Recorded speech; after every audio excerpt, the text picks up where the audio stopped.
entire internet Um, can hear you.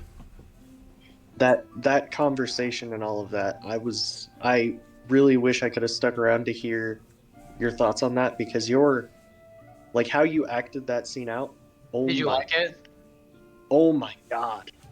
Did you like it though? I got really into character with it. I loved it. I like because I know Zway, he has a tendency to kind of get nervous about things like that sometimes. Like I have a feeling, but like I feel like we've been playing long enough that I knew you were just really in character. Oh I no, was, yeah, yeah. There was no like actual like ill will. No, that was just me just getting really into character with Asta. Like there were tears in my eyes during that conversation. it was so good too, and oh, the whole thing where like, cause like I don't know Uh huh. if it had gone any, like if he would have been convinced or anything like that, I don't think it would have had the right effect. So him just not going along with it was perfect. Right, him just like having like the whatever, like you're not gonna help me, but so I'm just kind of like fucked if I do, fucked if I don't. Hmm. It was so good. And it really sold like him being a new generation of it too. Like it didn't feel like it feels like this is a new character. This feels like It doesn't feel like Kriv 2.0. yeah, it's so beautiful. I'm so glad you like it. Like like I wanted to ask your opinion, but I knew you were like tired and needed to go to bed for the hell that was Gun Night. But I was just like really hoping that it was a good conversation and a good way to end off the mini campaign, given that I'm assuming the last part of it. That was amazing. I'm very very very very glad that that happened. It makes me very happy that you enjoyed it. I was really swinging for the bleachers on that one. And you swung past. You hit the skyline in the city a Dude, couple that over. shit got so emotional that when I talked to my roommate the day after, he said that until he picked up certain words I was saying, he thought I was in an actual argument with somebody over like a call. It was great. It was really really good. Like I think it's until I started dropping names, he was like, "Oh, he's in a session." Cause I was literally like pacing around my house, just screaming at the top of my fucking lungs for some points. Yeah.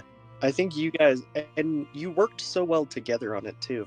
Oh, it was so good. Like, just like the back and forth. Like, Zway gets so into character too, and so he makes it so easy to get into character yourself. It was great getting to see that back and forth because it was such a necessary moment and like It was, and I feel like not only going forward, like for like character purposes, but just for me and my vision of the character as well. I feel like it was really important. well and I was really worried because like you guys like what I was pushing on you guys for that to get to that point. Yeah. I was kind of hoping for something more like that, but I was kind of worried that the bleakness of the situation might cause the grimness might cause the optimism to get a little lost. But no, it No, worked out. it was definitely there, cause like, 'cause I think it played out perfectly in just the matter of fact that like Asta, given everything that he had learned, was supplying that bleak factor you were talking about, and V being like sort of akin and a little numb to that type of experience was like Yeah, the important reminder of like there still has to be hope at the end of the day. it was great, especially, and it really felt like because it's a new arc. Like you get like these arcs are about the new generation, right? But Mm-hmm.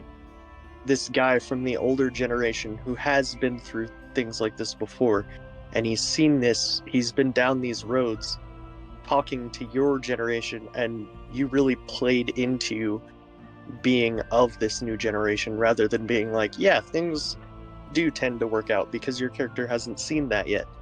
And Oh, it was amazing. I feel like it was perfect for Asta, given all the things he'd experienced and all the things that were coming to light. It was perfect for him to be the receiving end of that, given Hmm. like things that I can't share, but like his whole like everything's been shaken. Hmm.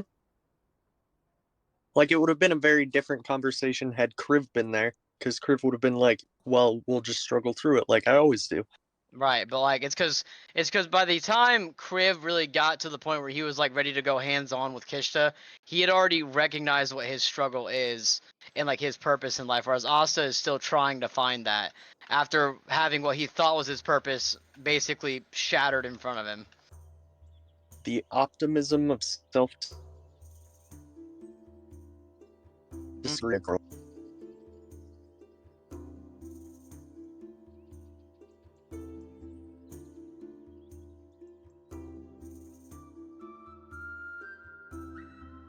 So good. It makes me so excited for this session and whatever comes next. And I really am glad that you enjoyed it. I'm glad that you just went for it. No, you're breathtaking. And I'm glad that everyone's here for this session and we get to have it because it's gonna be great. It's gonna be a doozy. I'm so hyped. I'm so excited. Avery now that his chakra points aren't being blocked by Gun Knight, he has entered the Notebender state. Literally, just nothing can stop me. He has become unstoppable. Nothing. Well, how's that one old song go? Nothing can stop us now. Or something like that. I don't remember. So excited that I just can't hide it. I'm so excited. I just can't hide it. I'm about to lose control and I think I like it.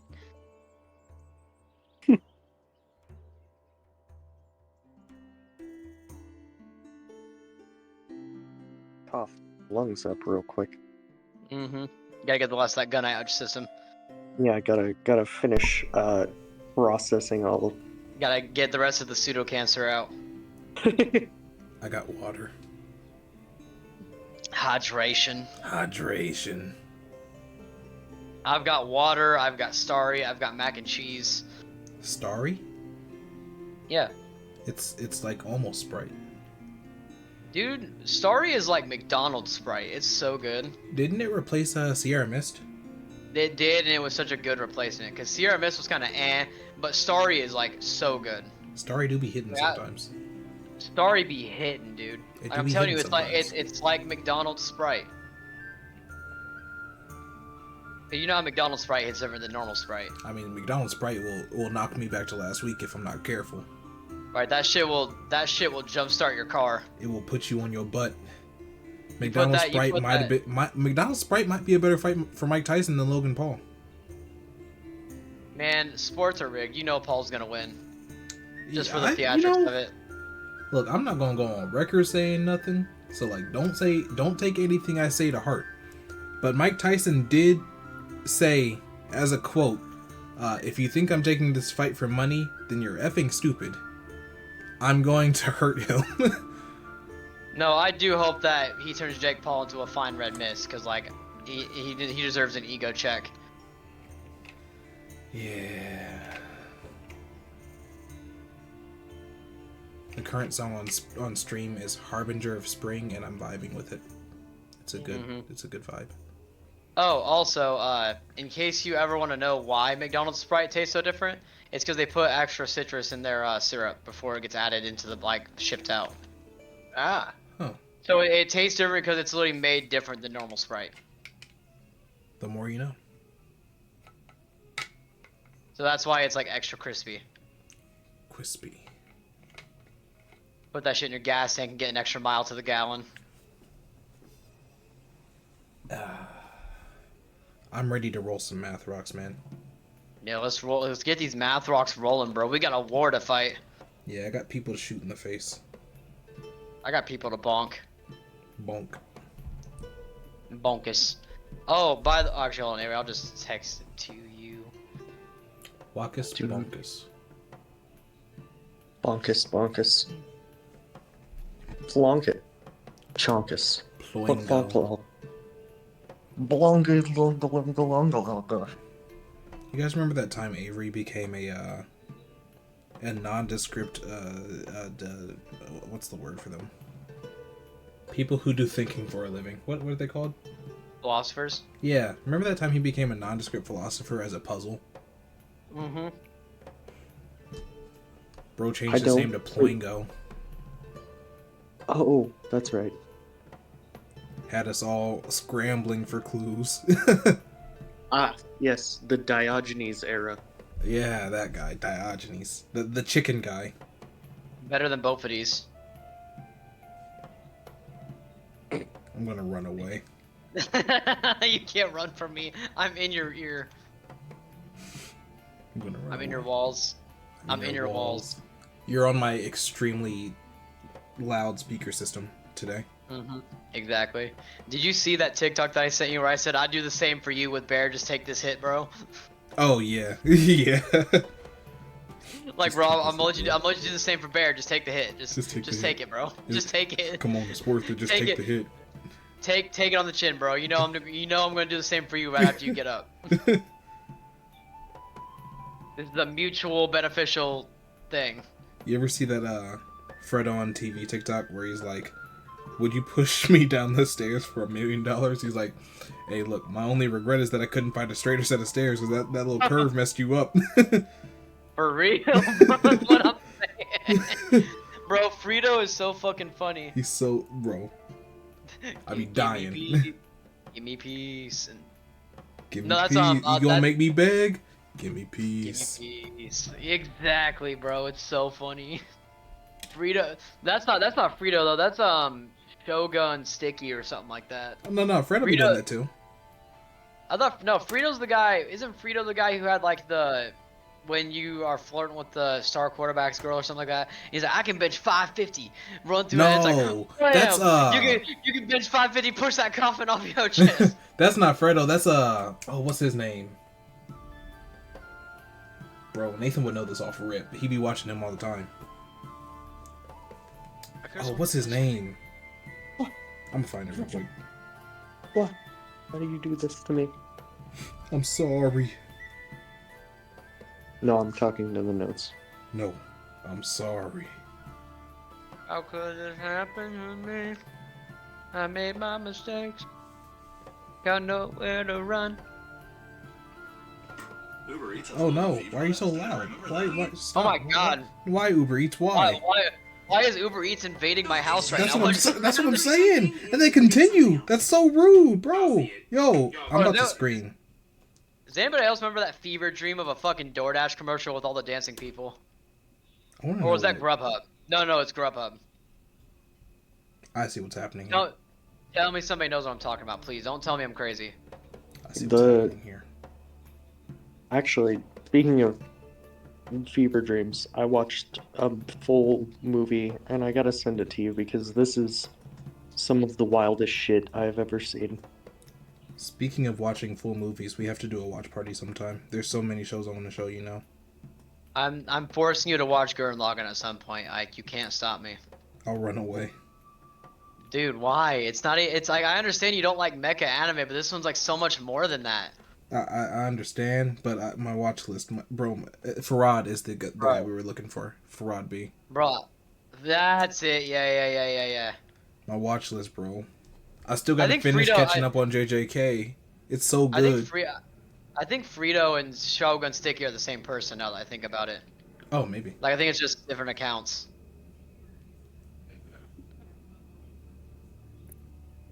It's called Interface, and I suggest watching it highly. What's it? Oh, the movie's called Interface? Mm-hmm. Interface. Oh, kind of stupid.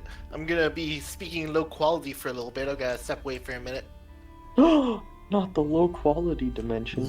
Not low quality Eli. Arist. Oh, Tree says Neon Genesis. I've got a friend who did his entire thesis based on Neon Genesis. Bro, that's another one. Neon Genesis is so good. I need to see when those theses are theses? Yeah, I need to see when they're being presented because I can't miss a thesis based on Neon Genesis. Are you saying the plural version? Plural Theseus? version of thesis, yeah. Theses. Yeah, Theses. The Theseus? Hi, Tree. Theses. Nice The to only see mecha you. like. Hi, Tree. How are you? How's your week, Tree? Theseus is in the ship of Theseus? Is that the one where, like, if you change every board, is it still the same ship? Mm-hmm. Yeah. You're so ill? I hope you mean, like, in a good way, and not that you're physically ill and need recovery. That I've heard that. I've heard. Testing 1, 2, 3. Can you guys hear me? Yeah, Yes, there you sir. are. Oh, cool. I That's- forgot to make that- dinner, so I'm gonna be in my kitchen talking to my phone. That same type of logic is like, you know how like they say like when your cells die and they replace themselves with new cells, how long does it take before you're an entirely different person? Mhm. Yeah, but like, there's more to you than your physical being, you know? Right. Like, you've got personality and all that stuff. Right. It's like it kind of goes down into like your personality, your identity, your soul. Like it's a very like spiritual like type thing. Yeah. But does a boat have a spirit? Depends in on who One you Piece- ask, I guess. In One Piece, it does. Shit made me cry. There you go. You feel weak? Hey, look, bro. You better get better. If you don't get better, we're gonna come take care of you. We're gonna come nurse you back to health. You're gonna have 5 men in nurse outfits appear at your house. I'll do it. Me in hell watching the soulless automaton that I made play out my entire life. Turns out souls are real. The Theseus question has an answer. Solved single-handedly. You'll just sleep it off. My personal is I have to live out each NPC that's ever existed in Petornia's life. You've put them through so much. That's my personal hell. I have to be each character. Yellow, Blue, Jameson, and Solomon have entered the chat.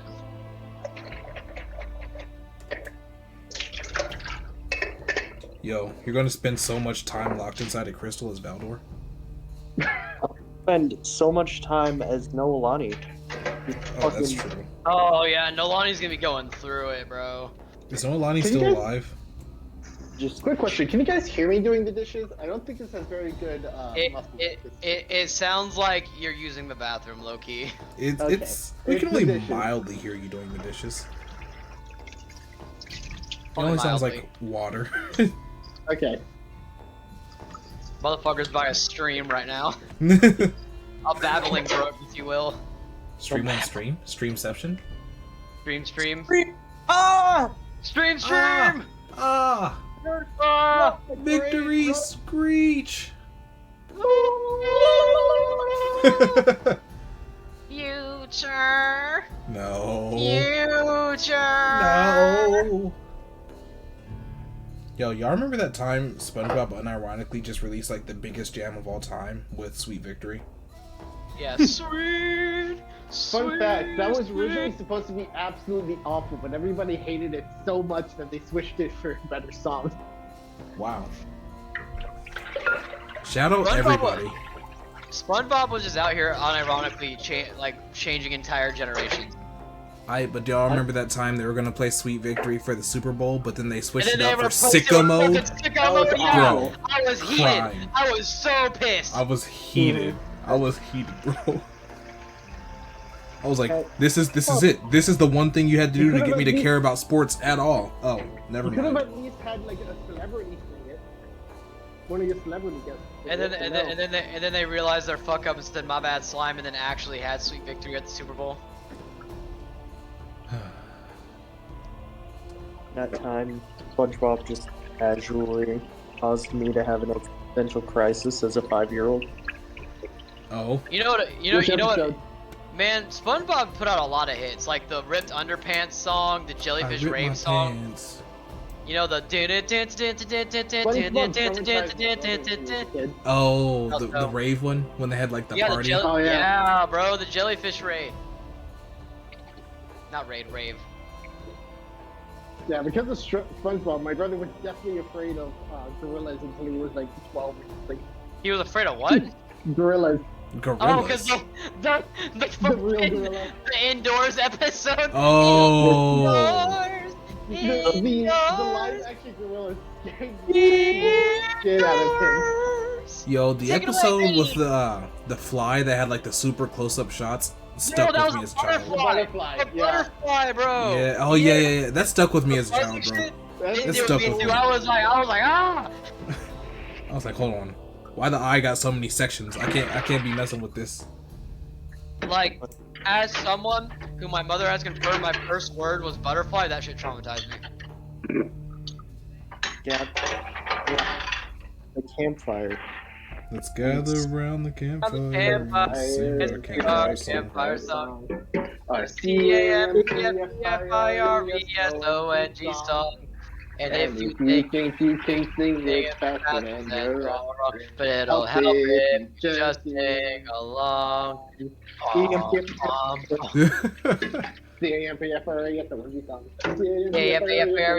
Song. It'll help if you just sing along. Squidward! Song.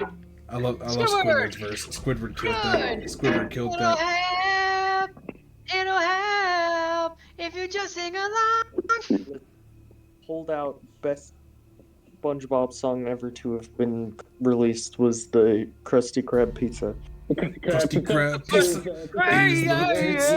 Yeah, Is the pizza. yeah. Is the pizza, yeah, for you and me. Yo, that took me back to like Sunday service, bro.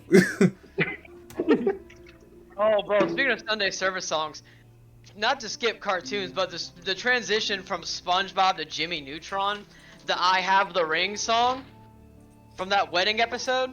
Unfortunately, I have not seen enough Jimmy Neutron to Okay, understand. so the there was references. this James Bond character in Jimmy Neutron, and he was being hypnotized by this girl, this evil spy, to like attack anybody who says I have the ring, because they were getting married. Because like she like I tricked them and haven't shit. seen that episode. I don't And think I've seen this one. So Jimmy Neutron has the idea to overload the hypnotism by making everybody say I have the ring. And like Livy starts playing the piano and it starts this whole like gospel choir shit of everyone Oh, just going, I do have the remember ring! this. Yes, I have the ring! I have the ring right here! And like fucking Sheen was doing the robot on top of the piano and shit. It was great. Bro. Yeah, Sheen was such a goated character, bro. Okay, but we didn't have cable television for so long in my house, so the only reason I know all the SpongeBob stuff is because we had the first 3 seasons, aka the only good seasons. I mean, if we're gonna talk about cartoons with musical range, can we talk about Avatar: The Last Airbender going from Secret Tunnel to Wu-Ten's Secret tunnel. to Wu-Ten's song, bro? Secret tunnel, through the mountain. Okay, but then it went all the way from that to Leaves from the Vine, Leaves from the vine. bro. It's so sad. Slow. I Bro, tried rest it. in peace to my Mako? Rest in peace to my man Mako, bro. For real, And for so, real. I don't remember his name, but so much respect to the guy who voiced Iroh after Mako, because he refused to sing the Leaves from the Vine song, and when asked why, he said because that's Mako's song. Man. It goes so hard. And I love that they had Iroh not speak for an entire episode as a moment of silence to Mako too. Bro. That Like, Avatar show was just such a good show. Avatar was such a good show, that show bro. shaped my childhood, bro. It shaped my Bro, childhood. it did. It was such a good, influential show. And it tackled like so many different topics too, like fucking like Genocide? poverty, censorship, genocide. It was such a thought-provoking show that no one even realized was like tackling these topics until like later on. Because as a kid, you're like, oh, haha, funny cartoon, Leaf Juice, so hilarious. And then you grow up and you're like, damn. They're like, ha ha ha, he got his cabbages knocked over, and then you're just like, bro. Right, there's like, my cabbages! And then you watch it when you're older and you're like, damn. You know they got the same cabbage guy for the live action that just started airing I on heard Netflix. about that, yeah. Shout out You know, that guy. fun fact, maybe not so fun. Hold on, I'm draining out my carpet cleaner because, like I said before, I cleaned that fucking couch that I got after I brought it inside. Not that the neighbor that I got it from is dirty by any means, but just better safe than sorry because it was sitting outside for like 3 days. What was I talking about? Avatar. I was gonna say a fun fact about Avatar, and I've forgotten the fun fact. Did it have to do with the live action? Yeah. I still have No. absolutely no intention nor want to watch the live action. God, what was I about to say? I think I saw a video that perfectly encapsulates what I think of it from what I've seen. It is entirely, it is, what's the word? Why am I forgetting the word? I always do Fan this. service? I have the word in mind. No, not fan service. It's spectacle. Spectacle over story. Oh yeah, I saw the Drew Probably. Gooden video about that. Spectacle Yeah. over storytelling. Yeah, I think I'd like to see it only to compare, like, visually compare it to the M. Night Shyamalan.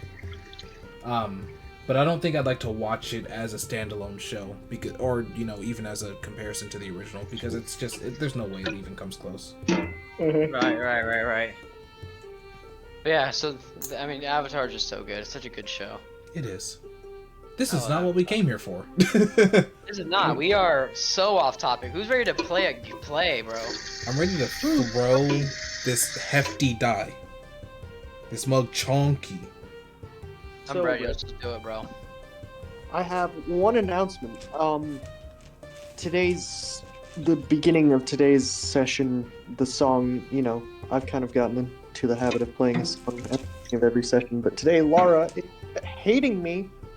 So, if you guys want to participate in it, the song today is "Closer to the Sun" by Slightly Stupid, and "stupid" is spelled STOOPID.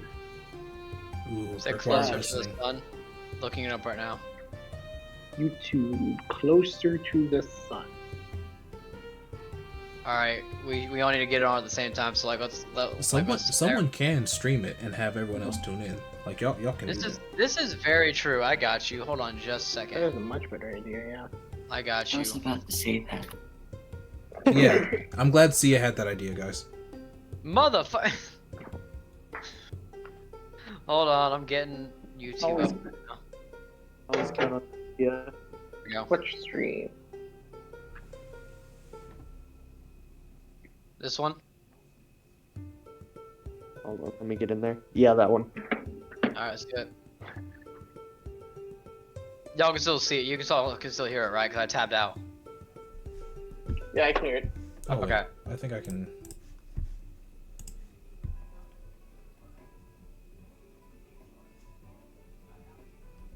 They're just going ham on the strings right now. Let's just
There you go. Hell yeah.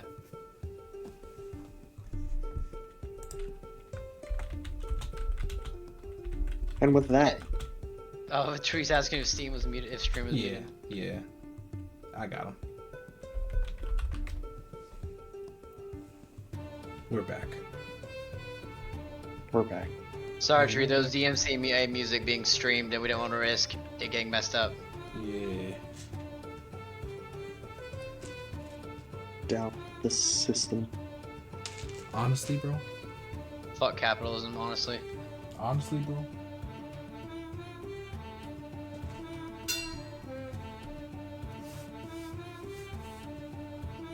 Anyway. Are we all ready to begin? I'm Yes, ready, sir. Freddy. Let's switch it over to let's go. live. Sorry, what was that, Sia? Let's go, let's go. Let's go! See ya, hype! See ya! Woo! See ya. See ya, see ya. Oh, Yeah! get my voice now. It's so early. It's okay, see, I got you. Woo! Hype! Here Yeah! we go. Let's go! Let's fucking go! Bwah, bwah, bwah, Rah. bwah. Bro, pulled out Rah. the air horn. Oh, let me turn this music down a little bit. It's a little loud. Oh, There we we got go. the air horn for real. Yeah, I got you. Hold on, where is it? Not two air horns, please. Oh, that's not an air horn.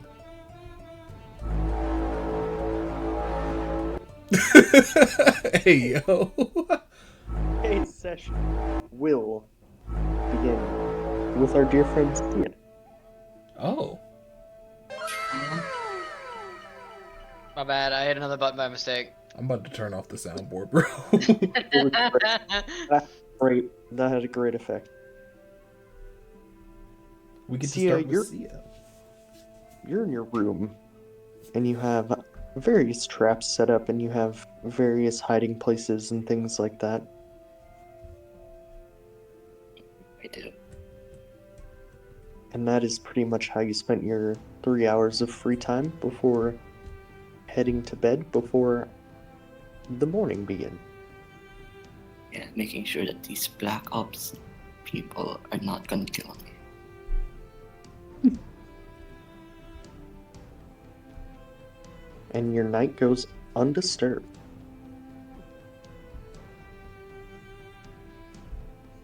And in the morning, you awake, safe and healthy. I immediately check the whole room for anything that was changed, moved, destroyed, or whatever. Everything seems fine, except for some sort of like a seam. Looks like a couple of loose floorboards in the ceiling.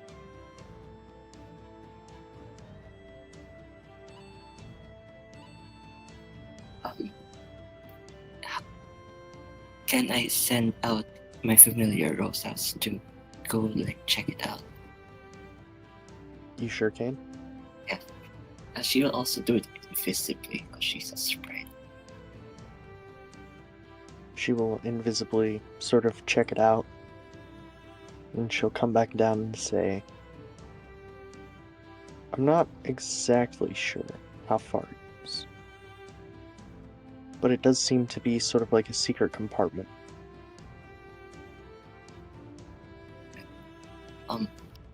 Can I reach it from the floor or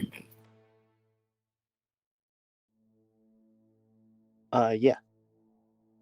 Then I'll go, is this a trap? No, I'll go check it out, see what it is. Alright. So as you kind of start to check it out, it is quite clearly a compartment. You can see that all of the floorboards are all sort of glued together, so they could be picked up as one piece. But Okay. it seems you can still smell the glue. Like, this seems to be a recent addition.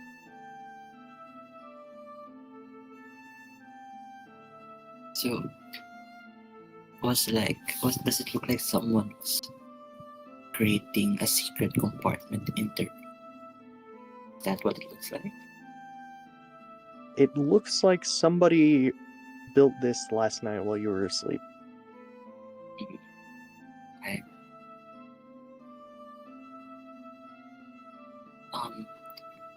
Last session I found a weird manhole thing that James was using. Can I go in that and see if I can find traces of footsteps or something? You sure can. As you begin to check it out, you open it up, there's no one in there. The traps you set there seem undisturbed, and there are no traces of anyone having gone through it.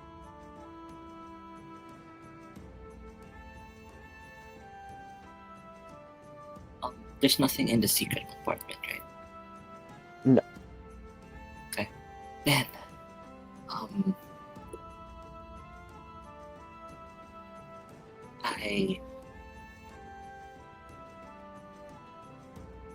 can I grab the loose floorboards and just chuck it down James' manhole then?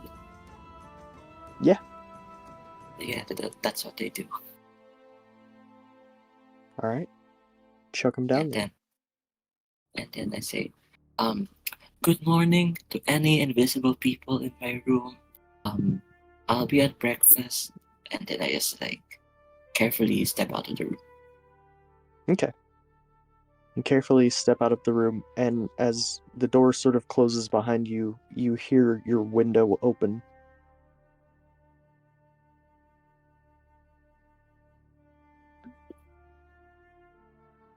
Okay. The window. Then I will. I'll just open the door and check a peek. You will see someone, it seems to be your instructor, sneaking back out of the window. And I said, would you like breakfast? Have you eaten yet? We can do this later. Ah, yes. Go on outside and there will be breakfast under the awning. Okay, thanks. Have a good morning. You as well. And as I just leave Rosa's inside invisible to watch James if everyone comes back to their room. Okay. Then I This go is just- down for breakfast.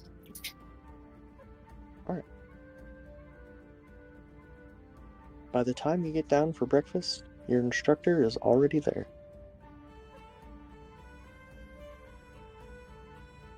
When you get there, Yes. you see there's a couple of what kind of look like picnic tables. And there's, a lot of people sort of sitting there. You've noticed that these guys, they don't really wear uniforms and anything like that. And they're not sitting in any particular order. In fact, there are some people sort of hanging from the trusses of the awning, just kind of chilling and eating their breakfast up there. I grab a plate for myself and then some extra food for Rosa's when I come back to my room. And then find a place to eat. Alright. With that, we're going to transfer over to Asta and Apollo.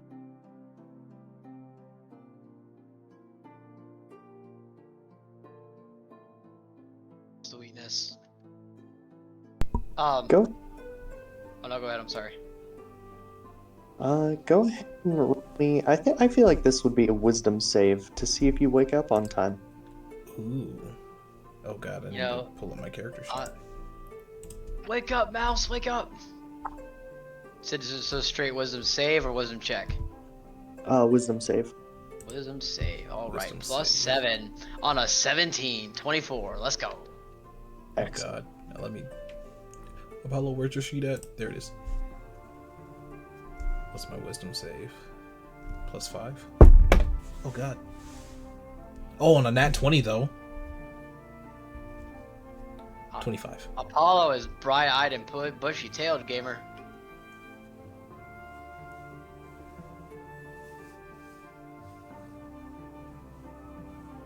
All right.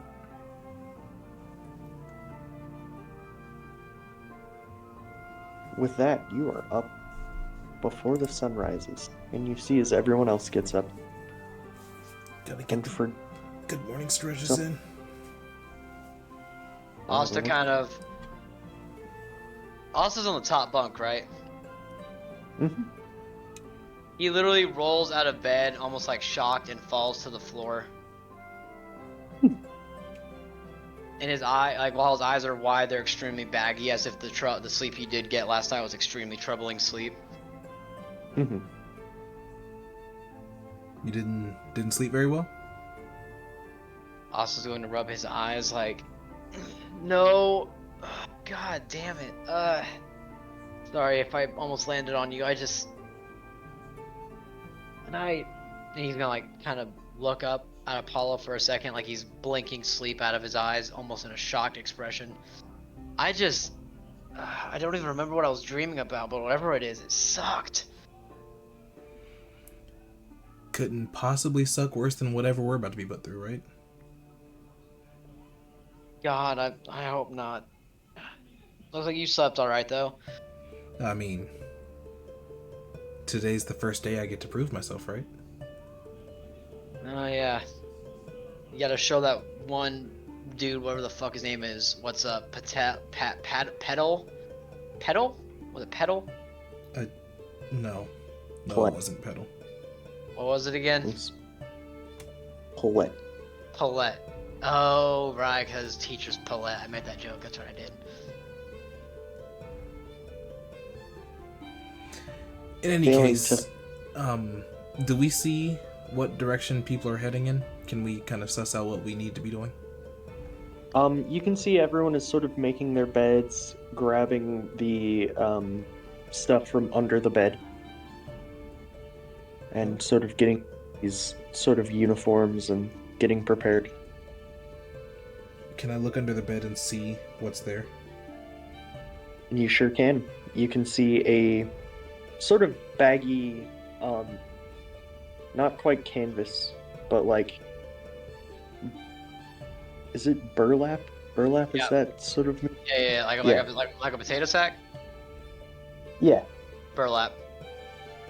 like some very basic baggy clothes made of burlap. Oh, dude, Maybe not bump burlap that. if it's maybe not burlap if it's clothing. I thought you were talking about like rugged material like potato sacks. Well, they do make clothing out of burlap. Oh, okay, Yeah, maybe it is then. It's clothing made out of that sort of rugged, shitty material. Is it like at least nice clothing, or is it very like itchy and bad? It is uncomfortable. Oh, dude, bump Can that. can Asta use his material magic to smooth out the clothes to where like they are still burlap, but they're at least like not supremely uncomfortable? Yeah, you can kind of like use them almost like an iron. Try to like. Asta this- is going to take both his and Apollo's clothes and then just kind of like press them between his hands and like rub his hands together, like like how you do when you're like rubbing out clothes between your hands. Mhm. And he's just gonna make like a very like showy motion of just like clapping his hands together and rubbing them together, and then handing his Apollo's improved uniform to him. Does it look like something Apollo would wear if given the choice? I don't think No. I don't think Apollo has a choice though. Apollo always Not has a the- choice. It's like just like imagine like if sweatpants and like a short sleeve shirt were made out of burlap. Apollo kind of tilts his head back and looks at the ceiling of the room and goes, "It would take a whole lot to get me into these clothes right now. Remember, you said you're gonna prove yourself. Do I need these This is clothes the- to do that?" I feel like it's kind of part of it. I feel like this is a uniform for training. Oh my god. I mean, What even if I if it's just not, go we'd win always the war ask. right now? I think I'd rather fight for my life right now than, you know what? Can also ask someone nearby who isn't Paulette if these are like the uniform, or if there's spare clothes. Yes, I'm going to grab a reference image for this guy because he is important. Important character information. NPC time.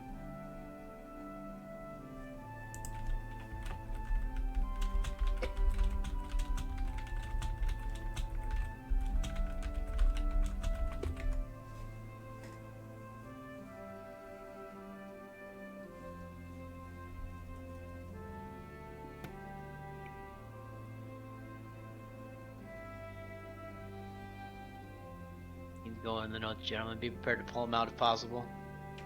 Oh, I guess while he's in the notes, hey Asta, I was thinking, I think we should have code names, and I've already thought of some amazing ones. Okay. So I was thinking Ezekiel could be the singularity, Singularity. Okay. and I was thinking that Sia could be the worm, but like it's a play on words because it's either the WYRM because he's really strong and awesome, but also the WORM because he's got the worm. And then yours, I was torn. There was like, you could be, you could be the hammer, or you could be the struggler, or you could be the prince. There's so many that I can't think of like just one for you. So I'm still working. I'm workshopping yours. Asta's gonna hold up a hand and be like, "Those are awesome, but struggler was my dad. I'd rather not have that one." Well, then let's write that one out. What you got for yourself though? You ever think about any for you? No, not yet. I mean, we could always just use the one that I was already given by other people. What was it, You know- Swordbreaker? Yeah. As much as I don't like being called it, I mean, it's a nickname of anything if needed.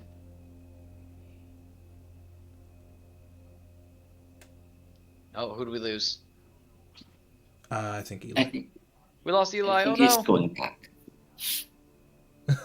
Purple. Tree says we should just call you Purple. Purple. He's not pineapple. That's fair. That's fair.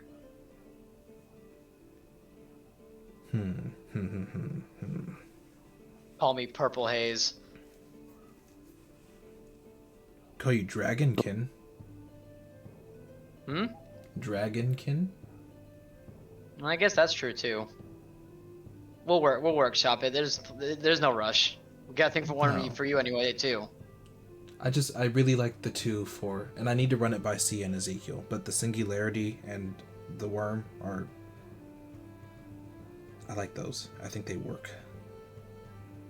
I think they work too.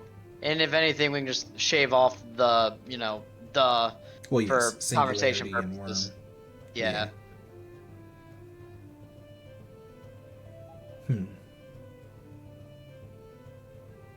I won't stop thinking until I come up with a name that works for you. Whatever So- you decide on, as long as it's not struggler, I'll take it. So that reference image is the person that you're gonna head up to whenever you're ready for that. Oh, That just looks like Elvish Avery. What are we talking about?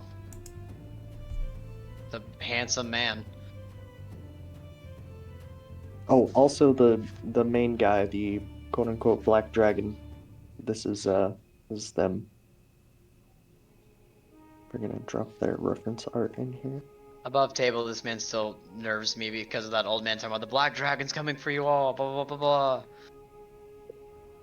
And then we just meet this guy named Black Dragon. It's like, oh, concerning.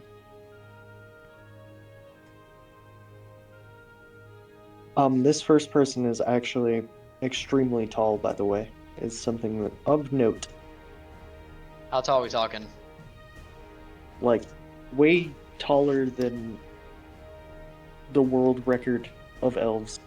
A mountain elf. Damn. Because Austin's like 6 feet, so I'm trying to see like where in comparison to that. I thought Asta was Like taller than that. Like Is- 7'6". honestly, he's somewhere in the 6 feet area. I've never concretely wrote it down anywhere. Well, because you said he's taller than Apollo now. Oh, okay. I might have said like 6'2", 6'3" before. I think 6'2" is where we landed. Yeah, 6'2" then. Okay, officially, you heard it here first. Asta's canonical height is 6'2" for any future references. It's Okay. official!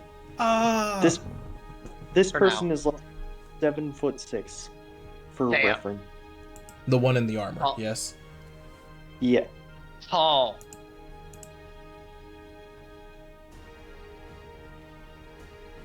Can Asta's just looking up like, damn. Can I help you? Yeah, hi. Tall. Sorry. We were just wondering.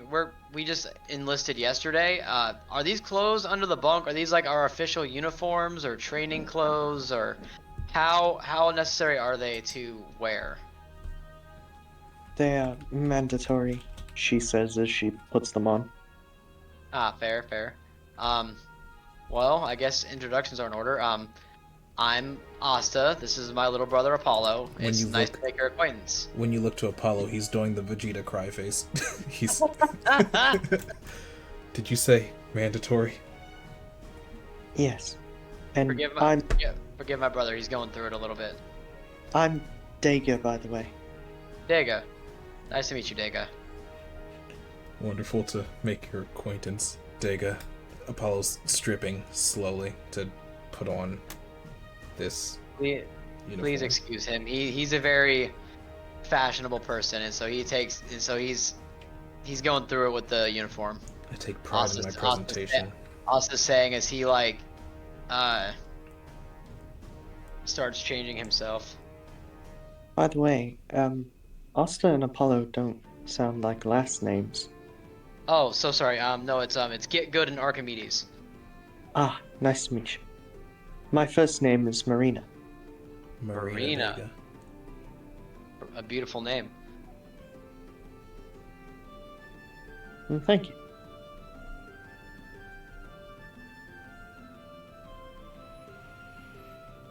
God, these clothes suck. As Asta goes to strip off his shirt, Apollo, you'll notice he's actually begun growing some purple scales on his his back and shoulder blade area. Oh, those are new. What's new? You've got scales. Do I? Yeah, He's they gonna look do just like like your dad's. He's gonna do that bit where he's trying to look on his back, and so he's spinning in circles trying to see it. Apollo grabs him by the shoulders. He goes, "You can't see your. Do we have a mirror in here? Oh, hold up your sword. I don't have a sword. Hold up your hammer. Oh wait, hold on. He's gonna pull out Safi and hold up the reflective side of it to where you can see the scales in the reflection. He's like, I'll be damned. I do have scales. That's new, and not at all mildly concerning. I mean, Thought I was done growing as a person. well, given you're never done growing as a person, but given your conception, this might be what? totally normal. Yeah, that's a good point. I mean, there's not really any preset basis on soul magic birth anyway. Yeah. So Okay. you're Sorry, Daiga. Long story. so you're new. I'm a what? So you're new?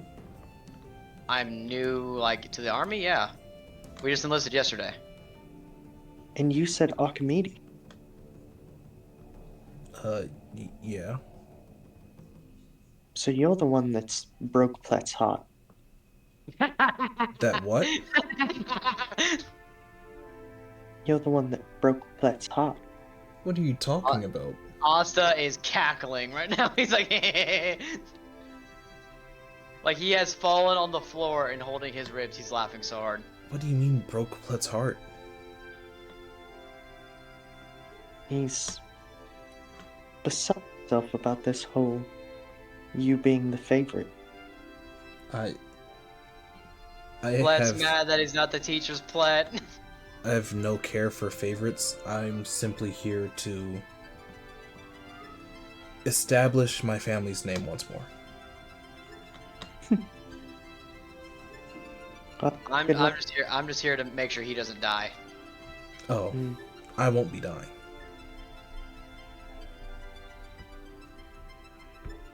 I'm not ready to die yet. I don't think anybody's ever ready to die. At least unless it's a special circumstance.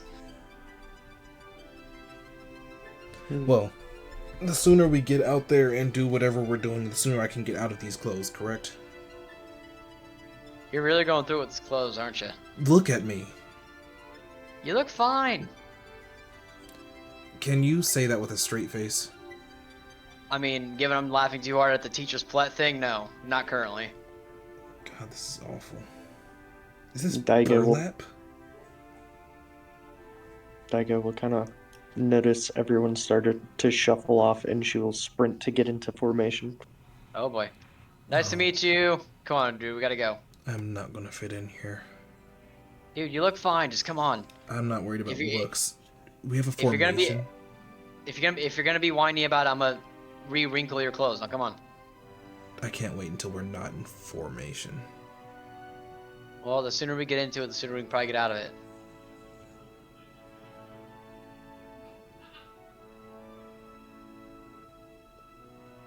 Formation is outside, sort of standing in a line along a bridge that overlooks a creek. Everyone is standing side by side in a rather long line, and there are no rows to the line. Is there It a, outstretched. is there a rhyme or reason to the order of us? No, you just all kind of line up next to each other. Oh, gotcha. In that case, Asta's gonna be standing next to Apollo on his side. Also, my notes, I've been looking for the Black Dragon guy's real name for this entire time, and I cannot find it. I could have sworn you said it a couple weeks ago, but I don't remember. Wasn't Well, I it know the I said- same? It was the same as my sister's, which is Artemis. Artemis. Okay, thank you. thank you. Apollo, you have a daughter. Apollo, you have a daughter. What? No, no, no, no, no. I'm sorry, I mean a sister. Oh. But I kept my shirt on. I had my sword in bed with me. I had protection. I was wearing my armor. It's a Team 4-star reference. Yeah, no, I loved it. What do you Artemis, mean? How am I pregnant? You said you were wearing, you had protection. I was wearing my armor. Artemis will begin sort of walking up and down the line, inspecting your clothes and inspecting you. And then he'll stop at you, Apollo. Hmm, Yes. He's going to look sort of disapprovingly at your outfit in particular. I'm going to return a look of frustration. Yes, frustration is the feeling.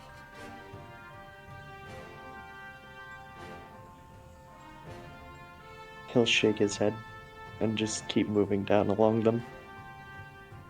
And when you sort of look at your own clothes, you can see that they are identical to everyone else's. There's literally nothing to nitpick. You know what? Apollo kind of rolls his shoulders and marches back to his bunk.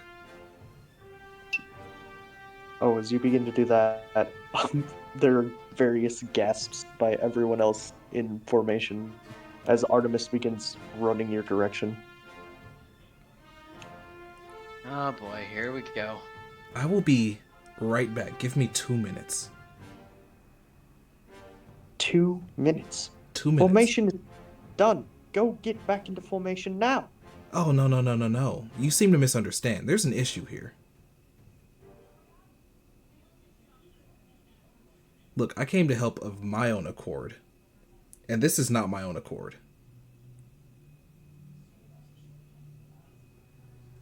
See,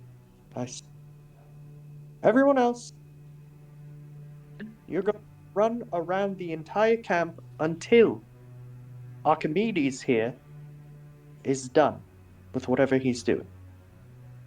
Oh god damn it. And they're all going to begin sprinting for their lives. Asta takes one look at Apollo and kind of like looks up in the sky like, Gods damn it. And then he'll take off after them as well. Apollo will quickly walk back to his bunk, change back into his own clothing, kind of make sure it looks nice and proper, his own armor, and he will come back out.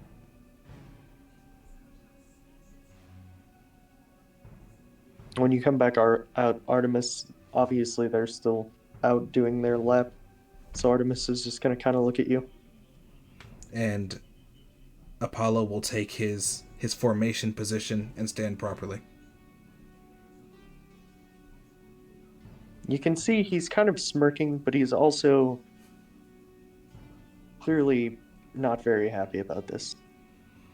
Yeah, I mean, he can think whatever he wants to think. I'm out here on my revolutionary business at this point. I'm at revolutionary shit. Exactly. I can't talk right now. I'm doing I'm doing hot revolutionary. I'm doing hot girl shit. He'll step your direction. Archimedes. Yes, sir.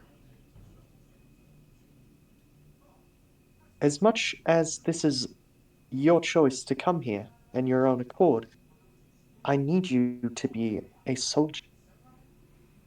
Cannot have you being some kind of hero. I don't intend to be a hero, but I do intend to be effective.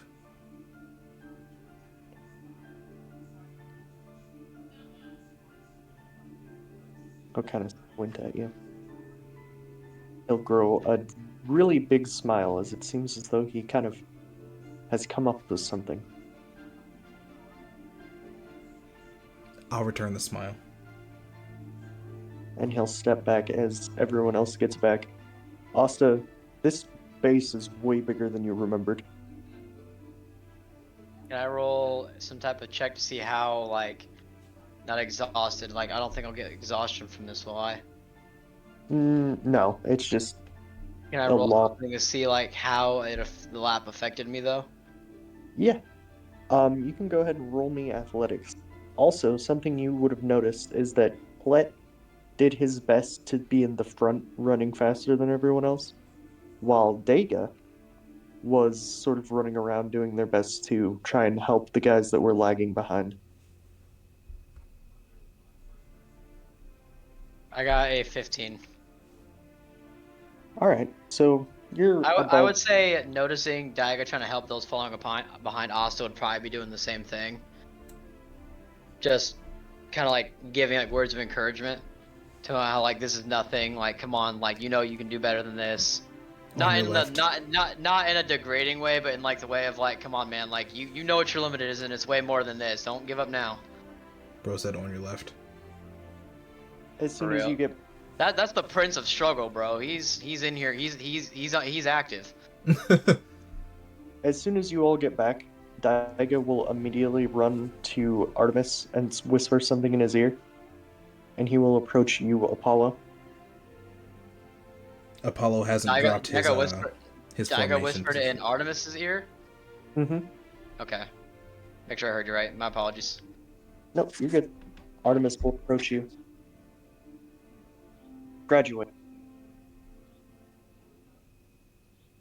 I'm sorry, can you repeat that? Is that Apollo in character or No, you out of no. character? No, that's me. Okay. He walked up to Asta and said, graduated. Oh, Walked up to Apollo to say graduated? Asta. Asta. Oh, wait, I graduated? Yes. Graduated from what? You're no What is it? longer a private. I'm not? Oh, okay. This training is no longer necessary for you. You may go ahead to the permanent barracks. He'll smile. Genuinely. Okay, what did I do? I've heard word that you were encouraging, helpful. Not only that, but you pulled your own weight. You've been compliant, helpful, and respectful. Oh, Well- thank you, sir. Asta's gonna kind of like look past them to Apollo and like he's like, what do I do? Apollo kind of just like nods his head like, go to the barracks. Oh, okay. Is there like a common salute of the soldiers or no? They don't really seem to do a lot of saluting, just more nods of appreciation, if anything. I guess Apollo will uh nod, but also point out like if it is allowed by you, what is Artemis's rank? Is it commander, general? He's general. Okay. If it means the same to you, general, I would like to finish the training with this group of people at least for the day. I mean, I've already got my warm up in for the day. I'd rather not shake up the schedule too much. Asta, you misunderstand. Your training is not complete, but you are graduated. Oh, okay. So does that mean I still stay here then? I don't have to leave? Well, yes, I just meant that you will be staring. You'll stay in the graduated barracks. You no longer have to stay in the trainee barracks. Okay. In any case, he's going to begin walking down to Paulette.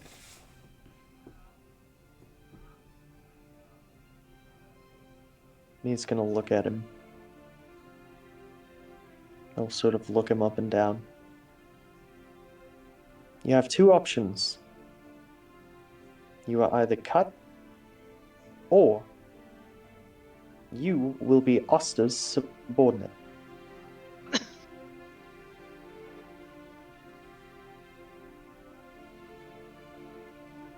You'll see as they exchange very, very, very menacing looks. Though Artemis's look is a lot more jovial. Plet will eventually sort of hang his head and sigh and go and walk to stand beside Asta. Asta is literally hitting like the default standing emoji pose. He's just kind of like standing there like, okay. Never had a subordinate before. Now, as for everyone else, one of you seems to believe he will be more effective in this clothing, this heavy, heavy armor. You see as some of the people sort of look in confusion because Apollo's armor isn't that heavy.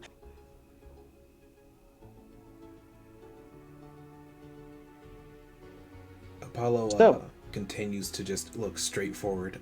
Just he's not gonna be rocked by these words. Today, if he does not outperform every single one of you without assistance, he will be cut.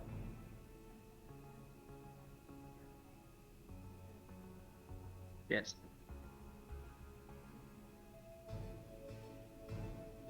Does that sound fair? When he says this, Apollo gets the biggest smile across his face. Everyone sort of shouts a resounding yes to the "is that fair?" Not out of distaste or dislike of Apollo, but just general, Just understanding like sir, yes, sir type deal. yeah.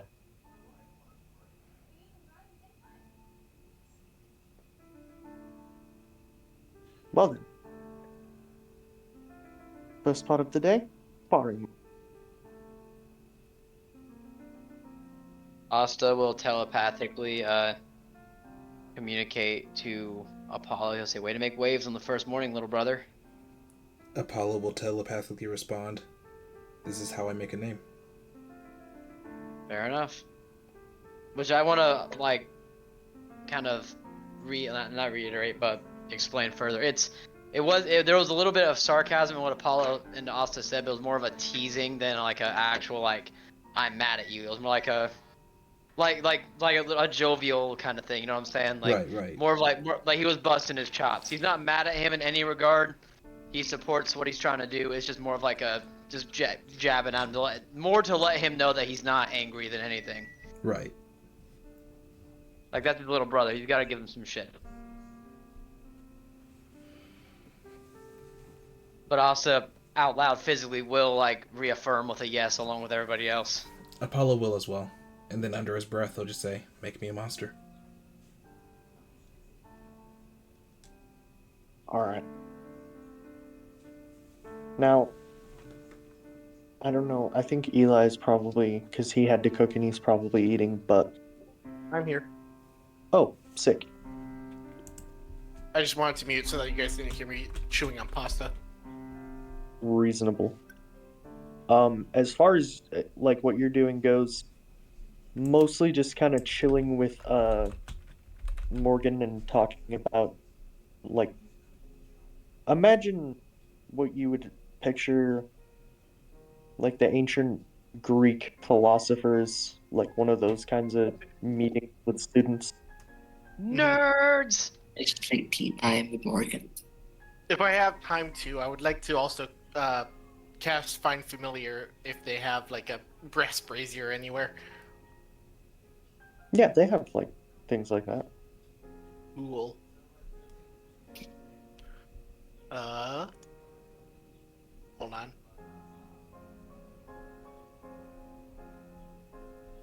Alright. I'm summoning my hawk, who I've forgotten the name of. I don't think you ever gave him a name. No, I guess I didn't. Billy. But no, there's a little kid named Billy already. Hey, Horace. Billy Joel. Horace. H-O-R-U-S. Tony Hawk. Tony Hawk. Yep, that's the one. Tony Hawk. Just Tony. Tony the Hawk. Yes. Tony. Can we go with something a little bit different? No, it's Tony the Hawk. It's been the sound and the council has decided. Wow. God Even- himself has decided. Stephen Hawking. Stephen Hawking. God. Avery, bro, I love you. Ethan. Ethan Hawke. I'm sorry. No, it's great. It's great. I'm loving it so much. Cook. I'm gonna ignore all of that and just call him Horace. Hey, he went with my suggestion. Let's go. Horace, yeah, Horus. That was my first That was my first one after Billy. Let's go. Speaking of which, Austin's should try to get a hold of Billy at some point, or get a hold of William to see how Billy's doing. Most William. Billiam.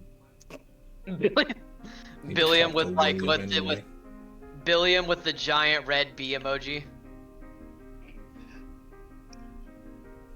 All right. Anyway, yes, I am discussing not philosophy but magic theory, of course.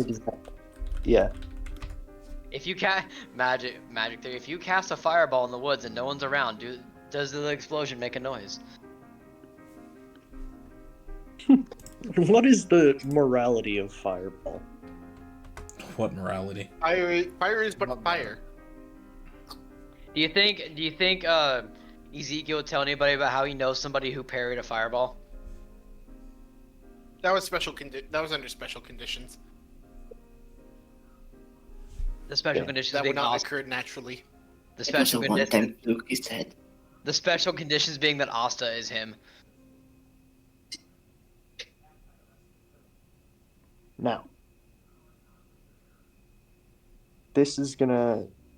I don't know exactly how to do this in a satisfying way or a narratively good way, but the training is going to be pretty tedious in the grand narrative of things.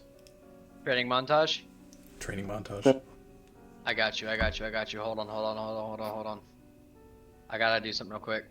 Go ahead and do what you're doing, but I got like a song for the training montage. Excellent. If Is my Laura Laura actually will work. working? I don't think Laura's working, right? I'm gonna try, damn it.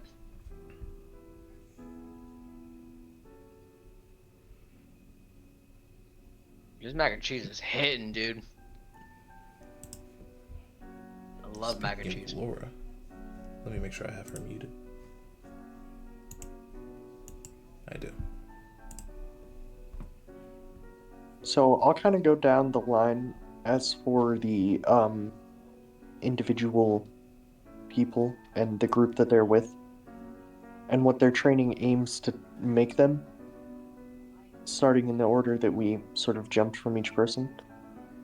Sia, your training is to make you as unassuming as the stars in the sky, the casual leaf that falls to the ground, the rock you pass by on the road. You know? There we go. It should be working. That's what Theo's been trying to do the whole time. He's like, hey, good morning, let's have breakfast, James. Can y'all hear it? Is that Be a Man rock cover? Hell yeah, it is, motherfucker. So I'll make yes, a man out of you by Peyton Parrish. Oh my Sia, gosh. they're trying to make you likable but memorable, kind of thing, you know? Okay, yeah. Okay. Because your whole thing is espionage. You need to be sneaky as shit, and you need to be charismatic but not, you know, Overconfident. yeah. And I, As mysterious as the dark side of the moon, if you will. yes. Yes, exactly. Do I need to roll to see how good I am at that? Well, so that's the good thing about their philosophy when it comes to training. They, no matter how bad you do or how long it takes, they will not give up until you are what they want you to be. So, But- okay. there is no role necessary. However, I will let you flavor your training, whether you want it to be overly hard for you, if you want it to be relatively easy because you're really good at it, if you want to, like, I'll let you kind of decide how the training went for you. I think it would take a normal amount of time. He is not that good, not that bad, but whenever he would be in like etiquette and like talking lessons with James, he would just like lead him around in philosophical talks of the trees or something. And just like, I mean, like make it increasingly hard each time that when he tries to teach Sia, it will make it even harder and harder for him. But Sia will take the lessons to heart and be as unassuming as possible. But he made it hard for James to teach him. I love it. That is awesome. I think another thing of note for Ucia is, unlike Asta and Apollo's training, any sort of camaraderie or like getting closer with any of your peers is heavily discouraged. Okay. They kind of want you to be a stereotypical edgy rogue. Kind of what they want. A lone wolf type of thing. Okay. Hold on, getting more training montage music. Don't mind me. Pay no attention to what I'm doing. Why did it? What the fuck? Back on the streets. My time, took my chances. Da, da, da. Not the song I was going with first, but that is one of the ones I was going to pull up. He went the distance, now he's but- back on the streets just to give I the love that will song. to survive. It's the eye of the tiger. So Sia, if that is satisfactory for your training. I just want to say also, if possible, how compared to the 9 other Black Ops people in training, right? Mm-hmm. Well, can you like tell me what do their trainings look like? If I've been like trying to practice my skills from the lessons by spying on the other people. Okay, so essentially there are like 3 people that are just either naturally just took to this really well or tried way harder and just absolutely passed with flying colors. But most of the other people really lagged behind. Like there wasn't much of an average. There was either really had a rough time with it, or were way good at it. See, sorry, go but- ahead. Oh, yeah. So the training is very individualized. So like it's very, very much catered to how you react to different things they use to kind of condition you. Like if they find you react to something in particular really poorly, they will do it even more. And if you are really, just take to something really well, they'll do it less.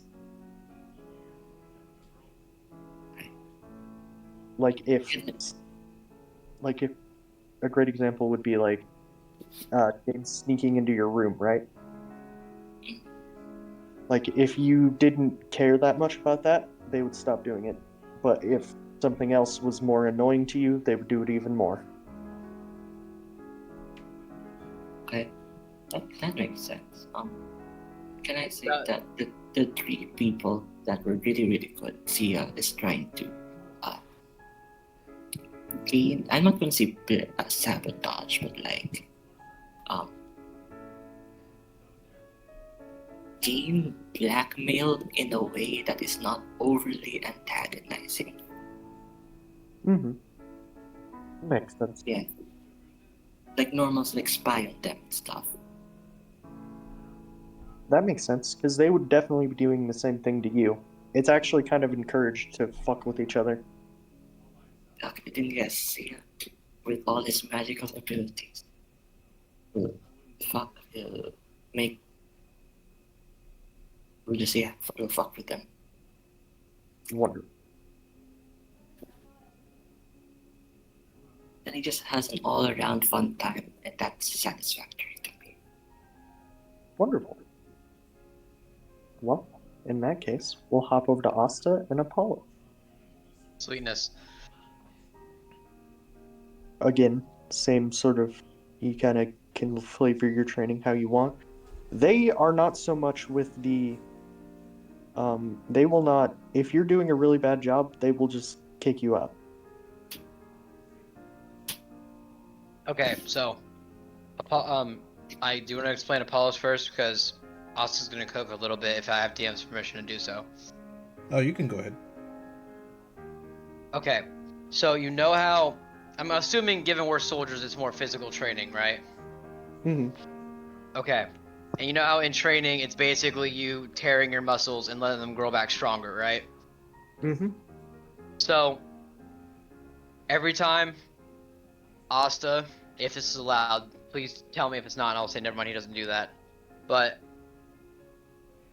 as they're training, when Asta gets to a point of like he feels like he's about to have muscle failure, or he sees somebody else doing the same thing,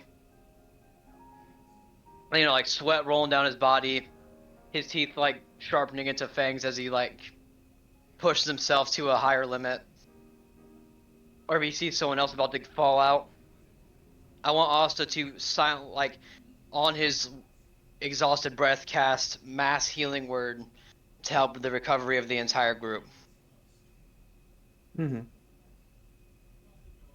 effectively healing the muscles as they're tearing themselves. I love it. And honestly, this song coming on right as it was our turn is perfect timing.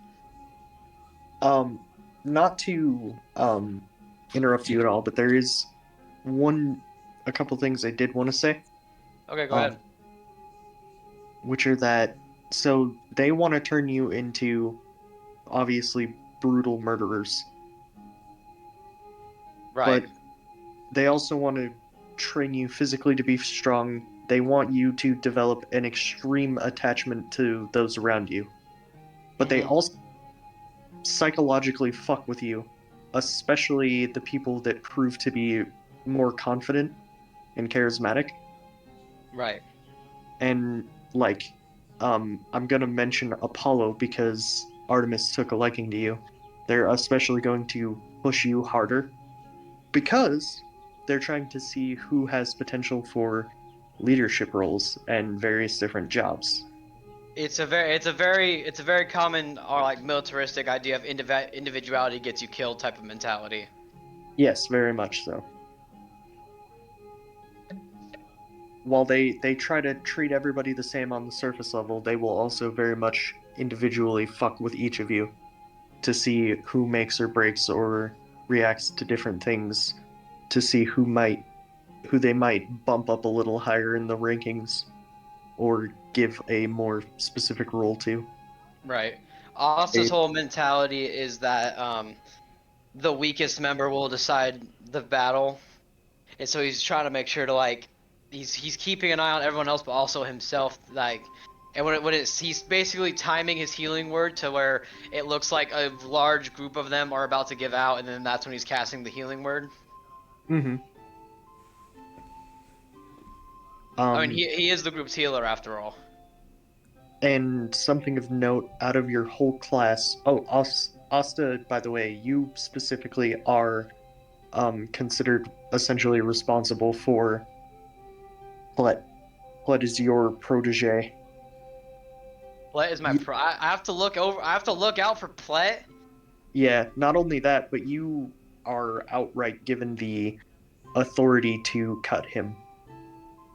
He's not gonna cut. It's like, do I have to tell him what to do? Do I have to like be his caretaker? Like, what's it all mean? No, it just means like if he's falling behind, you're expected to make him fall back into line. Oh, okay, gotcha. I made this song specifically for Apollo. I put this one in the queue for it. I'm You so know- sorry, I cannot hear it. Oh, it's Remember the Name by Fred Oh, Leonard. Are you familiar with like what's it called? Like a battle buddy? Yeah. That is Asta and Plet are essentially battle buddies. Gross. Another thing is, so out of your whole class, essentially, it started out with 72 of you, and by the time you graduated, there was 30. Damn.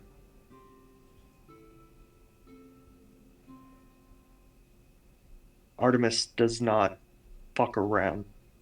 Clearly not.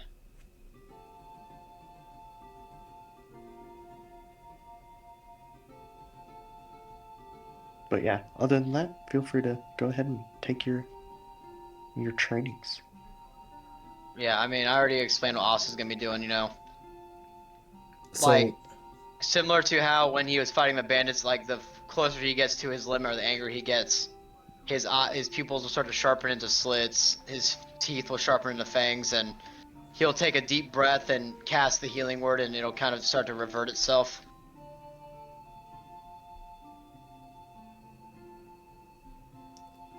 But I think that's all I'll have for Asta.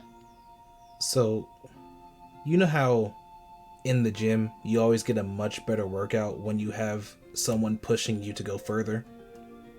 Absolutely. That's how Apollo goes about his training. So every time he feels like something's going just a bit too easy, or he wants to end whatever he's working on, whether it be a set or a workout or anything like that,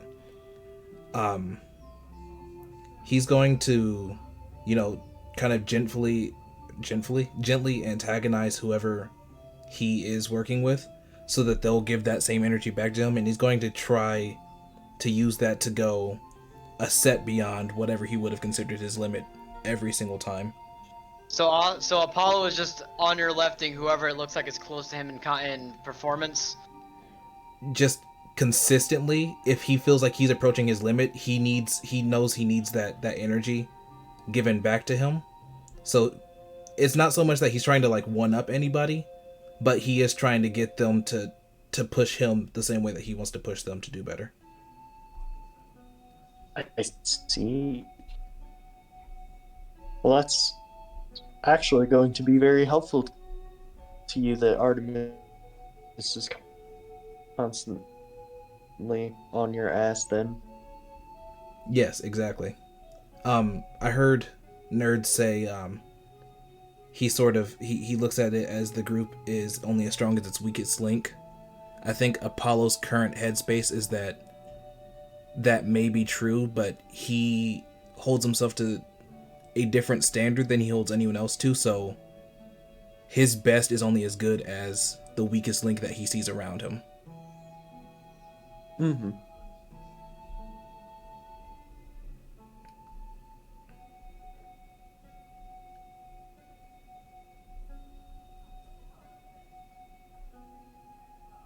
That's all I got, though. Okay.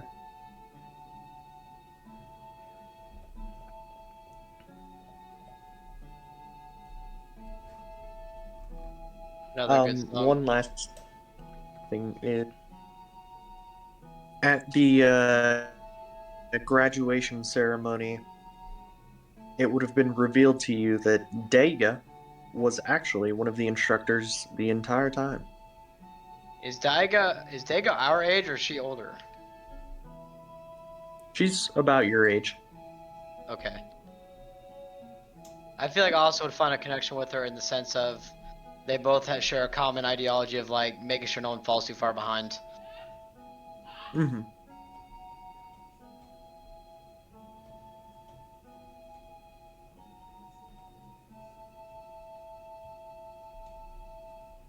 I will neither confirm or deny Asta likes taller women. And now is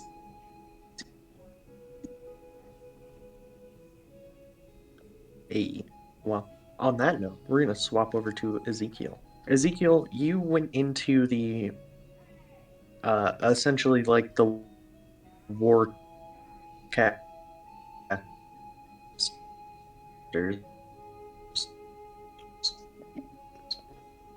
He's Is he stuttering for any of Okay, you guys? I didn't know if it was me or... he's going It was like years ago. he's gone full robo. So you're what they want you to be can you hear is us? the equivalent of they want to turn you into an AK-47. Hello? Oh, there you go. are. You're back. You're Okay. back. You're back. Yeah, you are. You stuttered there for a little bit. Ah, I see. All I was saying was, Ezekiel, you were one of the sort of warcasters, right? Yes, that's what I was going for. So what they want to turn you into is they want you to be an AK-47. Okay. They want you to be learned of your magic, which obviously, this is Ezekiel we're Reliable, talking never about here. jams.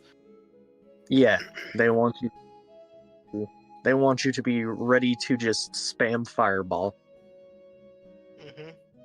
Well, I have fireball prepared. Beyond But they that, also Comet. I need to talk to you about Comet at some point. Otherwise I've got like magic missile to use if I run out of that. So. mm-hmm.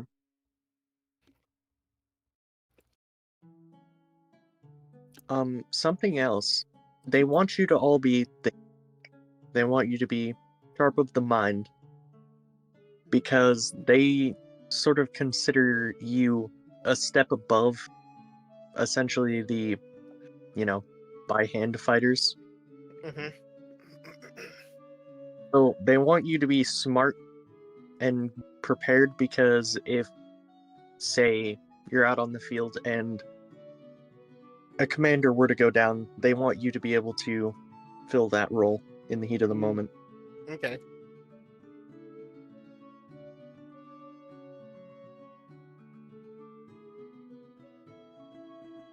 But yeah. If there's anything in particular about the training?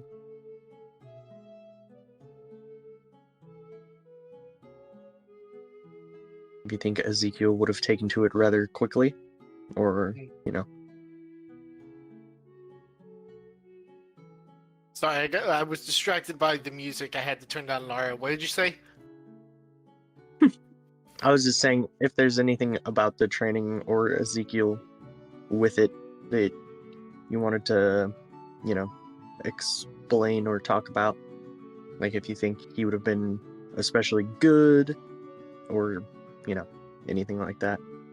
He would not have been that great at the physical aspect, that's for sure. But he would be very learned. He would be throwing fireballs left and right Hmm. during actual spell testing.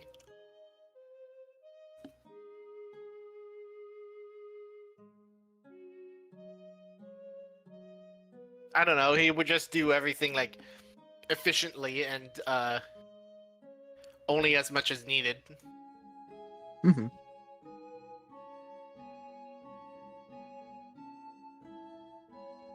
Well, in that case, all of you have graduated with flying colors.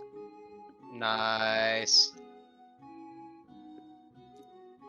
And with that, all of your graduations would have been roughly at the same time, and you were given 3 days of time all to your. You may go, do whatever you want, wherever you want, however you want.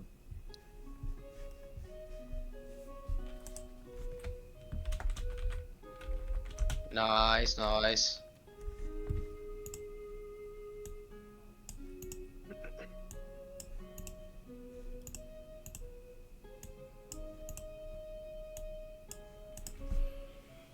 Three days.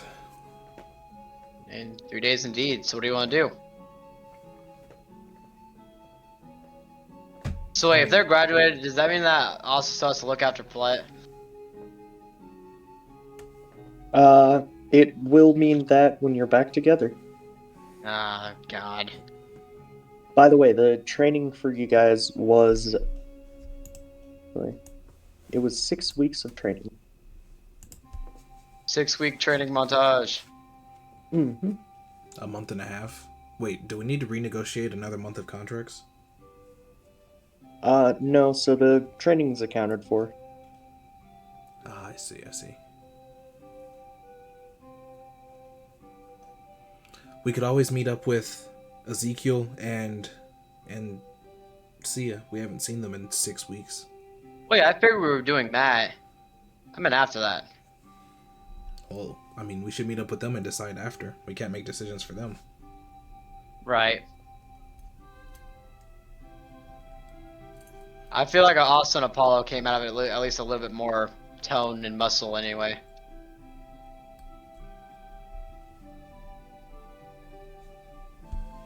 Did we get more ripped, DM? Did we get ripped? Did we get Mhm. swole? Did we get swallow like Solo? You are hot. Well, we were already hot, but Oh no, he's hot. no imagining underwear necessary. We were already hot. Mm-hmm.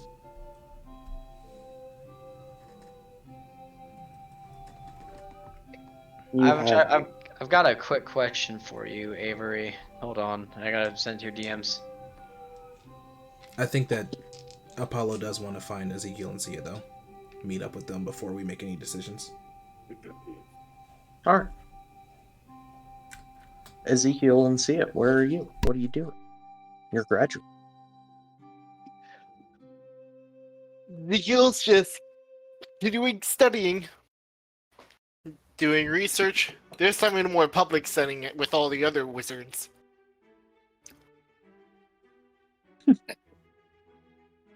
I'll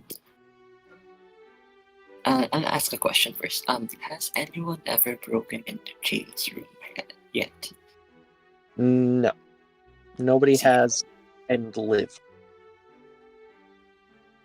Okay. Sia is currently planning that.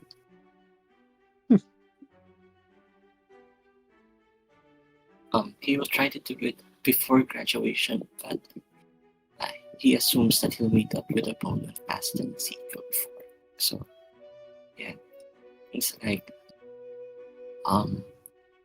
he's mostly doing it at night, invisibly, to make sure that James isn't noticing it. And he's been like scouting the area, seeing possible points of entrances and exits. Alright.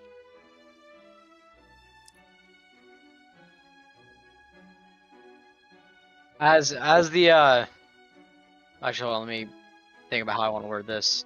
Yo, I can go ahead. I'm still thinking about how I want to word it.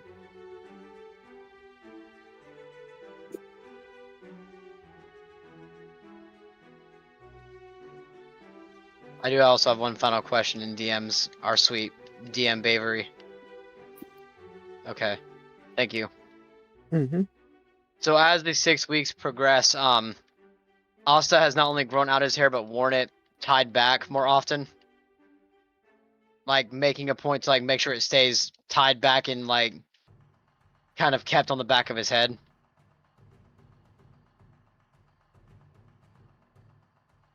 Almost just like it just kind of looks like he's just trying to keep it out of his face.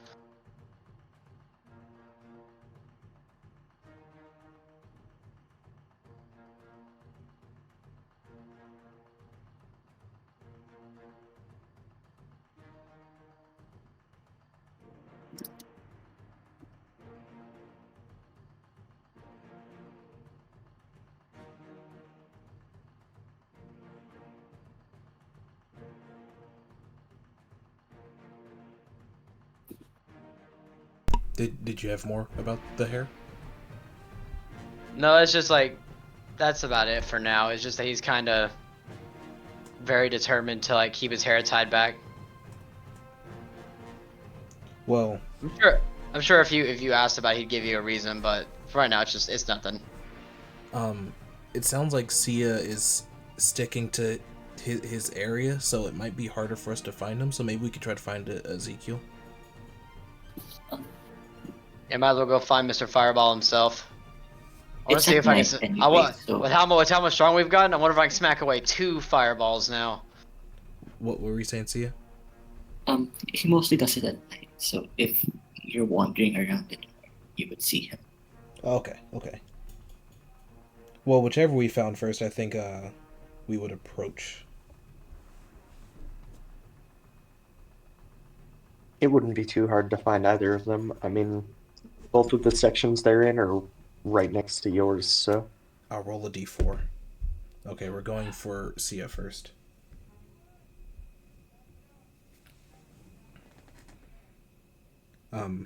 Hey Sia. Oh my god. That's 6 weeks. How are you guys? If it isn't Sia Thistle himself, you're looking good, buddy. Yeah. I mean, it's been hard trying to think of ways to do my training, but I mean, I've looked at your camp, and you guys, I wouldn't survive what you were doing. Please, from what little we heard about your guys' camp, all the confidential stuff, I don't think I can handle it. Yeah, it's pretty fun. Fucking people over, getting to know them, and then using that against them. Remind me never to get on your bad side. Same to you, Asta. Same to you. Oh. Well, we got a few days. Let's go find Zeke and get out of here. See what we can get into. Yeah, it's the first time in 6 weeks we're all allowed to sit amongst one another and not go That's crazy. The Chosen, back at it again. Let's go then.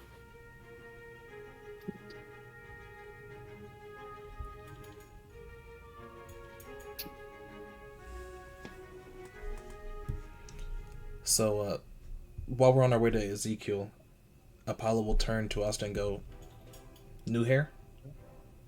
Yeah, let's call it that.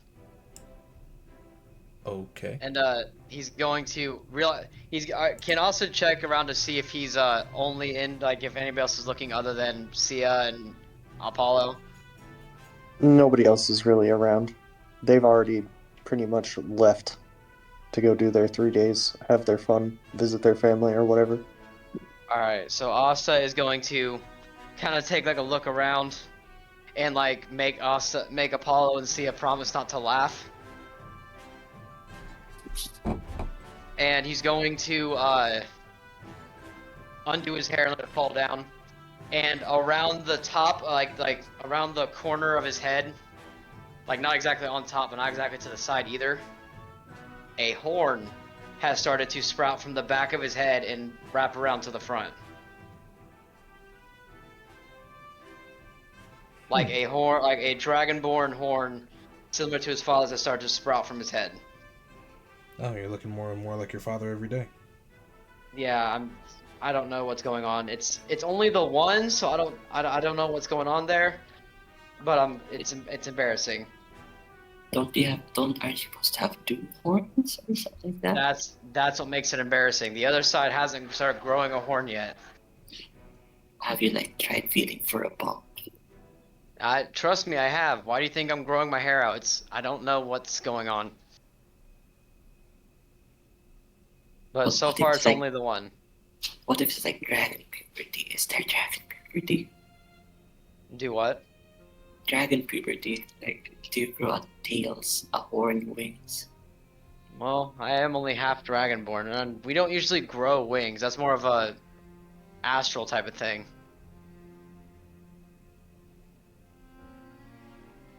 I don't think Dad ever had actual wings. Well, like we said, 6 weeks ago, your conception has been quite a bit different from anything the world has ever seen. Maybe you are growing something different from what the world has ever seen. I guess so. I mean, it's kind of hard to talk to Yen right now and ask, and even if I did ask her, it's not like she's done this type of thing before. And a singular horn, that's kind of cool. It's very unique. Yeah, Yeah, but asymmetry I'd is wonderful. It's the peak I'd of rather design. wait. The sarcasm is very appreciated, little brother. I wasn't being sarcastic. Symmetry is dead. A Oh. wise See, man once said, and this is a quote, "Symmetry is born out of lack of information. We only design with symmetry because we don't know what to do. But being designed with asymmetry, that's pure beauty." Oh. Well, thank you. Maybe I'll wear it out more often. I just didn't Plus, want you the could say soldiers you're a asking. unicorn. Okay, and it's going back in the hair. Because it's like, I mean, Ike over the table, you know the inspiration from this, from that one Dragonborn video we saw. Yes.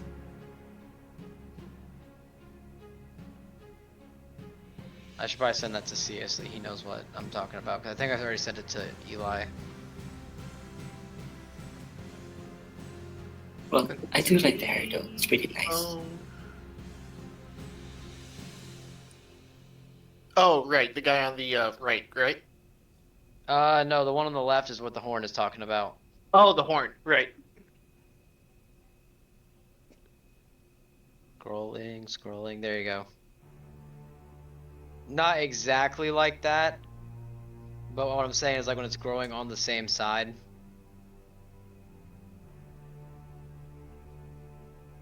It's definitely not the same type of horn. I gotta find like what the horn is.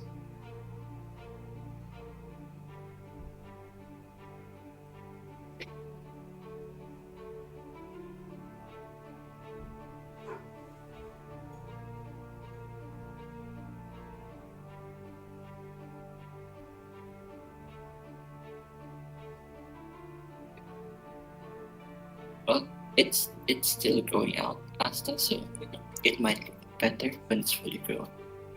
That's what I'm hoping. Anyway, enough about whatever this is. Let's go find Ezekiel.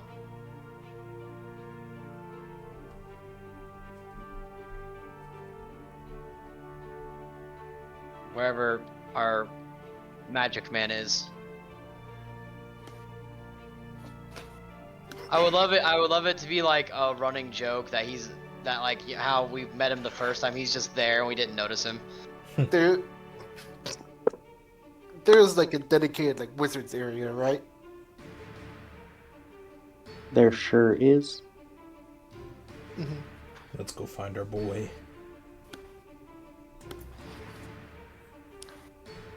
You find him in the dedicated spellcasters, actually, I guess.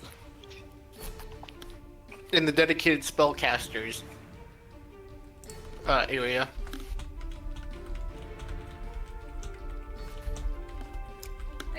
imagine him hunched over many scrolls with his preferred choice of drink.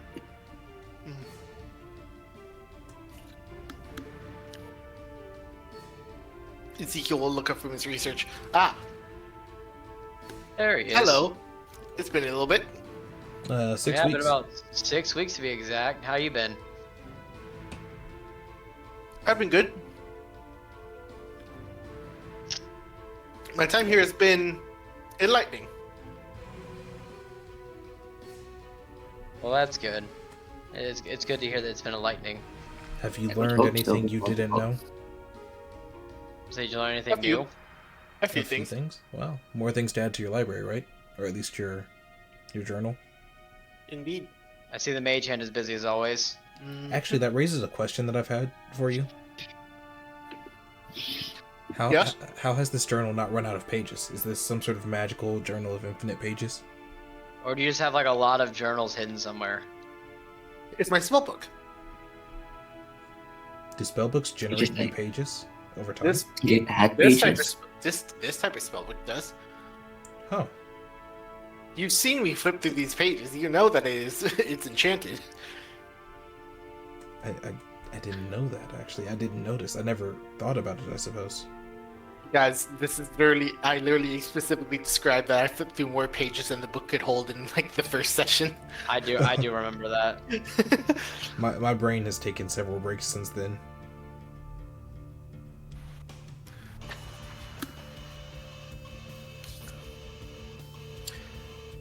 Yeah, well, he'll close up the book. And how are you all doing? You know, working our asses off. Unfair. We've been putting in effort. Yeah, No, I I learned how do- to booby trap many rooms. I had to freaking show a guy who's supremely jealous of Apollo around. That was fun. You got a new follower. I don't want to consider him a follower. I Well, don't I think mean, he wants he's to your, consider himself a follower either. He's your responsibility and all, you know. Yeah. Believe me, it's been hard enough keeping this away from him without him asking too many questions. I mean, the dude watches me like a hawk. Feels like I've got blue over my shoulder all over again. How fun. You know, somebody just sitting there hoping you mess up so they can rat you out for it. Only difference this time is I have to make sure that he doesn't fuck up himself now.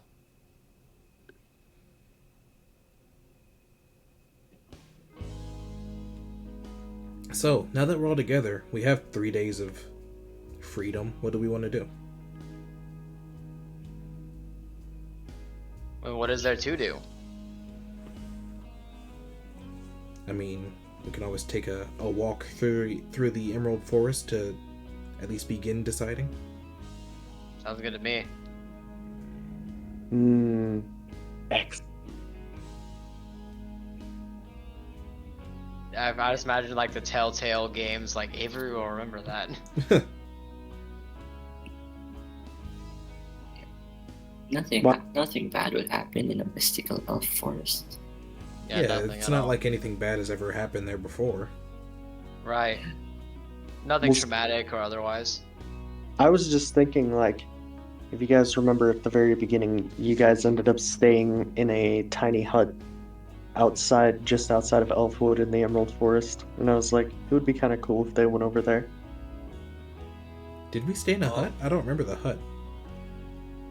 No, not like a actual hut, like like you made your own. Oh, the Yeah. one Griffin made. The one Griffin cast to give us this place to talk. Yeah.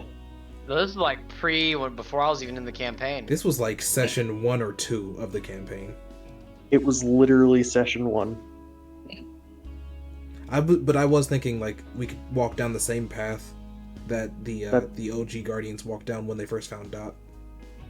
Exactly. Like, just start walking out of Elfwood down the road where they found Dot and all of that. Yeah. Let's go that way. Alright. Go that way, you do. You begin walking down a very old, very beautiful road. It's been well maintained over the years. You can see sort of a little footpath that leads off the road, heading almost towards a river, it would seem. To your other side, you can see a stream that runs parallel to the road, that sort of runs through the town and into the river.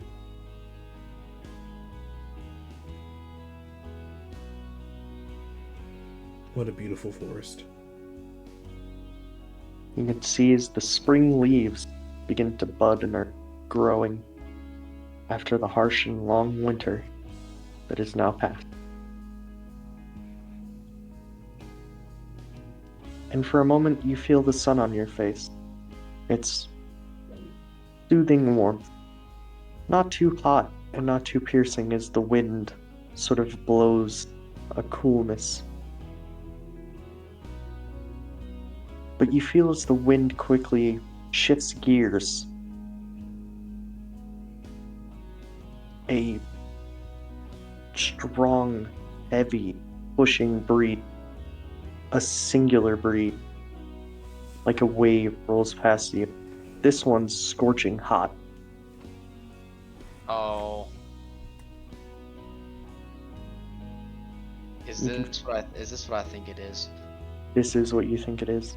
Oh The- no. Pushing some of the branches, shaking the trees. And there's almost a smell with it. A very faint, almost industrial smell that you haven't smelled since you were in Kitria.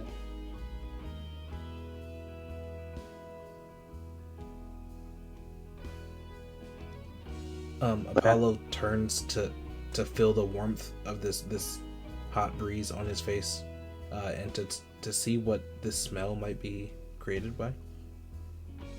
Yeah, you can go ahead and roll me a history check. Oh, history. Okay. But it rolls over you once, and that's it. It's a 19 on my history check.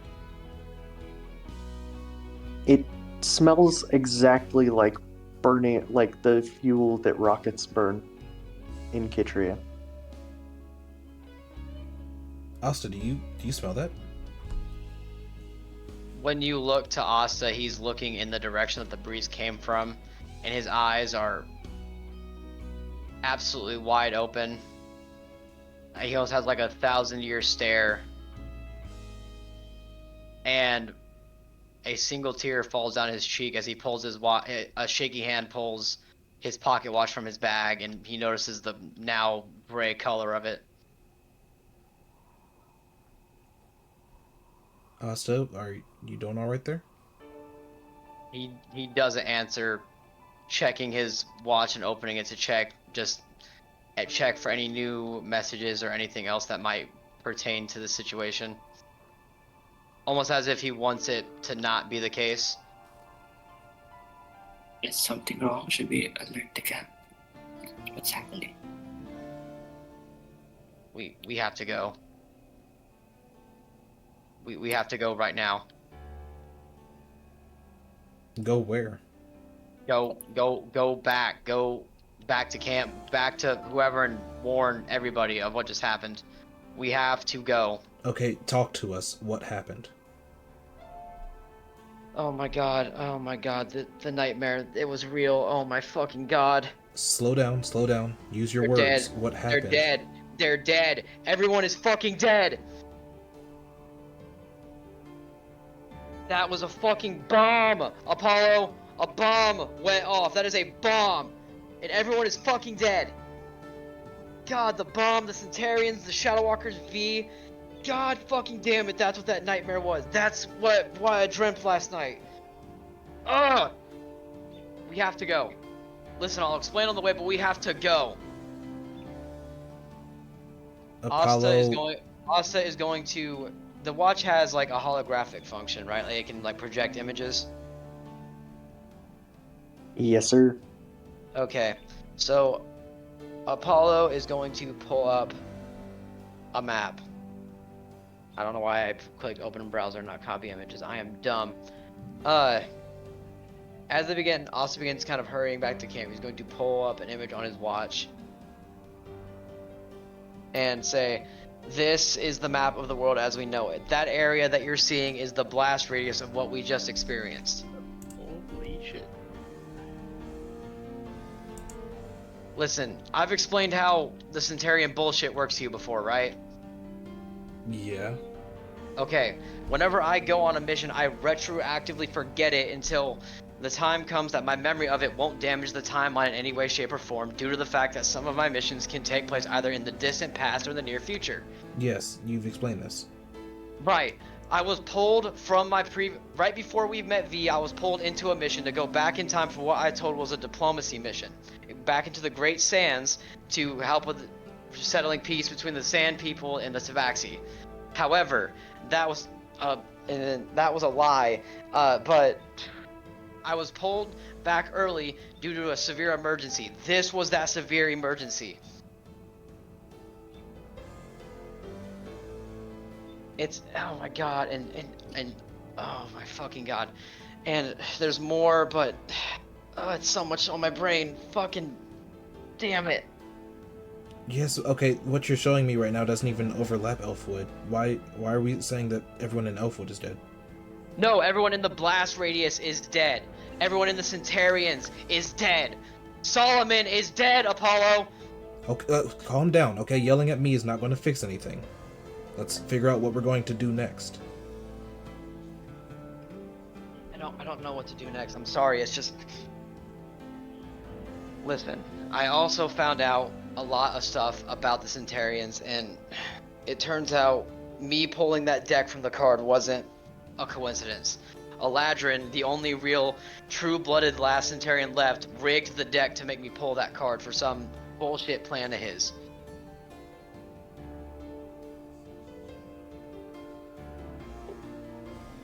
But that doesn't matter right now. The point is that bomb has gone off and killed millions of people, and we can't even enter it. If you enter it, your body will instantly disintegrate. That's why no Centurions are left, because they all went to check it out and all died immediately. Me, Eladrin, and another youngling Centurion are all that's left. Okay, so where are you wanting to go then? I don't know. But what the fact of the matter is that it's bad. Everything's about to get really bad really fast. The first thing out of your mouth was, we need to go. Where were you trying to go? No, I'm sorry. I don't know. It was panic. There was a lot of information to take in that was very abruptly put into my head, and I think my fight or flight kicked in somehow. But it's bad. It's very, very bad, and I'm sure the news of it's going to spread pretty quickly. And this war that we're a part of is definitely going to be affected somehow. I don't know how yet, but it will be. Let's at least first report back to camp. I'm sure Morgan would already know about this, but I have no doubt in my are mind we about gonna it. tell anyone about the Centurions and their part in this? No, they're not involved. They tried to stop it, I guess, or report in on what happened, and they were all wiped out. It doesn't even matter anymore. But it's irrelevant to the current state of being. Let me rephrase that. Are we gonna tell the people at camp that of what you know about the bomb? Yes, nobody can enter that blast radius. I didn't see it myself, but V saw it, and he said it was indescribable. It was like people were instantly vaporizing, and these things were taking their souls and eating them or tormenting them, and it's hell. It's hell. It's absolute hell for anybody who goes in there. You cannot go in there and survive. Don't forget about the whole thing with the realms and Dawn and all of that. Oh, yes, of course, thank you. There's more than that. It's like, I don't know how to explain it, but I also spoke with an archdemon by the name of Christine, and she shared with me and V that there has been a shift in the realms once again, and it's almost like the realms are restoring themselves from before the collapse. What exactly what all that entails, I don't know, but she mentioned something about Dawn potentially coming back.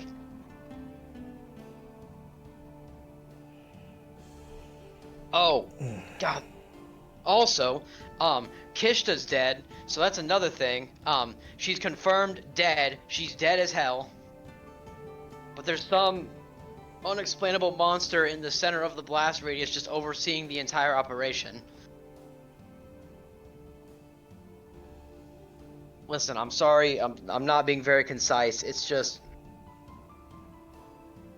a lot happened on that mission, and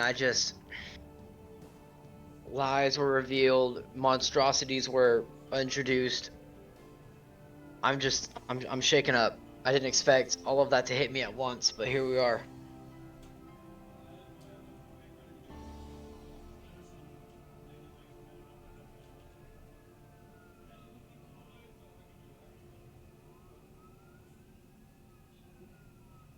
But the point is, yes, we have to get back to camp and see what they want to do.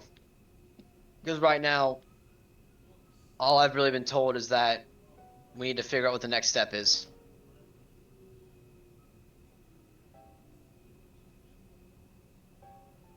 Because as of right now, there's nothing we can do about the blast radius or anybody trapped inside. Anybody trapped inside that blast radius is good as dead. They're gone. And that's what I mean when I say that Solomon was in the blast radius, sent there on a mission by V and Eladrin. When I found out about being tricked into joining, I told them that I wanted Solomon's position after he died, and that's how I know for certain.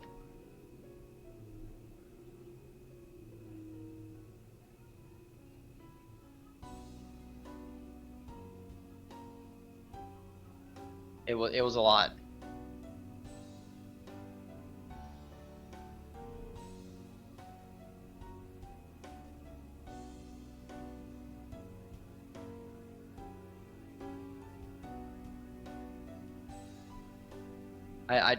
I'm sorry guys, but I don't know what to do from here.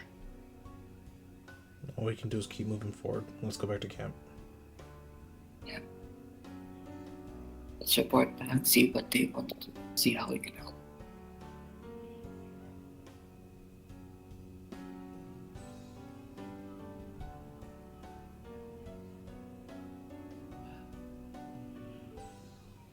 After all this, there may not be a Warnog. Now might be the time to gather together. My thoughts exactly, but who knows?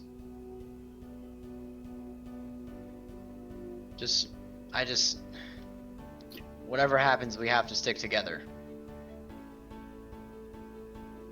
No doubt about that. If we go into this war without each other, we will die. There's no uncertainty about it.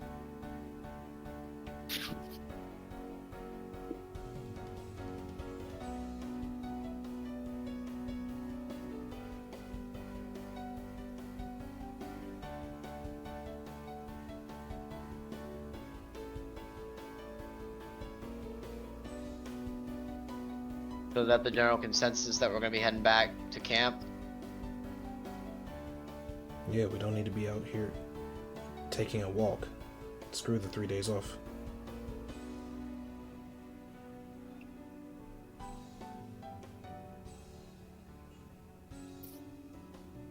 So, do we report to our respective captains and see what happens from then on? With how urgent this is, I doubt it'll be separate meetings. It's probably going to be one whole meeting as an army. Well, I guess whoever we see first, we report it to them. Whether it be Artemis, Morgan, or James. I think we should report it to Morgan or James first. Something about that old man's warning of the Black Dragon and Artemis being known as the Black Dragon doesn't sit right with me.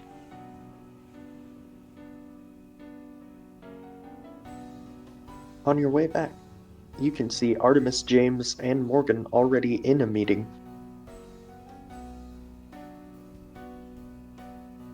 Well, it looks like they already might even know about it. Well then, your call as to whether we tell them or not. Let's see what they know first. Okay.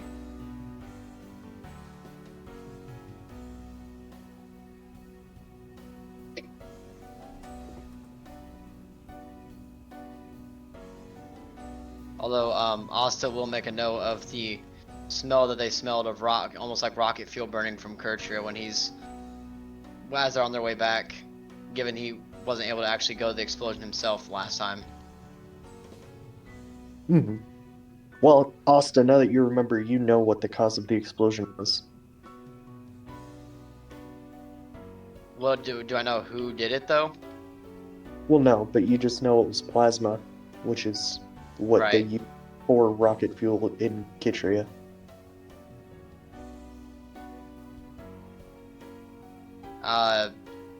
Upon knowing this, can he contact V from his watch? He sure can. Okay. If you want to contact me, though, feel free to just message us away. That's what I'm doing right now, way ahead of you. Oh, sick.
And that message is sent his way. Mm.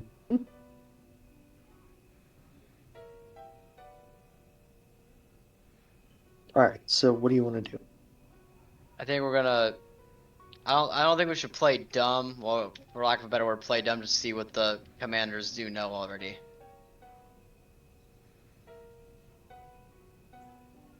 Alright, how would you like to do this? I guess we can just kind of pop into the meeting and explain that we felt that really warm rush of wind and something didn't quite feel right about it, so they headed back to camp.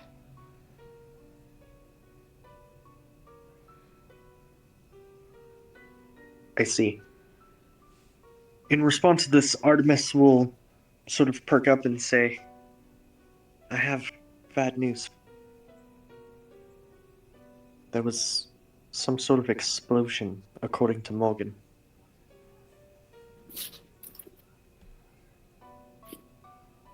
That's what I thought it was.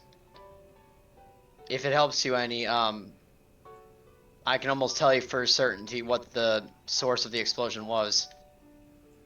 Oh? It's plasma. It comes from a faraway land where, what's our rank now?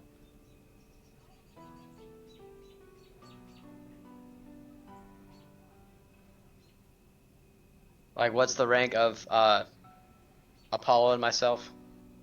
Oh. Let me actually. He's going to the notes. Somebody stop him. I'm going in there with you. We go together. It's like that scene from the end of the second Sherlock Holmes movie where he kind of like grabs him by the neck and they both go over the waterfall.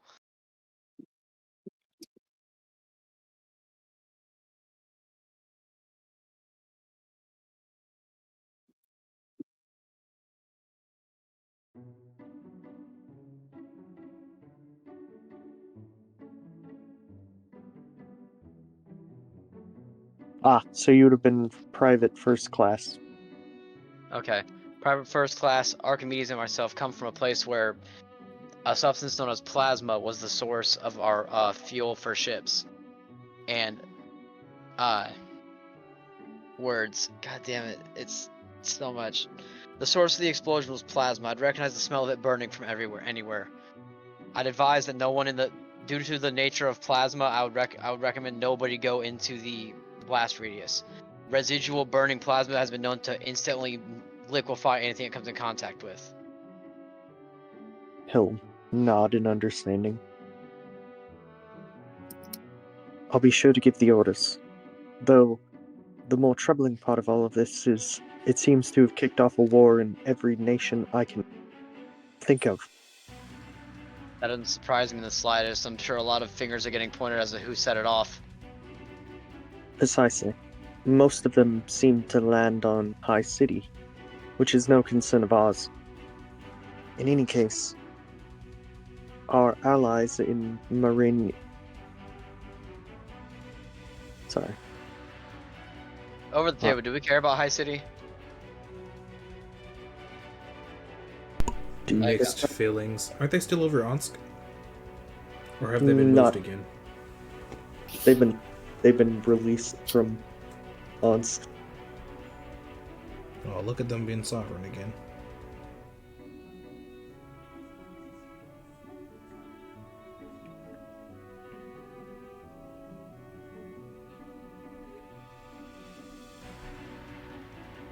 Trying to think of what all can Austin share without giving away the identity of the Centurions. I mean, to be fair, it's not as though there's a lot of Centurions to get mad at you. Right, there's like, what, 2 other ones? Mm-hmm. Right, but if Asta still does kind of believe in the mission of the Centurions a little bit, Mm-hmm. like, and like of them making sure people stay free without ruling over anybody. So he wants to keep it a secret for now, just to not risk tampering with that idea by anybody unsavory finding out. Mm-hmm.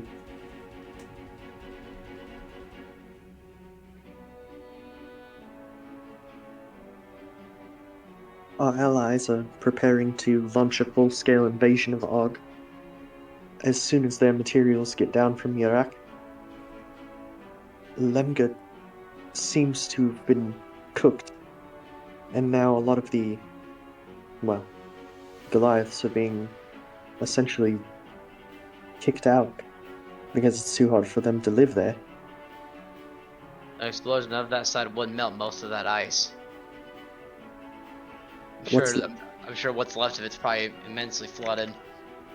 What's left of Insori and the Great Sands are fleeing to Ma, and the pacifists in Ma are trying to be hospitable, but tensions are high.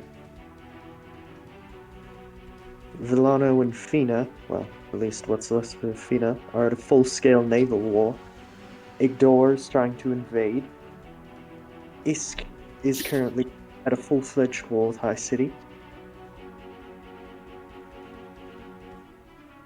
The Orc countries are all fighting amongst each other, but not to mention their invasion of Yan.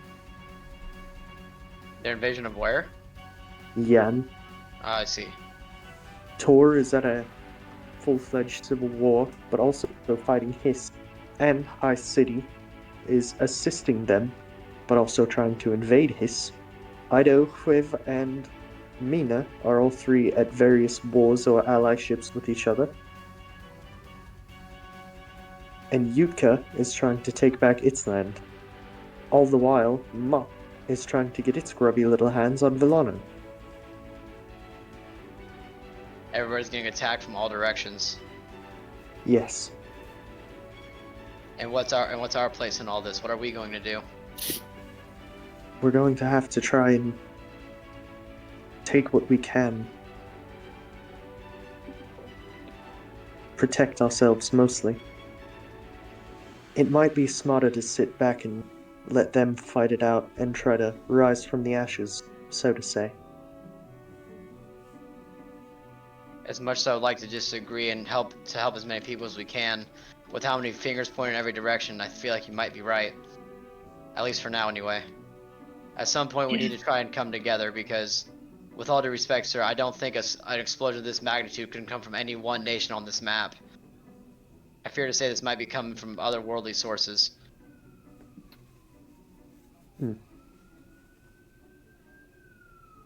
See. Perhaps you should go scout it out and bring me back a report on the blast radius.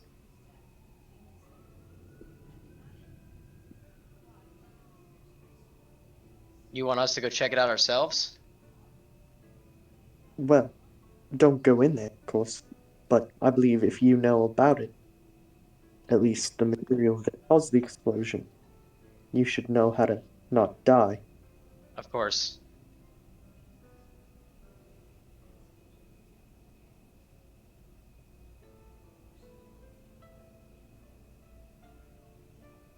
With all due respect, if I could be so bold, if you are sending me out there to check it out, may I ask that I pick who goes with me? Of course. In that case, I'd like to take Private First Class Archimedes, Umaleth, and Thistle with me as well, for reconnaissance and assault purposes. No telling what we'll face out there, and I want to be prepared. He'll nod. I'll make sure I get it cleared.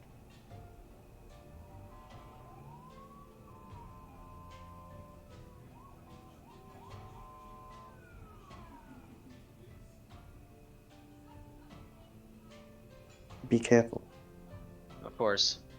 I'll report back as soon as I can. But for now, I can't stress enough. Make sure that everybody you can stays away from that blast radius. With how unpredictable it is, there's no telling when it might potentially increase. Of course. Thank you for the information. I'll give you as much as I can.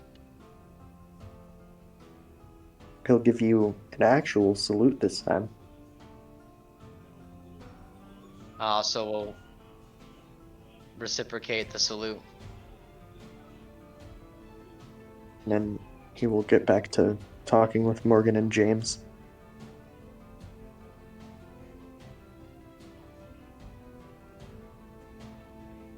Well, looks like we have an assignment.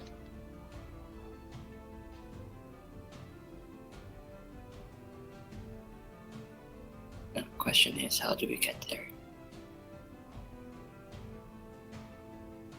And are we leaving now? As soon as we're all ready, as soon as you guys are ready to go, I say we should head out as soon as possible. I may have a way for us to get there quicker than expected. Maybe not. I'll let you guys know what I find out.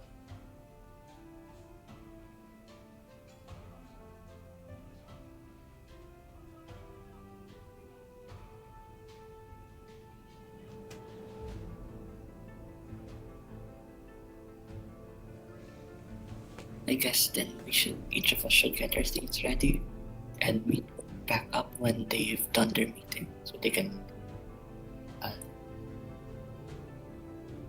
so we could have a briefing before we go. Looks good to me. Apollo, are you okay? Yeah. I know it's a lot, believe me. And I'm sorry this is all being dumped on you just like this. I'm sorry for the outburst earlier. It was just a lot to suddenly remember all at once.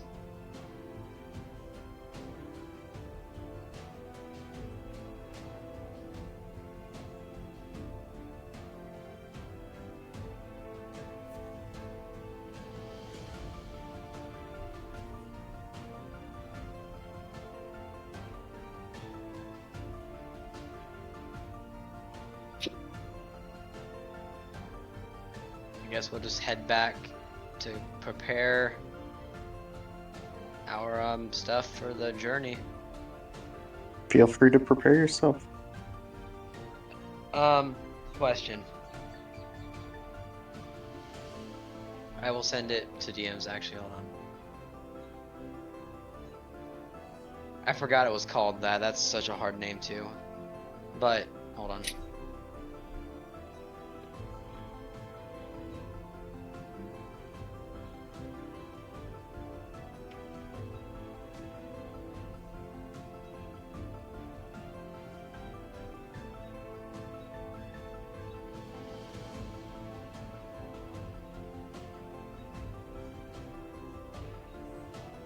And as they prepare to head out, Asa will open his foldable hole that had his armor in it and sigh as he mutters to himself about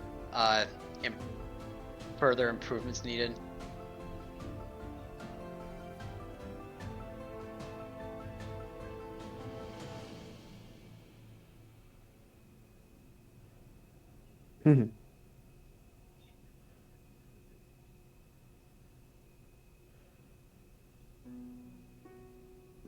I grab my things and tell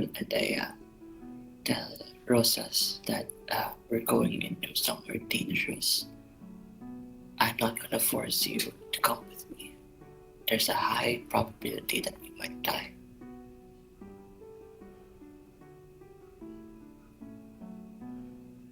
So I'm giving you the choice whether or not you want to come. Alright, let me get my voice ready for Rosas. While you're getting your voice ready, Asta will pull a new set of armor out of his foldable hole and quickly make a hole in the head of it to make room for his now developing horn to stick out of. Because while he was in the past, he did discover a very durable metal. I think Avery said it was called Uruk. And he used that to enhance his armor. And so I posted it in general, but that's what Asta's armor looks like now. Just with a hole on the right hand side of the helmet for his horn.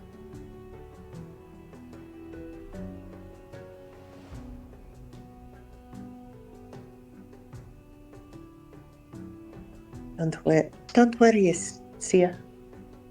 I'm ready. I won't let you go somewhere dangerous alone.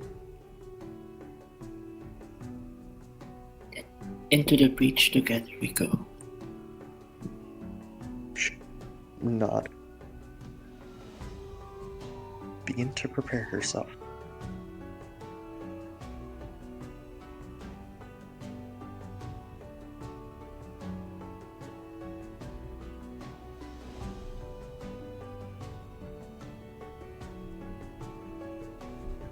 And with that, ready to go. While they're preparing, would it be possible for Asta and Apollo to get a hold of William and Billy and see how they're doing in Tor? Would there be any way to contact them?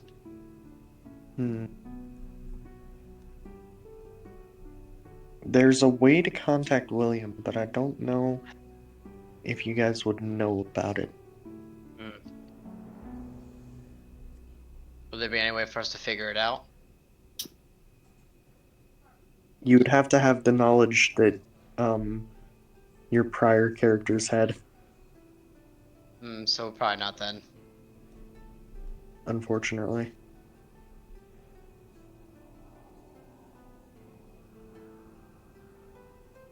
I mean, there is always the option of trying to find some way to get to Tor, but I doubt that's in the cards either. At least not right now. Right.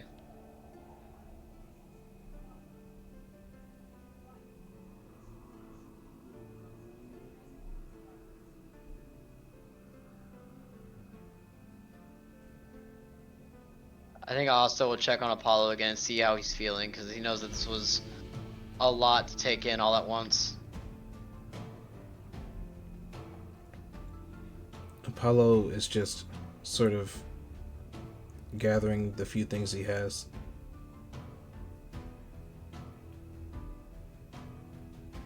Are you doing okay, Apollo? I'm fine. I mean, as fine as we can be, I guess. Do you Yeah. need to say anything? Do you need to talk?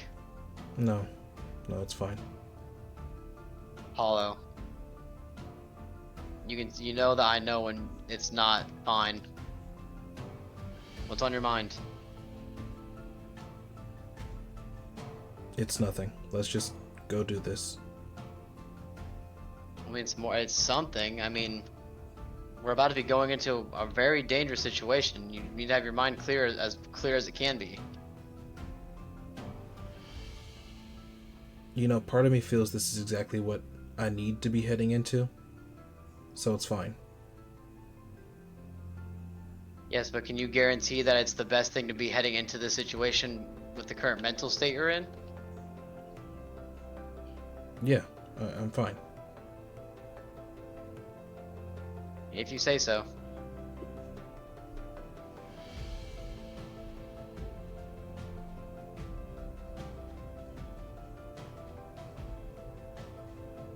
Well, whenever you decide that you're not fine, and you do need to say something about it, you know that I've got your back. Asta, you worry too much. I am fine. You're my little brother, Apollo. I'm going to worry about you no matter how fine you are. Comes with the territory. Do you remember that You're gonna, talk we like- had about me needing to be able to be in danger, and it needs to be okay sometimes? Yes, I'm fully aware of that. It needs to be okay. I'm fine. I know this. You know what? Okay.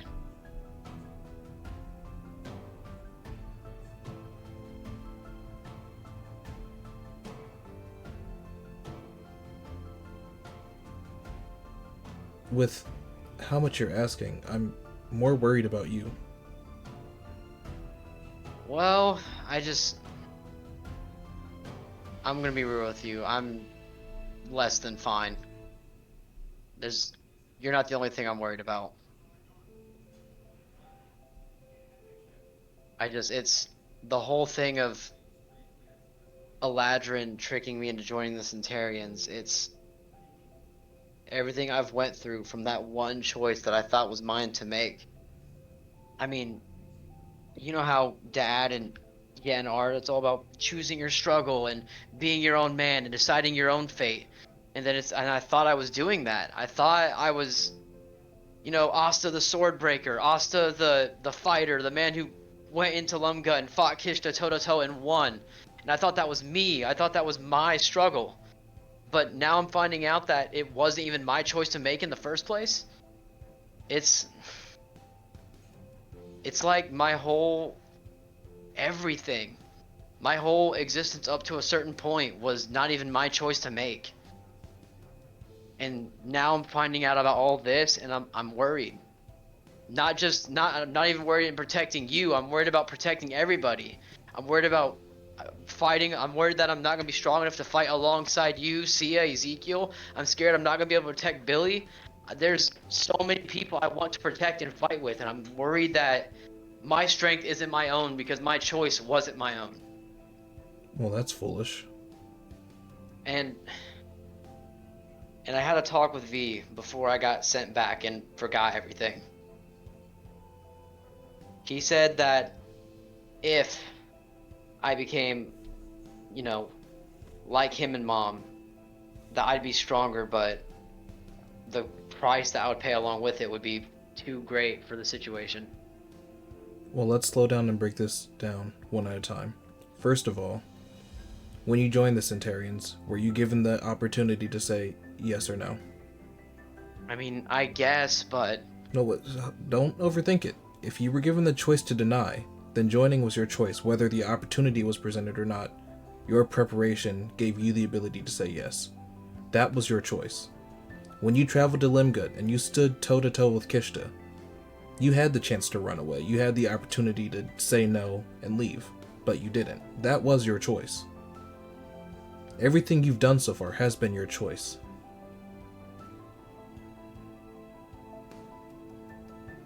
Don't allow fear to cause you to doubt your own abilities. Because of our group, you are undoubtedly the strongest. You've gone through the most. You've got 2 years of time that the rest of us can't even account for. We can't hope to stand on your level. That's just how it is.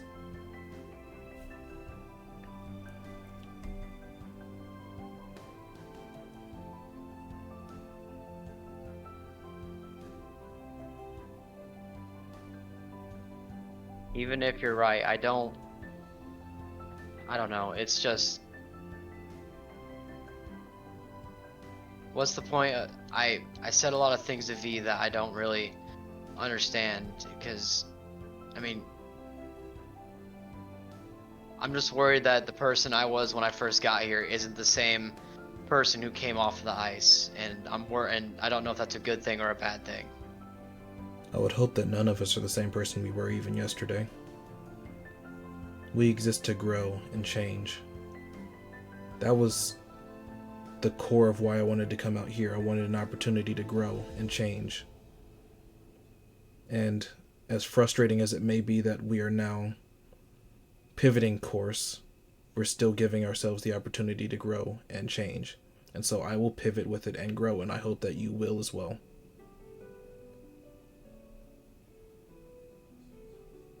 Every decision you've made thus far, and every decision you make from this point on, will be your own.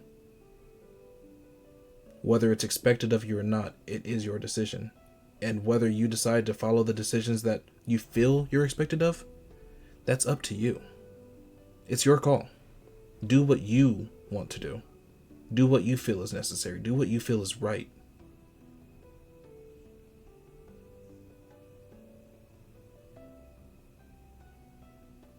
You're right, Apollo. I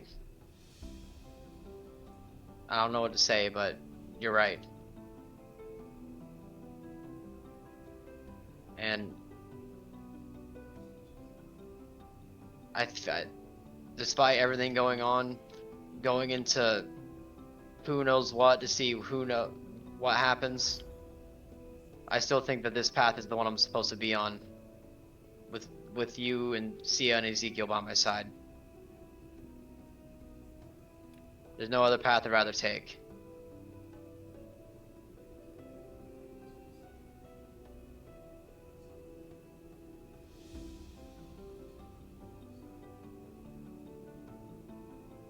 After all, I can't let death have you that easy, can I? No, you don't need to worry about death taking me. It's not strong enough. Yeah. Yeah, of course you're right.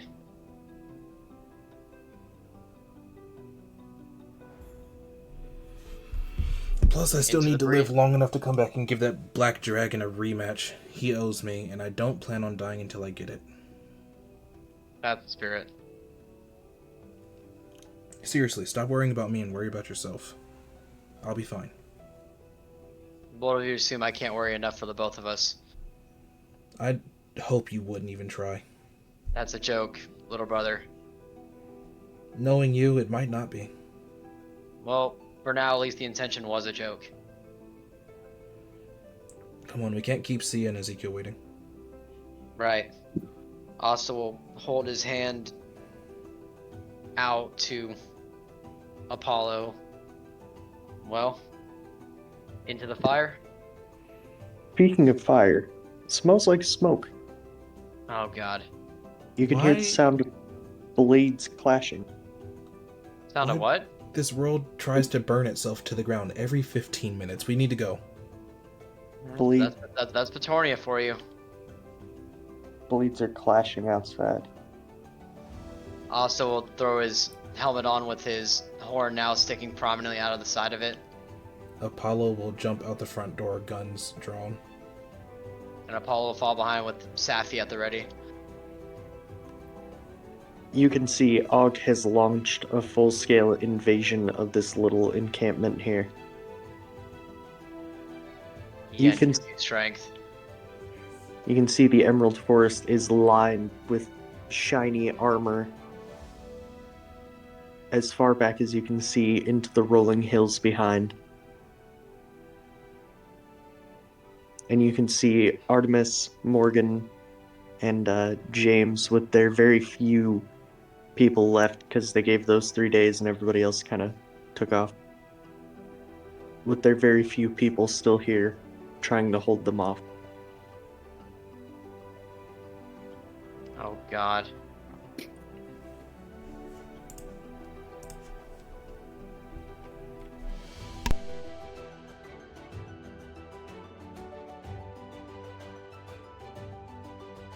Well, what do we do? Well, Yeah. we gotta find Sia and Ezekiel. You find Sia and Ezekiel. I want to help fight off these invaders. They need help. We can do both. Okay, but we can't leave them to fight while we go find others. Damn it, you're right. We'll help them first. I'm sure C and Ezekiel aren't too far away. I'm sure they can hear the fighting, if anything.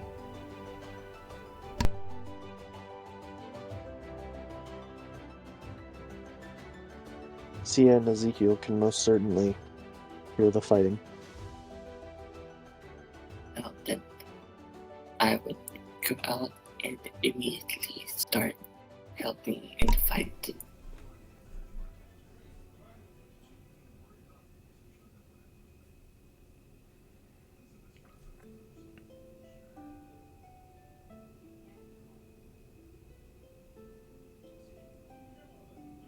Looks like it's battle time.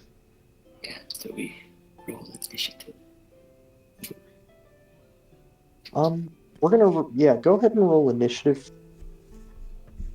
We're gonna go a little, how do you say, unconventional. Oh.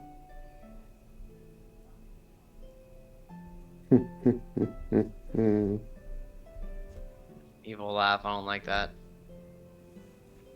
Oh dear God, that's a terrible initiative. I got a 4.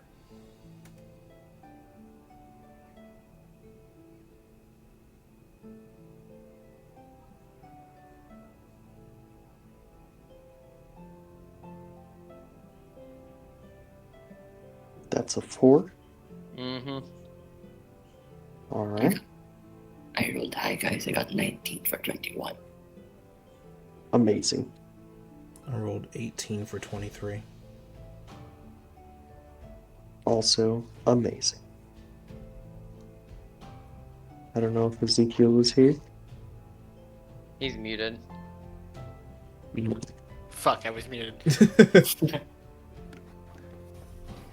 The narrator, Ezekiel- he's muted. He like, fuck, I was muted. Yeah, Ezekiel's with you guys. Alright. You want to roll initiative as well? Yes. 9. Excellent. Please, somebody roll lower than me, please. Apollo, how would you like to approach this conflict? For starters, I will don my ranger's mantle. So his clothing will change to his sort of long leather jacket that gives him a bit of extra armor, and surrounds him with his sort of heated aura. And then I will summon Matrix mode. my Megazord. I will summon. Oh, what did we end up calling him? Megazord. Yeah, I forgot what we ended up calling him. I forget every single time. Oh, Asterius.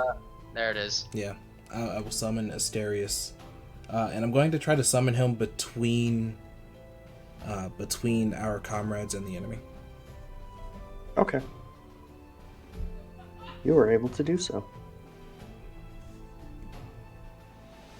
You can see as Artemis is fighting real hard, he seems to almost delicately dance around the blades of the enemies, whilst very precisely and swiftly sort of making his attacks. On this turn, I think I want to have the Megazord make one attack on the enemies. Alright. Let me roll that. Sorry, his stat block's a little weird. There it is. It's plus 4 to hit. It's an 18. 18 will hit. Okay, and then that will be... God, what level are we even? 7 or 9. 9? Yeah. 9. Okay, that's just for his hit points. It's only 2d6 damage. Plus PB, which is 4. So that is 12 fire damage. Okay. You scorch the shit out of one of these guys. You can see in some places his skin melding to the armor. Jesus. Fucking got his ass, goddamn. That is all that I can do. Alright. We'll hop over to Sia.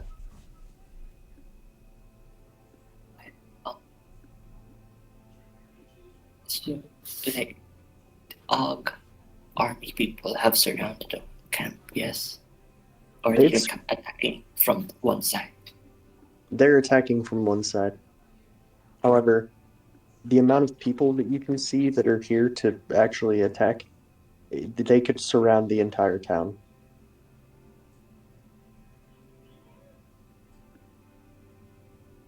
There is, at the very least, 1,000 people.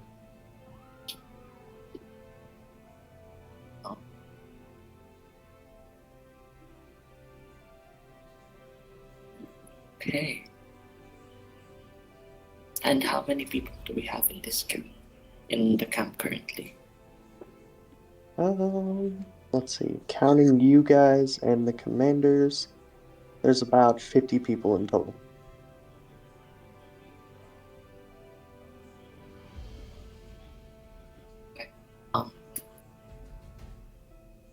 Sia will try to find the commander or like the person in charge, like commanding the army. Mhm. If Sia can spot them, fireball. Okay. So you can see a guy sitting on a particularly decorated horse on one of the hills in the far distance. Is that within 150 feet? Unfortunately, it is not. How far away is he? Let me calculate this. In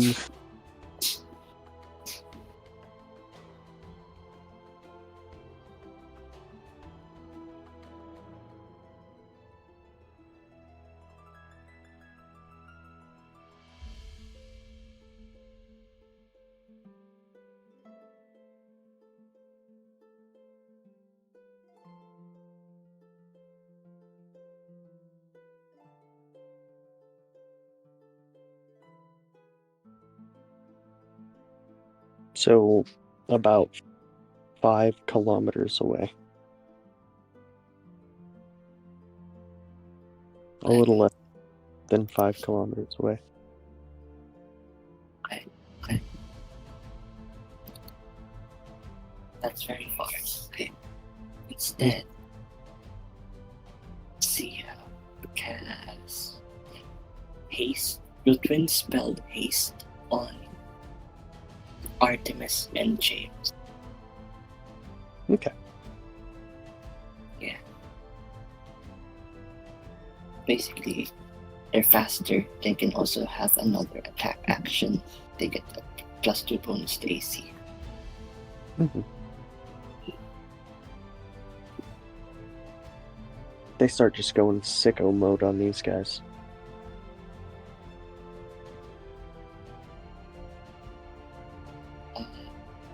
My bonus action.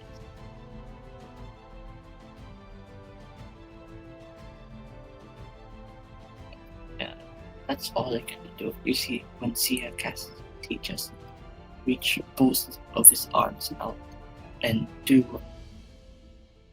like warbling masses of greenish light spread over James and Artemis and helps them fight. Mhm. And that's my turn. All right. Ezekiel, that makes it your turn.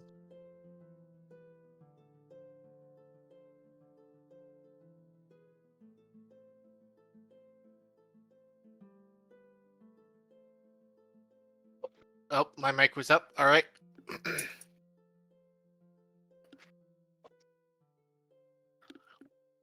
All right. Fireball. It's wizard time, motherfucker. A simple third level fireball.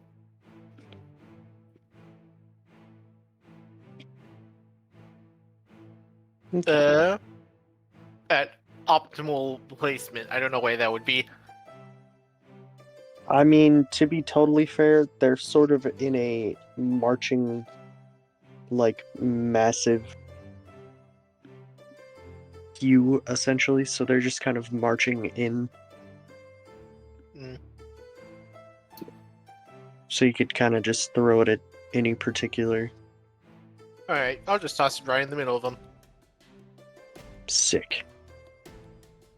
And let's see, that is. It has a dexterity saving throw, DC 17. Mm-hmm. I'm just trying to figure out the radius, how many people I need to roll this for.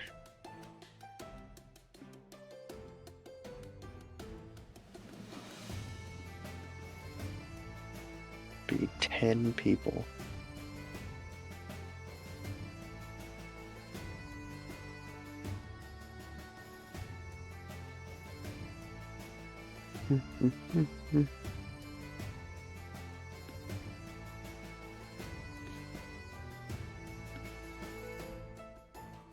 Nine, 26, 18.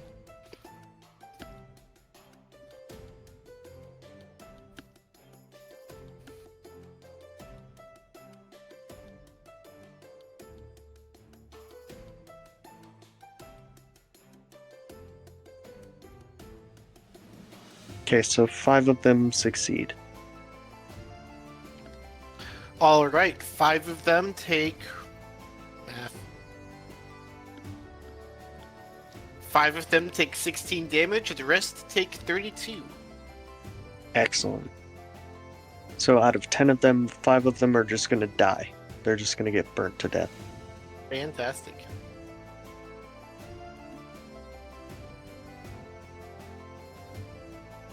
Is there anything else you would like to do?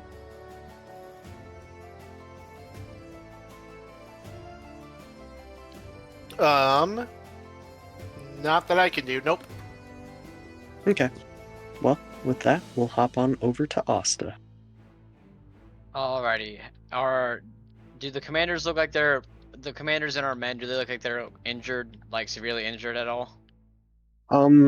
They're doing their best to fight 1,000 guys.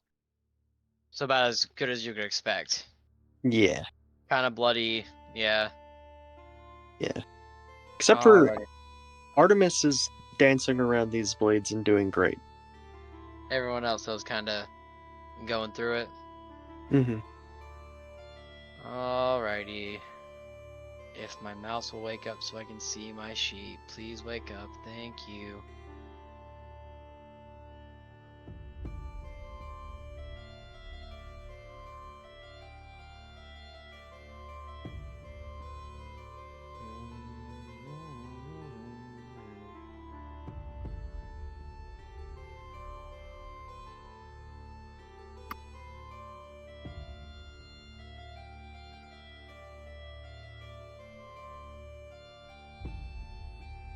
Alright, Asta's gonna jump right into the fray.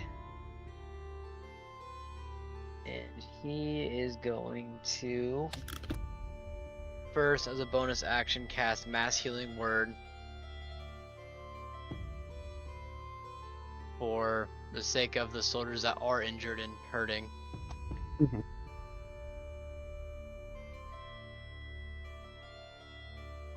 And he's going to rush to the front lines. And kind of get to the point where he's facing the line of soldiers. And he is going to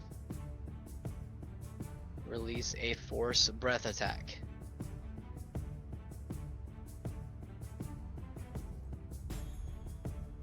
So that is a 15-foot cone in front of me. and each soldier in the area has to make a dex save in beat of 14. Okay. What was the radius? 15-foot cone, and also ran up to the front line, so like they're all in front of him. Mm-hmm. Okay, so 15 feet. Is there a distance? It just says a 15-foot cone. Okay. So I'm guessing a cone that reaches out 15 feet in front of him. Mm-hmm. Alright, we'll just go for the full brunt of it.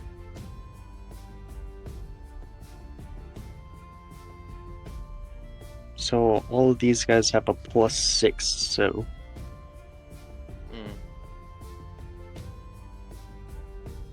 Unfortunate.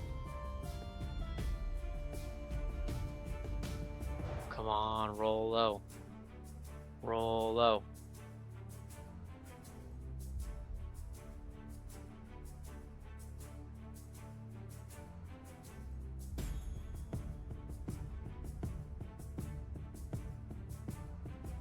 by my calculations, it looks like that is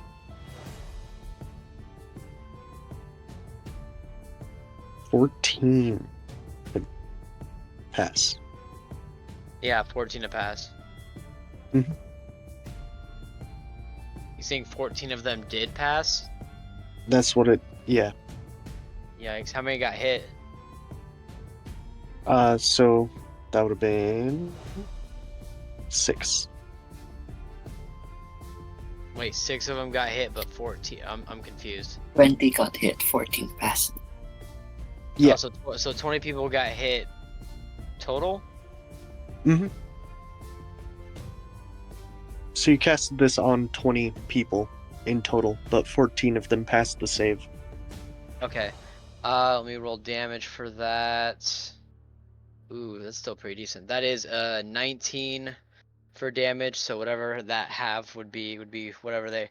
The ones that failed take 19 damage and are sent back 10 feet, I think.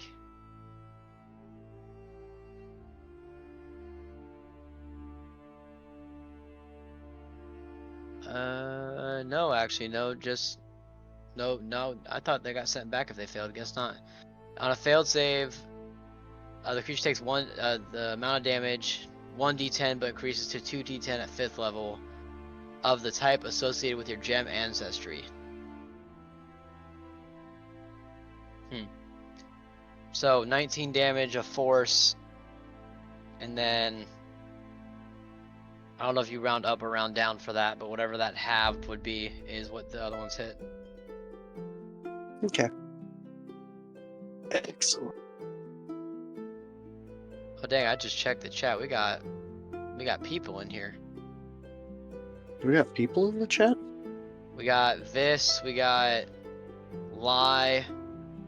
We got Vis and Lie in the chat. We got Visly and Tree, and somebody who has not chatted, but someone else. Yeah. We got Gang in the chat right now. Unless it's counting, it might be counting my. It's my probably account as a counting me. viewer. It's counting me. It's counting me because I'm in the stream. Oh yeah, then you're the fourth. Lie. I knew Lie was in the stream because he DM'd me saying, "Can I see the new armor?" I'm like, "Yeah, I got you, bro." Well, I said don't count him. He's not real.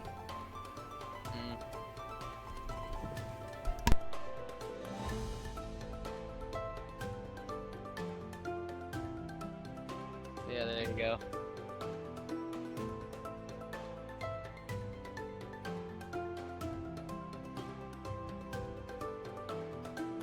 Yeah, also didn't dragon form yet. Let me cook.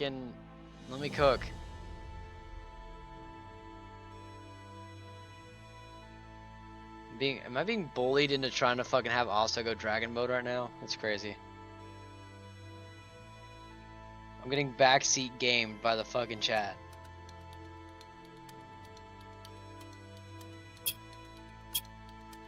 That's it. You're all fired from Petornia. Everyone in chat. Oh no.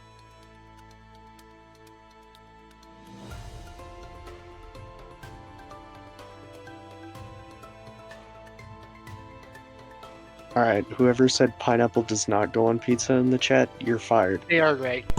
Rest What do in you peace, mean Viz. they're They're fired? correct. Rest in peace, Viz. Viz is right.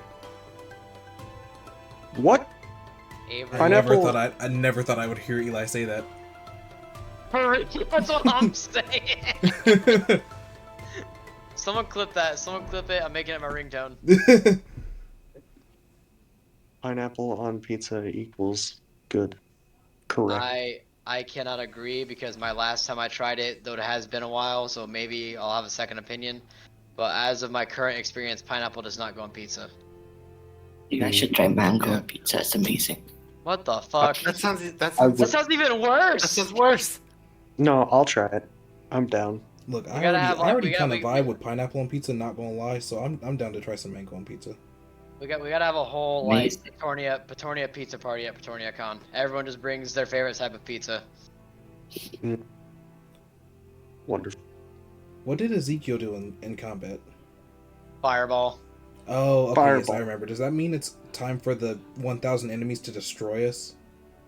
Yeah, it's time for me to make my attack, but I'm gonna let that marinate for a second because I gotta go do something for a very quick second.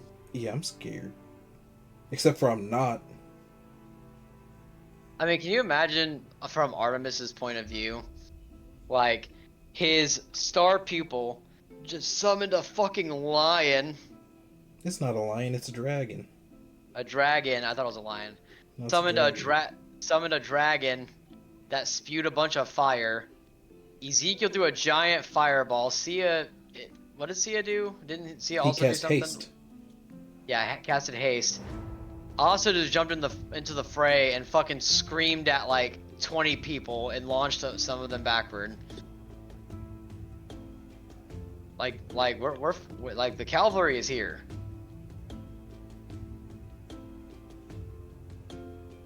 Time to earn a rank, boys.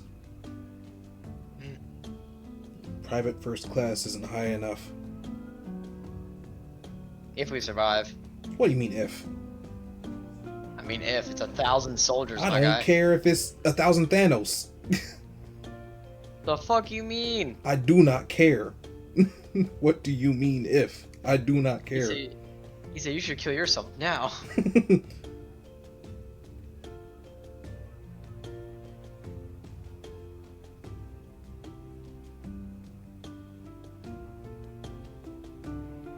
I don't care if it's 1,000 Benfors.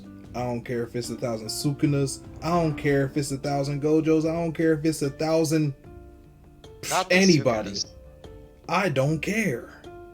Free Apollo till it's backwards. Free Apollo, ka. Free him till it's backwards. Free Gojo till it's backwards. They jump in me. They jump dropped. in. Yo, when Toji jumped into the domain expansion, he said he trying to treat me like a dish. He trying to eat me, bruh. About there for those sets, try and find my center. Oh man. I'm sorry. Let me reiterate. All of us non-Gojo level sorcerers actually gotta clock in. We actually gotta do some work sometimes. I'm gonna ignore this hating ass energy coming off of your spirit right now. Oh, guys, in the chat, if you have not seen Hood Jujutsu Kaisen, treat yourself and go watch it. Absolutely. Big Raga, the op stopper. Free Gojo. Did you say there's gonna be hoes at the function? Yeah, man, I said hoes. There's gonna be. I'm clocking out right now. Let me get changed. I was told I've been working double shifts for all week, and was told there was gonna be hoes at the function. I get here, and all the hoes are scared away by a broke bitch like you. Well, maybe the hoes are scaring me. You ever think about that? I'll work double overtime with no pay, and the only reason I don't got no hoes is because of you.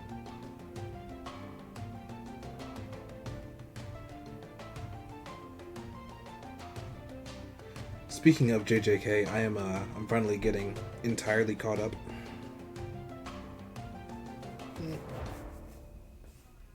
Where are you at right now? Let me pull up the site real quick. Let me pull up the site real quick. Jujutsu Kaisen. Let's see. Season 3, episode 44. So I've got like 4 more episodes. Okay. Yeah. I just saw. Have you seen the clip of like the extended Maharaga and Sukuna fight from the Blu-ray? No. Bro, Sukuna hit that Michael Jackson throwing dismantles at Maharaga. It was so fucking funny.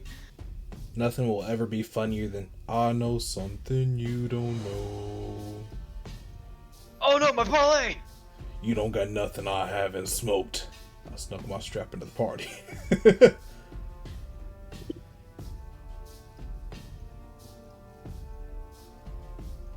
He said, gun to your head, name 5. Gun to your You didn't head, even- spit a Birdman verse. Hey yo, You CL, didn't even do it cash right. money business. I saw a clip where someone said it was Sukuna going, no human is allowed to, if any human moves before I say go, I'll murder you all. And then Panda kind of looked left and right and then started sprinting. He said, I ain't no human. So Sukuna said, you know what, that's on me, that's on me. I wasn't specific enough, that's on me. Oh, He gets a pass. pick a number between 1 and 50. Oh god. You know what's better than 24? 25. 31. Do we all need to And- pick individual numbers, or do we need to agree It's on one? it's the meme of just like, pick a number, 20, start lower, I beg of you. Do we need to agree on a number, or do we all need a number? You all need to pick a number, but it can be the same number if you want. Oh, okay, okay. Well, if Ike's picking 25, I'm picking 13. And feel free to add your dex bonus once you pick it. Oh, That's concerning, bro. What do you mean add my dex bonus to it? What is this roll for? is this a save or a check? Pick a number between what? 1 and 50, and then add your dex bonus to it. Sir, that is terrifying. What do you mean add our dex bonus to it? Are we adding? I'm gonna do 42 plus Dex will make it 44.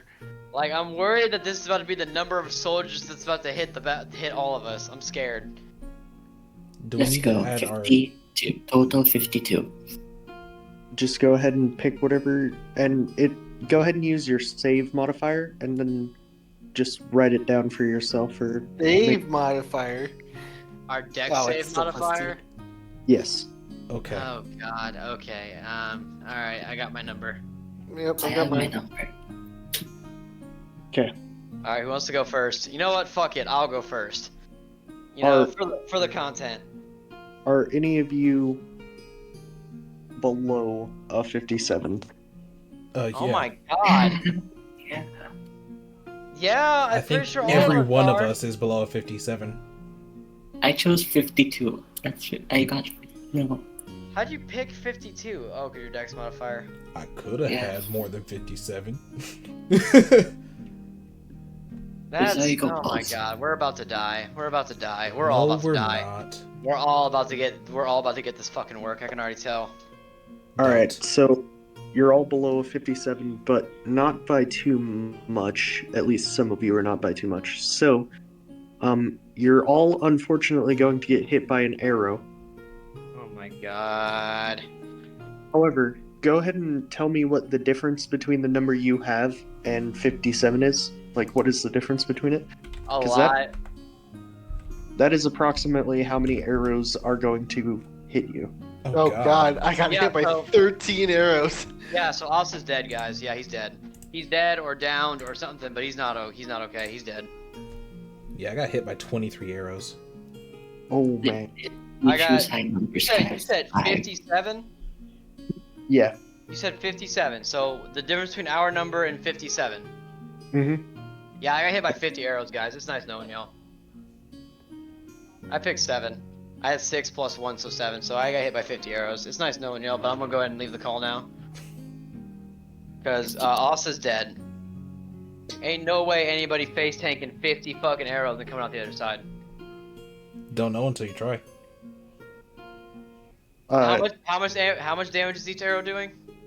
A D4. 4. So I okay, got you know what? five. I'll do you the honors, Avery, and I'll roll up my own death. Let me roll 50 d4s real quick. Oh, okay. I'll go ahead and delete that then. Oh, you already have a roll? Yeah, you rolled 1. Yeah, it Oh. was 137. Wait, I'm getting a message from the outer universe. Okay. Is the outer universe helping us? I'm already halfway to 50. Hold on. Yeah, so once you roll it, go ahead and half it. And you can thank Sky Dad, I guess. Who the fuck is Sky Dad? Yeah, I'm dead. That's 138 damage, and I'm at 111 health. Yeah, but you get to half it. That's yeah.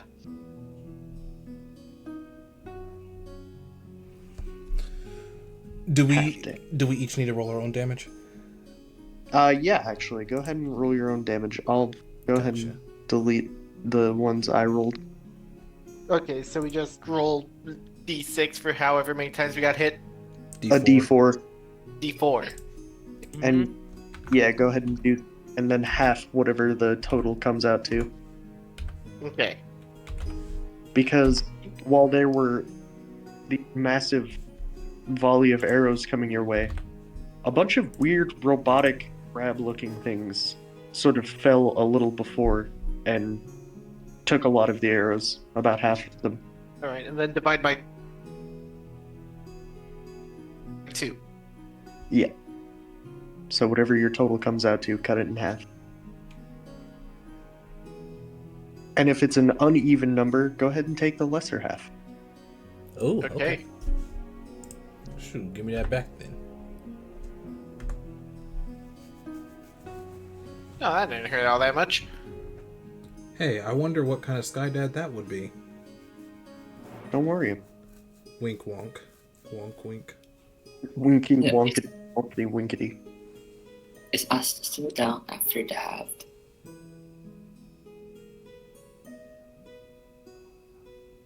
When it's cut in half, that's still enough to down Asta. No. Okay.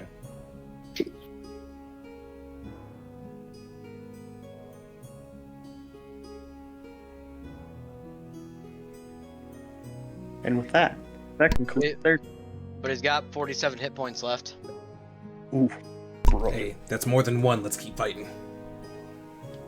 Yeah, no, Asta's dying here. I'm sorry to tell y'all, but Nah, bro. Helldiver mentality.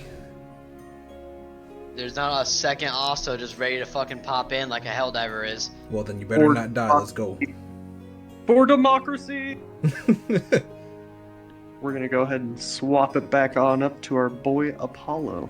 Alright, I got much more action economy this time. I've already transformed and summoned my boy Asterius. So, I'm gonna go ahead and I can take 4 shots because of haste. Yeah. And haste you, I hasted their 2 commanders. How many are within attacking range right now of me? I mean, let's see, so there's 2 roughly, because I don't use the grid system, there's about 2 guys per 5 foot, so they're all kind of crammed in together. And if you're on the front lines, then you can kind of use your judgment. I can cast Fireball. I can do that now.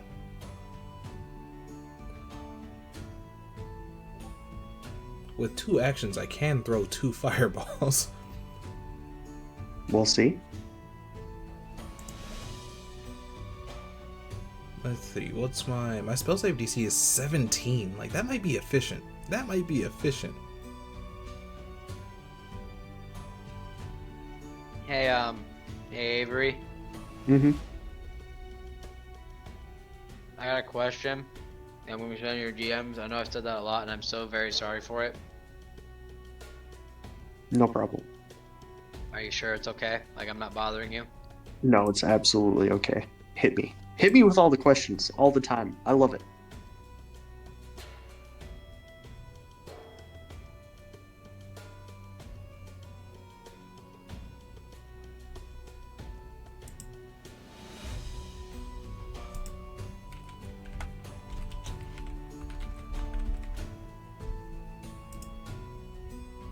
Alright. That's all I need to know. Thank you so much, Avery. I love you to death. You know that. Of course. Anytime. I love you too, man. What spell slots do I have? I only have up to 3rd level. Oh, righty. Never. There's Okay. never enough. So, So, you see Apollo sort of stick his guns back on his hips, and he looks up to the sky and he just utters the words, "May starless light guard my spell." And he's going to throw 2 fireballs at the front line. I need dex saves from everyone within range, and my spell save DC is 17. alright. It is going to be the standard 20.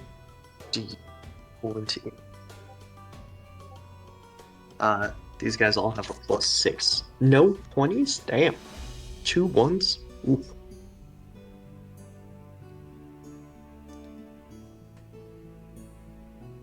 You said +6? Mm-hmm. So anyone with an 11 or higher saves.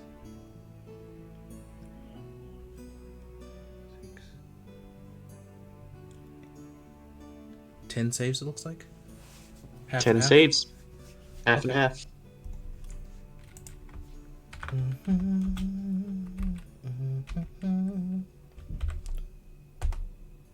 So 32 damage to anyone who did not save, 16 to anyone who did. But Okay, I threw 2. so- I threw 2. Ooh.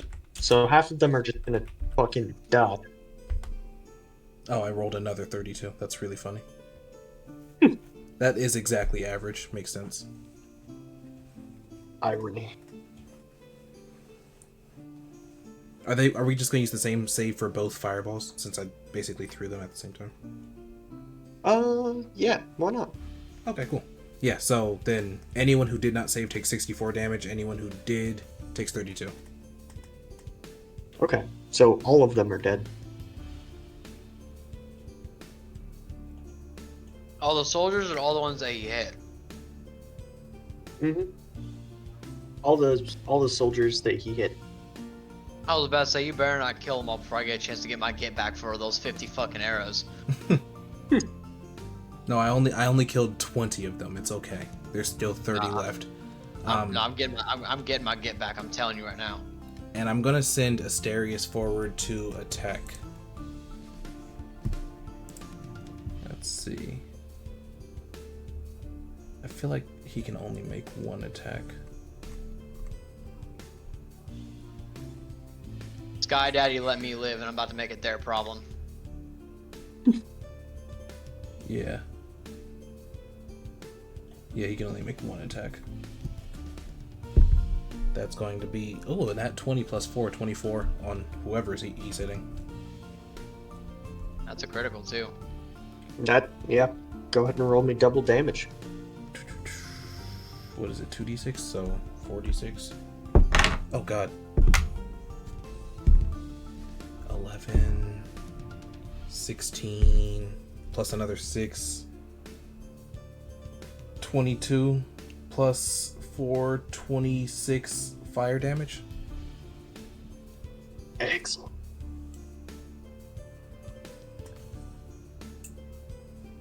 Roasted.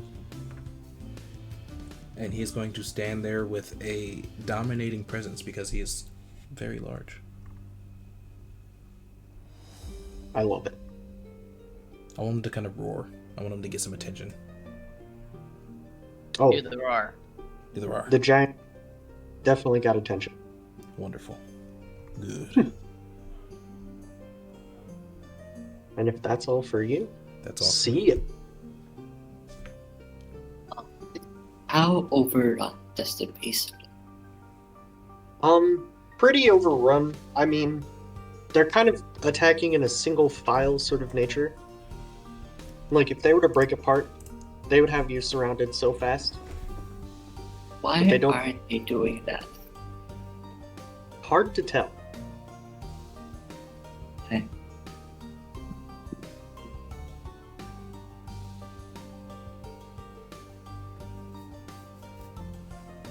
And I look to Morgan and say, Morgan, we need to beat a retreat now. There's no way 50 people can survive this onslaught. I'm There's only, preparing. there's only 30 of them left, right? There's 1,000 people. Yeah, you started with 1,000 people. Uh,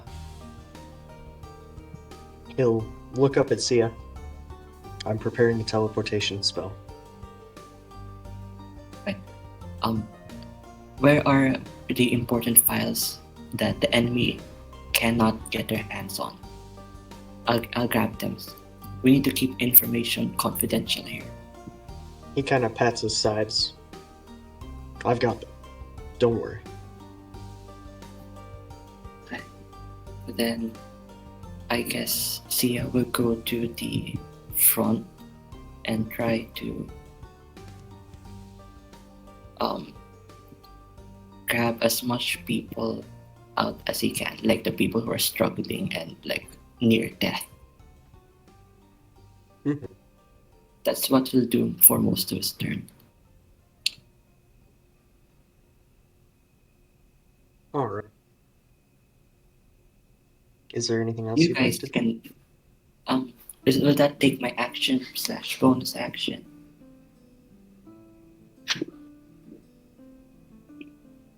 Yeah, that would pretty much take it up. Okay, then yeah, that's what I do. I'll make sure that most of the people here will get out alive. Excellent. In that case, we're gonna hop on to Ezekiel. Alright, so. Anyone want to take a wild guess at what I'm going to cast? is it Fireball? It's Fireball! Ding ding ding! Yeah! Woo! Woo! Oh, that was a bad one. This is about to be just the Golden Gate Bandits all over again. Oh god. Only 2 of those dice were above a 3. Oh man. This is a bad one. It's okay, I got your back, bro. Don't even worry about it. I rolled 18 damage. Hmm.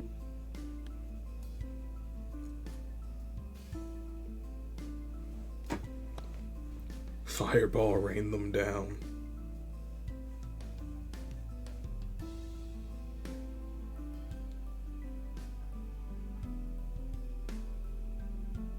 Let me go ahead and use. Let's roll their saves.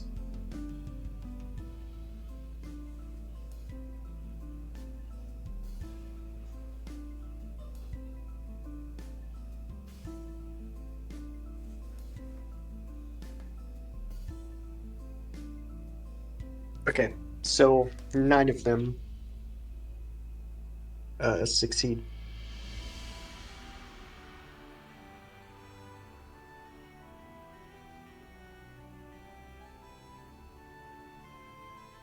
$11 of them fail. And you Alright, said that- 11. Yeah, 11 of them take 18 damage. The rest take 9. Alright. You still fireball them pretty hard. Mm-hmm. They're still crispy. Yeah. That'll be the end of my turn. Alright. Asta, my boy. Alrighty, so as these arrows come down and 50 of them fucking murk Asta, he's almost going to freeze in place for a moment. Arrows stick protruding from his whole body like some type of fucked up porcupine. And he's gonna sit still for a moment, and his body is going to tremble. And an almost like his breath can be seen exiting his helmet almost as if the temperature just dropped immensely. As firstly, astral wings sprout from his back and grow to a gargantuan size. And with that, scales begin to form in the thin air around his armored body as he enters his astral dragon form. And I'm gonna use a little something that Avery said I could get back one day once he was stronger. That wasn't allowed originally, but now I am allowed to have it, so thank you, Avery. I'm going to use Asta's Dragon Form's special breath attack. Mm-hmm. So, you'll see the maw of the dragon open, and a purple ball of energy will begin to form, and small rocks and twigs and fallen branches will begin to gather in this purple ball before the dragon's roar shoots out a gravitational force, releasing the energy outward in a 90-foot cone towards the soldiers.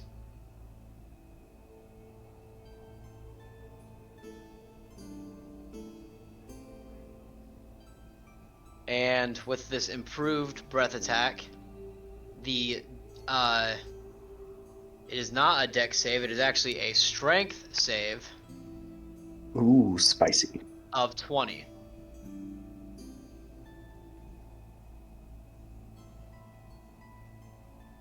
$90 doodly doodly doodly doo.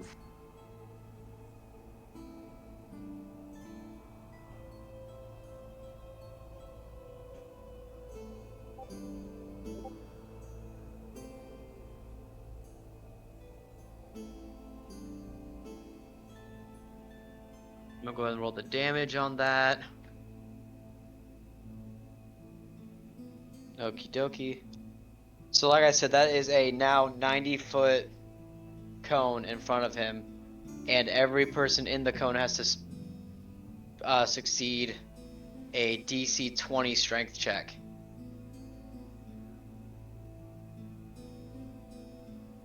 How many people are getting hit with that? Or how many are failing, I should say.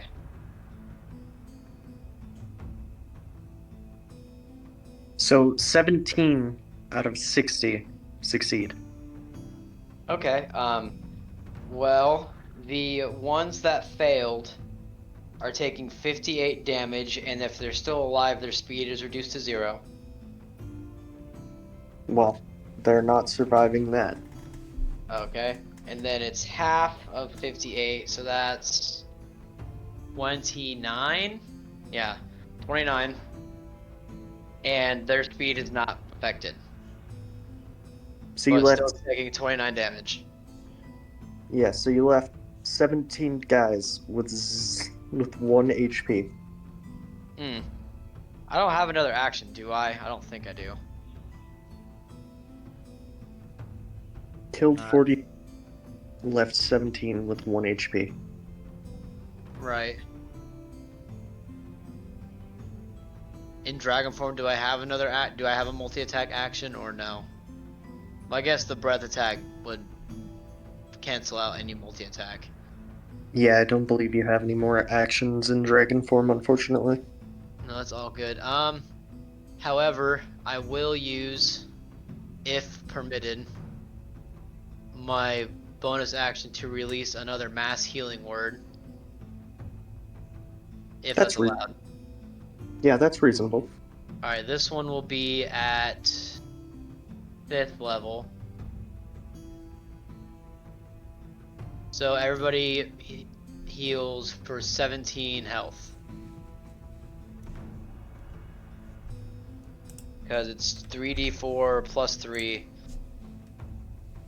So 14, 17. Well, actually, no, I think that plus 3 is the plus 3 already. No, yeah, it is. Yeah, only 14. You only heal 14 health. But everybody heals 14 health. Okay. Well, everybody on my side, I mean, the soldiers can get bent. Of course. And I shall end my turn on that one. Alright. That means it's my turn. Which is going to be painful and spicy. I mean, it's already been pretty painful thus far. So a lot of the guys in the very back are going to begin sort of splitting off and wrapping around the town now. That they realized that not only do they have a fucking Megazord, they have a fucking dragon. And they've been casting Fireball and absolutely obliterating people. And their guys have fucking haste casted on them. Hit him with that motherfucking singularity breath. So they're like, no more of this. So they're going to begin to surround you. Okay.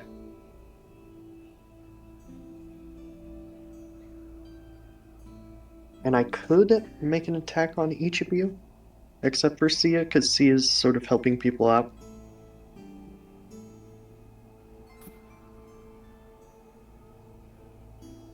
However, instead, I'm going to shoot some arrows at the boys, specifically Artemis and Morgan.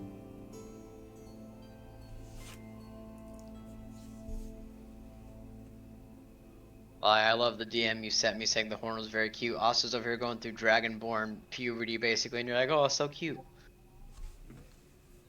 Oh man! I don't like that, oh man. How hard is it? How hard is it, Avery? Be real. Hit me right in the teeth with it. I can take it.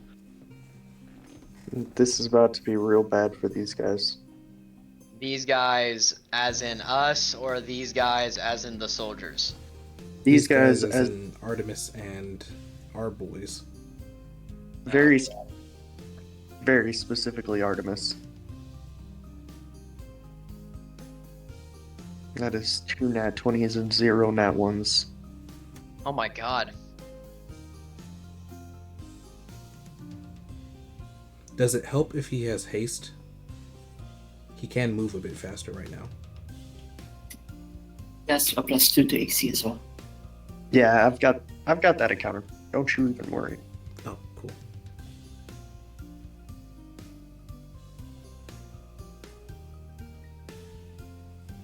So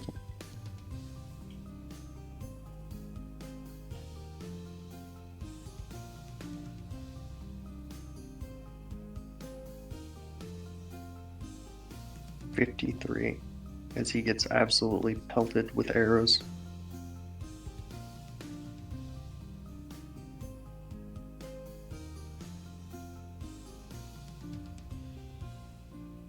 However, Morgan is able to say no to the arrows because he still has some god power. But Artemis, he's just gonna tank 10 arrows to the face. And with that, we'll back to Apollo. What's up? Hold on a second. I need to check something. Out of curiosity, have any of these arrows gone astray and hit the Megazord? I feel like some of them just kind of probably have hit the Megazord, yeah. Okay, cool, because he has a reaction for that. Okay. Any enemy that's hit the Megazord is going to ignite in flames. I think it's only one enemy per round because it's a reaction. Mm-hmm. And they're going to take a D10 fire damage. Amazing. Fuck that guy in particular.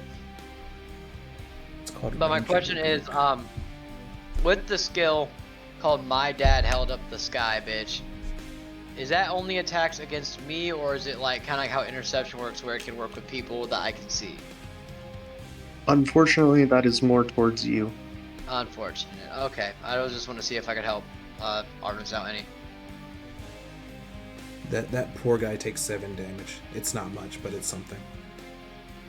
Can you imagine that? The guy is just like, hey, I got him! Whoosh, fire. Guys, I got the Megazord. Boom. Why do I smell burning? Why is my skin all itchy now? Kevin! No! Hey, Kevin! Now that I'm out Man. of the Man, fuck fancy, Kevin. fun things that I can do, I am just going to resort to shooting people. So anyway, I started blasting. And since I'm still hasted for, what, 2 more turns? Should be. I will go ahead and take 4 shots. God, I need this. I need to buckle down and put this subclass in here because this sheet is not it to scroll through. That's because I'm looking at the wrong thing. He's going through it. Yeah, there's too many sheets.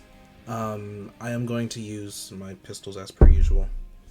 It's a 28 to hit. 28 hits. 27. 23. 27. Do any of those miss? I don't believe any of them do, no. Okay, cool. They're each 2d6 plus 5. And my general idea is I'm going to shoot something until it dies and then move on to shooting the next one. Mm-hmm. So, 11 damage for the first shot. 15 for the second, so 26 total.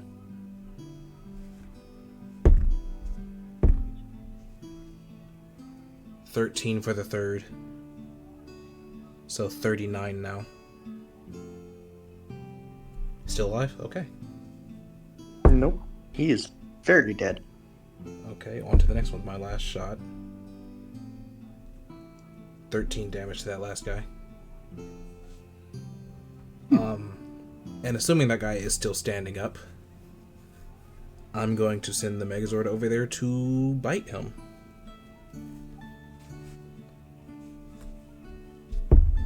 Excellent. 21. That'll hit. 17 plus 4, 21. And that is going to be plus PB, 16 damage. Excellent. Bro has 1 HP left. Well, that's my action economy. Alright. See ya. Have I gotten most of the sick and dying out of the battlefield towards Morgan? Pretty much, yep. Okay, you know what? I'll copy these 2 and cast Fireball. Fireball! You see, Sia gets his hands together and a small tuft of flame appears and he launches it towards the enemy, screaming Fireball.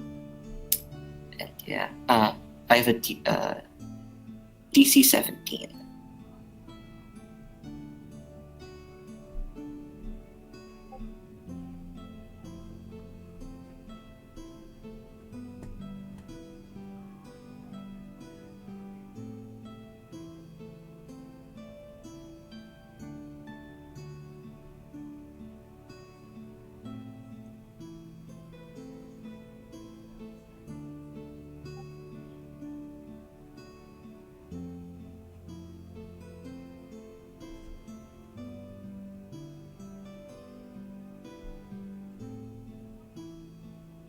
Okay, so that would be 12 successes out of 20.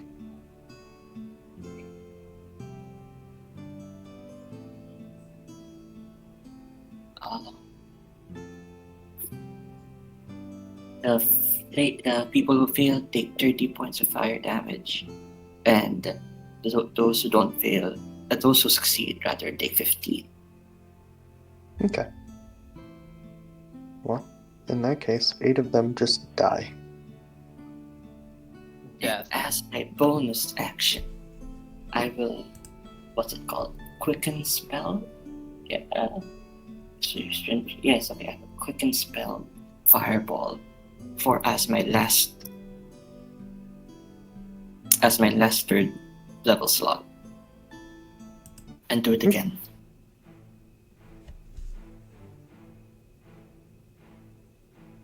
Excellent. Excuse me. Motherfucker really hit him with the Billy Mays, but wait, there's more. Second fireball. Well, wait, there's more.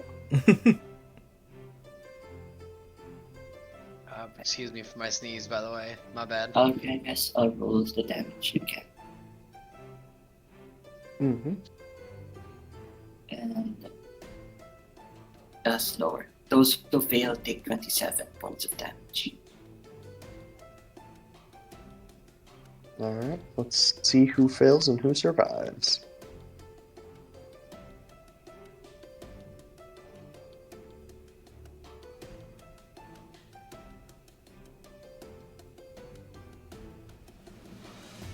This is an even 10-10 split.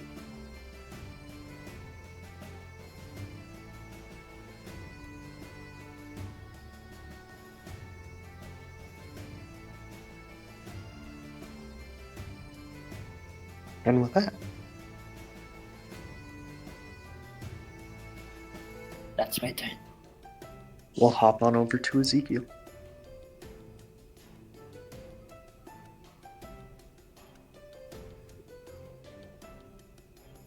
Ezekiel, would you like to burn people alive with fireball?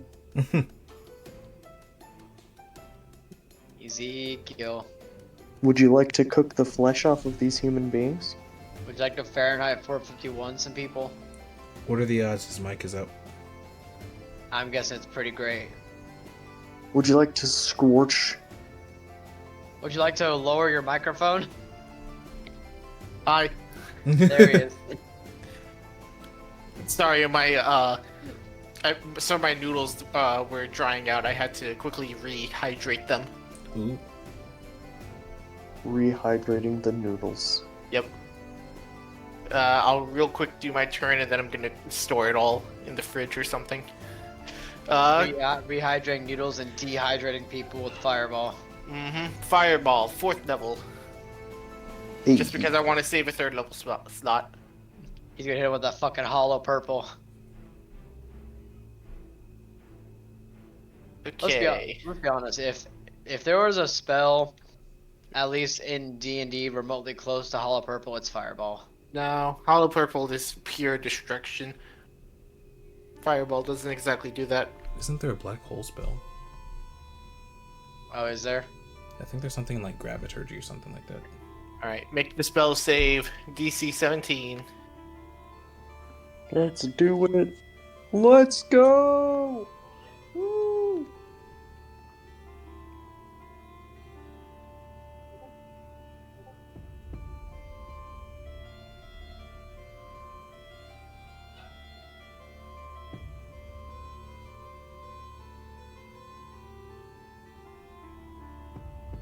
Okay, so that's a 12.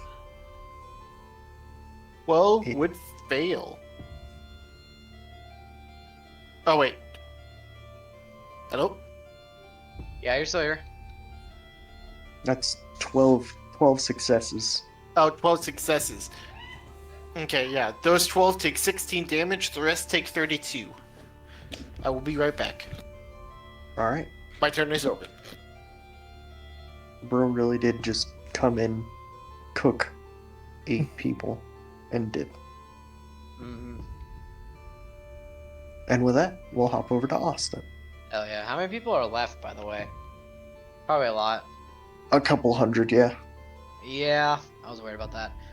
Alright, how many more charges of this breath attack do I have? I used one when I was out of dragon form, used one when I was in dragon form, so I have 2 left.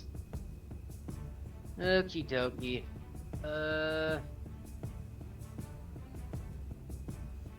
I'm guessing most of the people that I reduced to 1 hit point are like dead by now, right? Mm-hmm. Okay, well, all the same. How bunched up are they still? Or are they to the point where they're starting to like get around us more? A lot of... There's still, like, probably a good 200 people sort of holding the line right where you are. And then the other couple hundred people are sort of surrounding the town. Okay, I'm gonna hit him with another breath attack right in the middle of that bowl skittle. So whoever I hit with the 90-foot cone, make the strength save.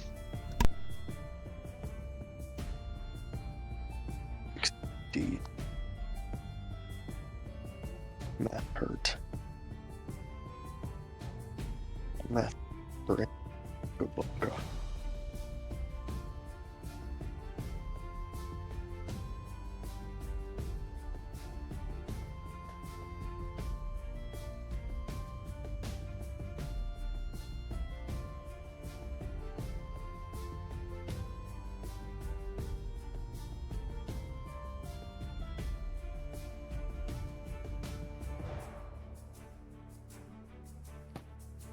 Everyone's really quiet. What's going on?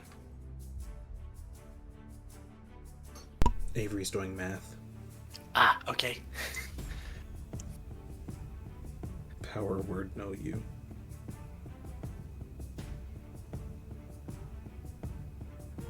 Okay, so that is 19 that succeed and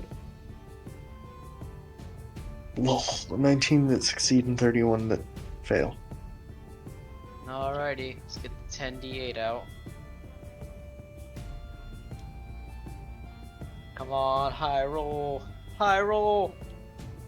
I'll take it. That is a 72. So, very high roll, very nice numbers. 72, so failed, take 72. Succeed, take 36. I don't know why I'm trying to do mind math. I've got a calculator right here, but yeah, 36 damage. For succeeding, failed, take 72. Yeah, they're all dead. You just killed 60 people. Just Yeah! Dragon mode. Fucking them up. That's what you get for shooting arrows at me, you bastards.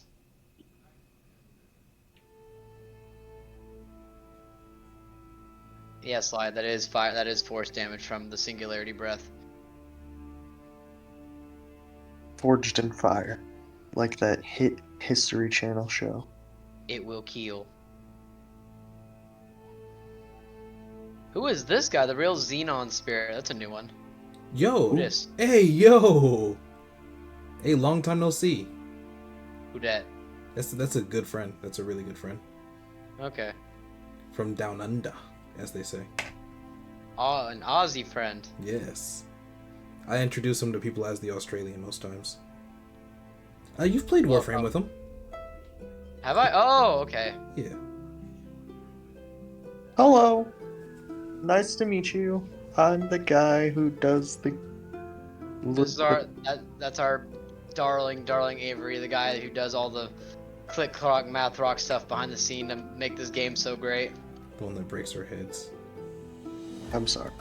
I can't help throw existential tragedies your direction. It's okay. We make up for it by killing 1,000 soldiers as 50. Yeah.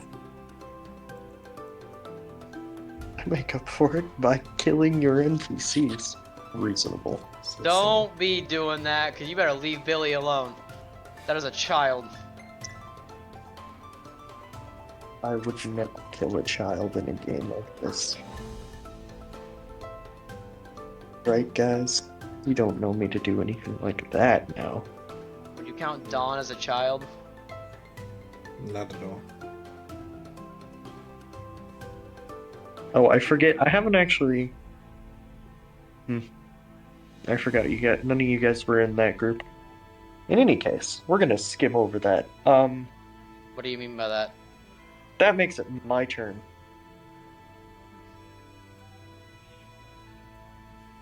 A little As did concerned by what he said there.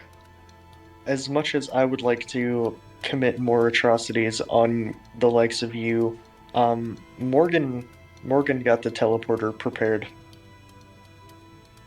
It is time to bounce. And he is bounce you are going to do. Indeed. That was a sentence. Anyway. Anywho. Quickly teleports you to New Mistport because he, of all people, knows that's a pretty safe place to go. Take 4 more We're shots back- to the we're- portal we're before I back get in dragged town? through. New Miss Poor. Whoopee, we're back. We're back in town. Let's go. Hell yeah.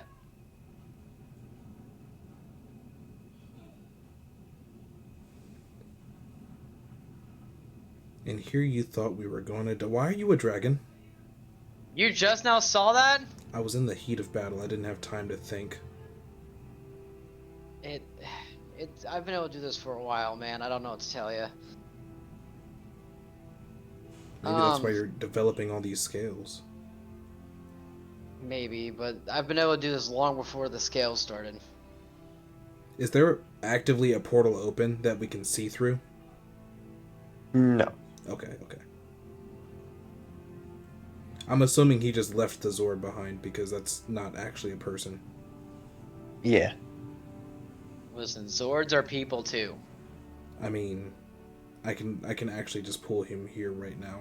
It's not a big deal.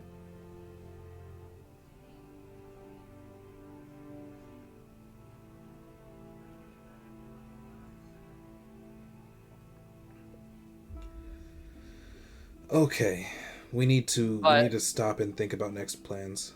We are deep behind enemy lines theoretically, but this is also our home, so I refuse to see it that way. I'd say we're safe for now. I don't know about safe. We're never truly safe when we're being hunted by an army. Relatively safe. For the time being. But you gotta think, it's New Mistport. It's got some decent defenses. At least half decent. It's better than being out in the open. Weren't we told a story of a time that an army just decided to occupy New Mistport? Yeah. But you gotta think, we've got Skeleton and a bunch of other builders here. I'm sure we can set up some defenses pretty quickly. Sia, Ezekiel, what do you guys want to do next? Well, we still have to check out whatever happened in the bomb radius. How do you recommend we go about that mission? Let me see what I can do with my watch. You see, Solomon, as my handler, had the capability to send me anywhere using Centurion magic portals. If I can access that, given I now have his rank, I can get us there a little bit easier. But it'll take some time for me to figure out the new settings on the watch, so I think our best option, if that's what we want to do, is to rest and recover for now. Get a good idea of what we have left and what we can do.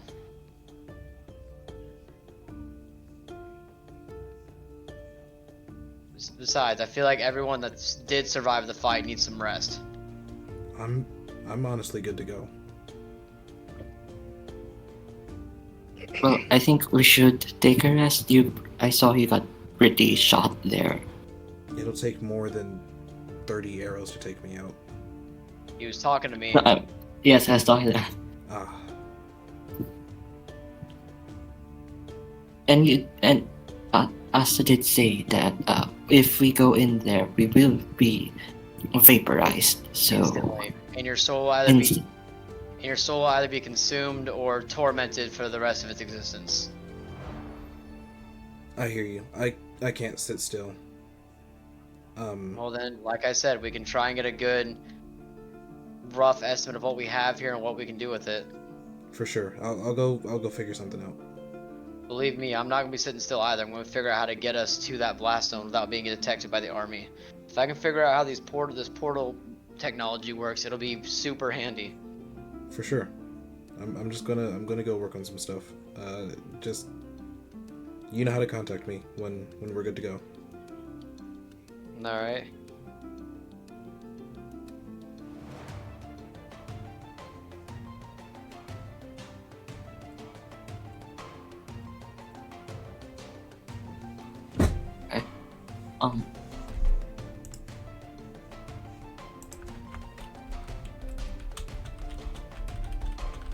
What's up, Sia? Well, okay. So to clarify, we're just in New Missport now.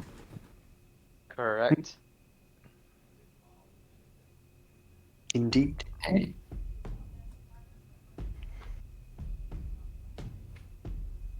That's not just it. I was like,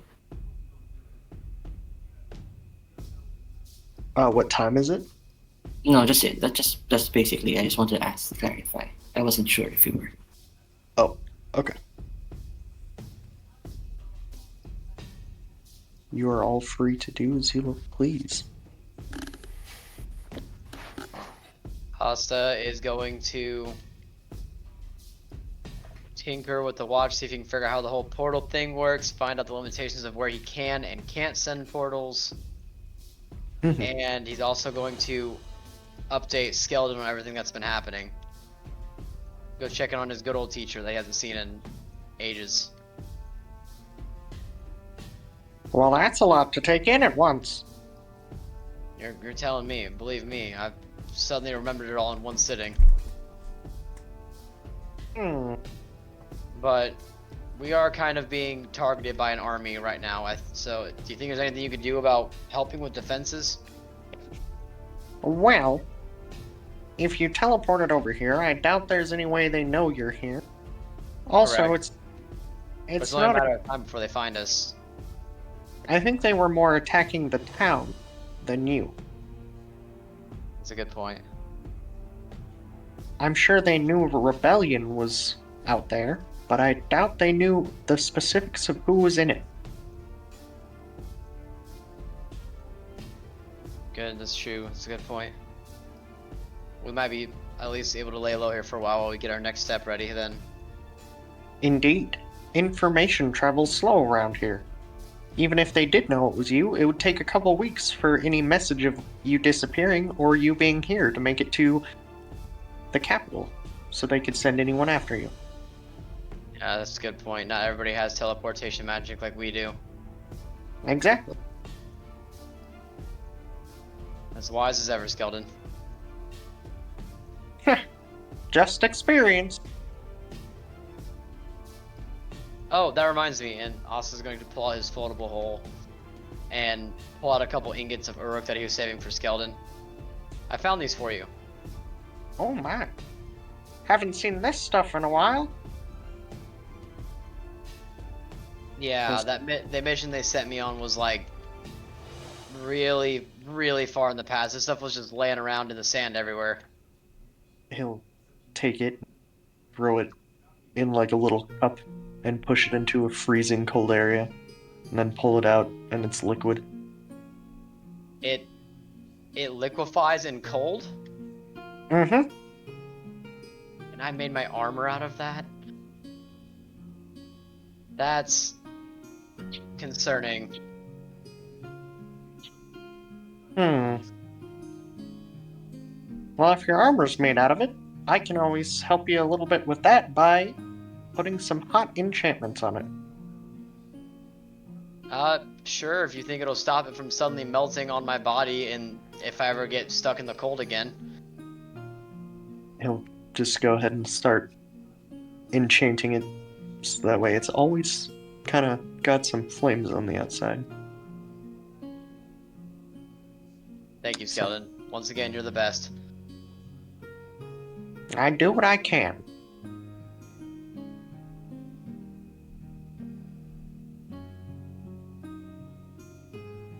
Well, is there anything, what's been going on around town? Do you need help with anything? I think we might be here for a while I try to figure out this watch mumbo jumbo. There has been something rather important I've been trying to deal with. What is it? I have a little bit of a mini war going on down here. You too, huh? The paper boy. He keeps coming through, and instead of putting the paper through the door slot, he keeps putting it in the mailbox. Now that's fine. That's just one thing. But then, the pub owner across the street goes and picks up my newspaper instead of his own. The pub owner is stealing your mail? Just the newspapers. I'm sorry, I'm laughing.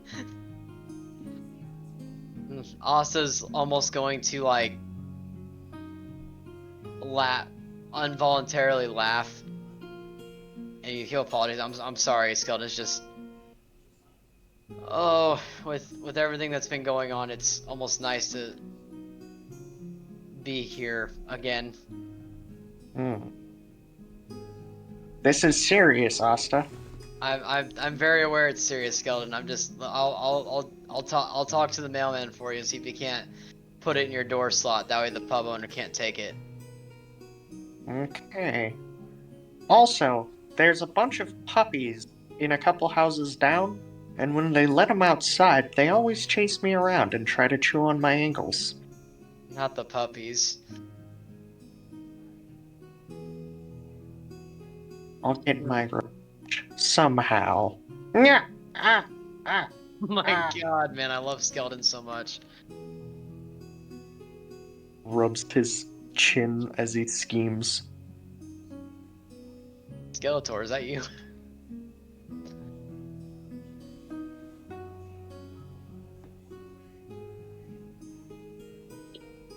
I'm sure I could handle talking to some puppies about not trying to chew on you when you go outside. Hmm. Anything else? I don't believe peace is an option anymore. With the puppies? Indeed. I may have to employ chemical warfare. On the puppies? What do you Yes. mean chemical warfare? Well, I have a theory that if I put this particular bitter substance on my legs, if they try to chew on me, it'll scare them away. Okay, that's... You know what? That might actually work.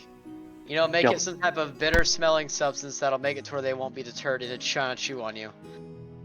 Skeldon, you look down to see Skeldon is standing in 2 buckets filled with vinegar.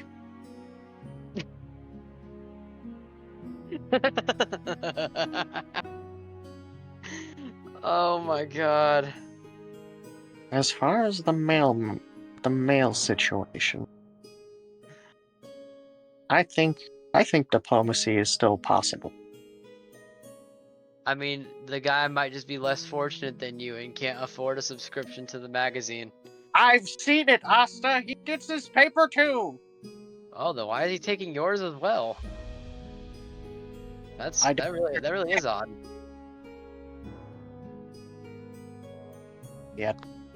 We gotta get to the bottom of this. You're right. We totally do. Nothing will stand Skeldon and his newspaper. Yeah. Ah. Ah. Ah. Asta is just going to hug Skeldon. We'll hug you back. I'm sorry, Skeldon. I've really been going through a lot, and I really needed this talk, man. Anytime, Asta.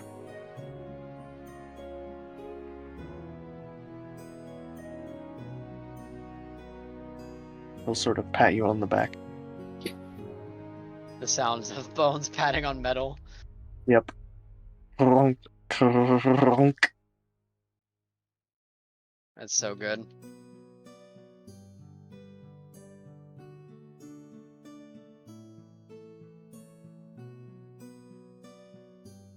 You know what? Above table, I'm kind of glad Lai is watching the stream right now, so that he knows that the stuff he made out of Uruk is also extremely susceptible to cold. If Lai's still in the stream, that is. I don't know if he is or not. Well, to be fair, that's not like, a moderately cold. He was basically sticking it into unnaturally frozen temperatures. Okay, so like Lumgut cold, or even worse than that. Even colder than Lemgut cold. Oh god. Yeah, this wasn't that bad to worry about. Yeah, no. Also, out here dealing with existential crises and grand world wars, and Skeleton is just worried about puppies in the mail, man. It's so good. I love Skeleton, man. He's so great. If anything happens to Skeleton, I riot. Sheldon's here for the comedic relief, man. It's so good. I appreciate it. Well, that was fun and heartwarming. I'm very curious. Sia, what are you up to?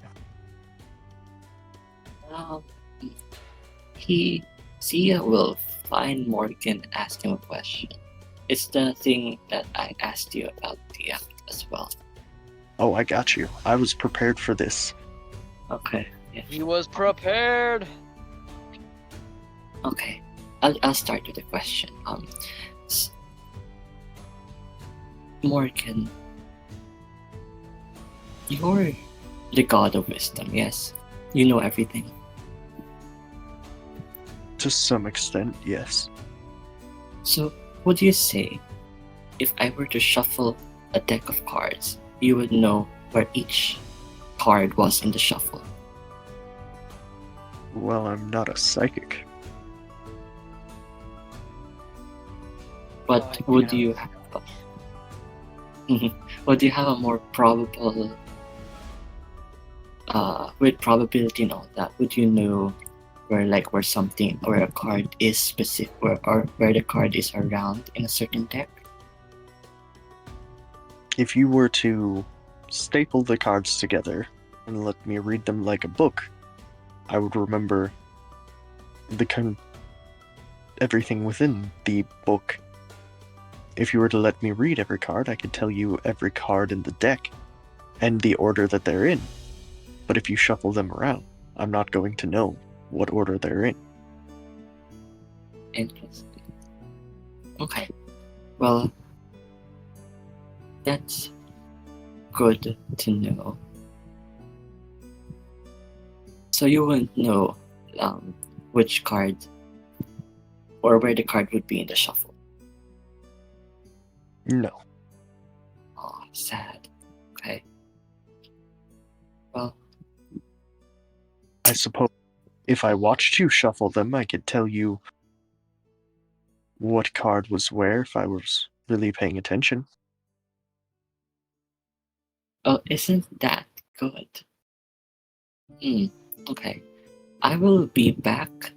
I have to go ask my friend the question first. But I will be back. A moment, please.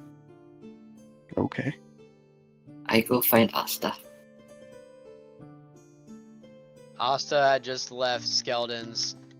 It was now just kind of walking toward the post office while messing with the watch. Asta, as you're walking towards the post office, you can see a wanted poster up there with Skeldon's face. What? Above it, it just says local gremlin steals paper.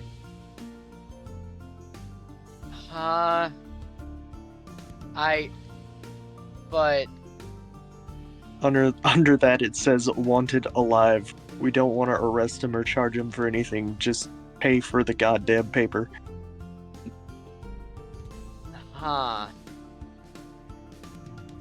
That's interesting. Okay. I'll have to handle that at some point. Oh, Sia, what's up, man? What, you need something? Yes. You're not gonna like me for this, but could I perhaps borrow the deck of many things? You want the deck? Why? I mean, I don't really I'm care for sure, but I'm curious as to why you want it. Oh, see, I thought you were gonna say, no, don't get it, don't do something bad and draw. Okay, that is easier. No, the last time I had this deck, I got tricked by an old fucking man into joining a fucking Peace Corps, basically. You can have the shit. But, well, why do you want it? I'm gonna make Morgan draw a card for me. You're gonna make the God of Wisdom draw a card from the deck of many things? Well, if he's a god of wisdom, he probably knows a thing or two about the deck, so surely, if I were to shuffle the deck, he would know where a certain card is that would be beneficial for us. I don't think that works like that, but if you're gonna do something, just make sure to do it away from something in case it explodes. We still don't know what every single card in that deck is. It won't be as bad as the continent-ending explosion, I promise. God, I hope not. Asa is going to shuffle around in his portable hole and pull the deck out and hand it to Sia. Just if you suddenly see a vision of a frozen stump telling you to go to Lumgut, tell it to get bent. I, Or just send it my way. Either way. that's very specific. Okay, I will let you know. That's what I saw with the whole Centurion business. Well, it won't matter anymore because you're dead, yeah. Well, all of them but one. All of them but three of us. Okay. Aladrian and then this kid named Jimmy that I met one time. I think he's with the Shadow Walkers right now, still taking their census. For once, the Shadow Walkers being hard to track down actually saved his life. Which, imagine that. Mention that. Well, Anyway, good luck. good luck with the deck, and don't die. Good luck with your thing. I hope you also don't die. Yeah, we'll see. I'll let you know once I figure something out about this watch.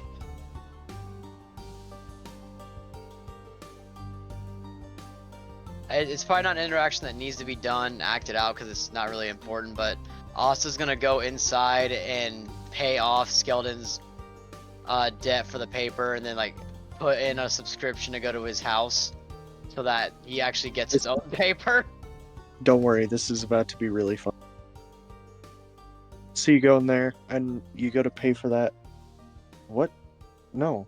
He pays for his paper all the time. Then why is his face outside on a wanted poster? We didn't put that there. Then who did? He walks over. How long has this been here? Pulls it off. Starts to roll it up. So he is paying for his own paper. So that means okay.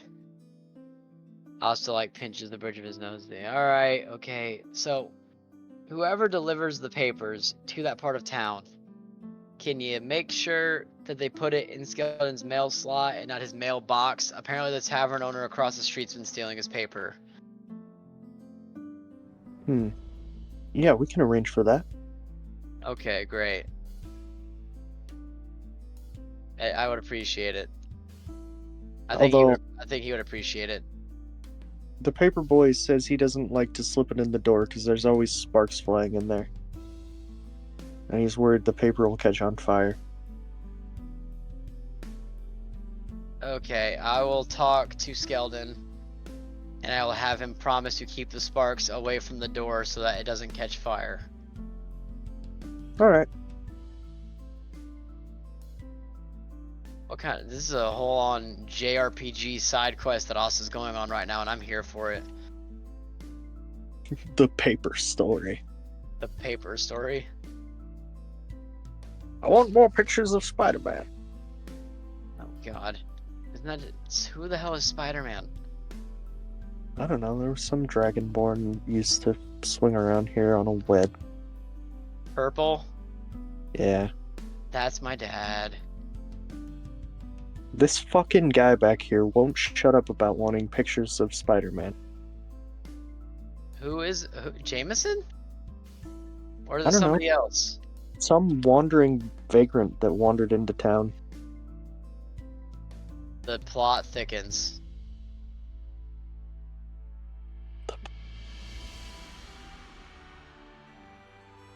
This plot is thicker than a plasmoid.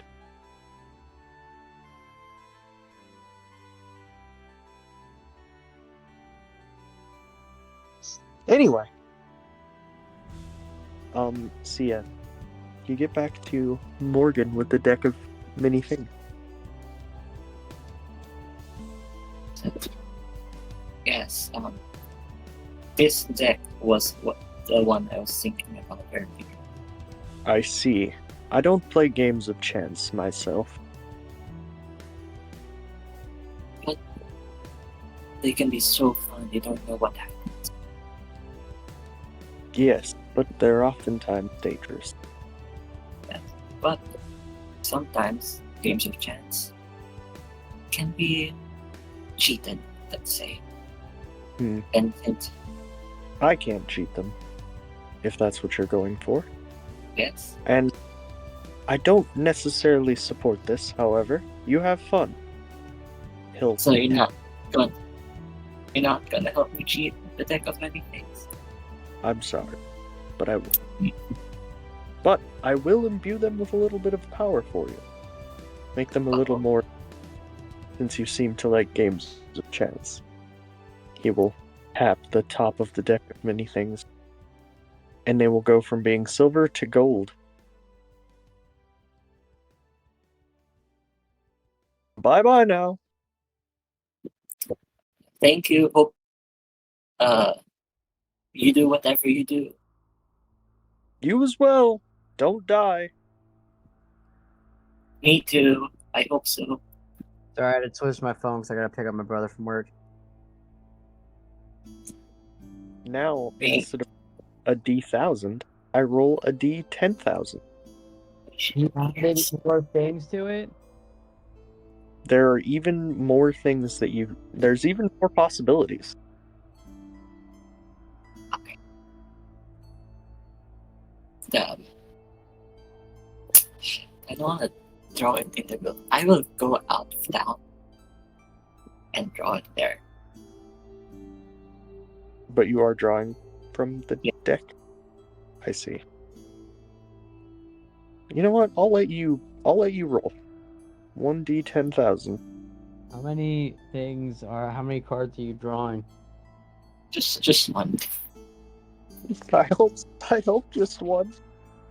Now, correct me if I'm wrong. You said you increased it from 1,000 to 10,000? Mm-hmm. Jesus Christ, man, how much stuff did you add? A lot. I can tell. There's 9,000 other things. It's exclamation point R then 1D 10,000, right?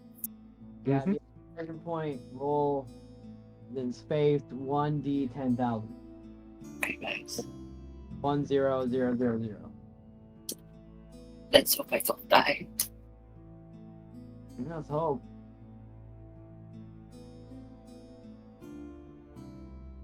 Seven 7,560. Let me go dig it up. He's going in the nose, get him.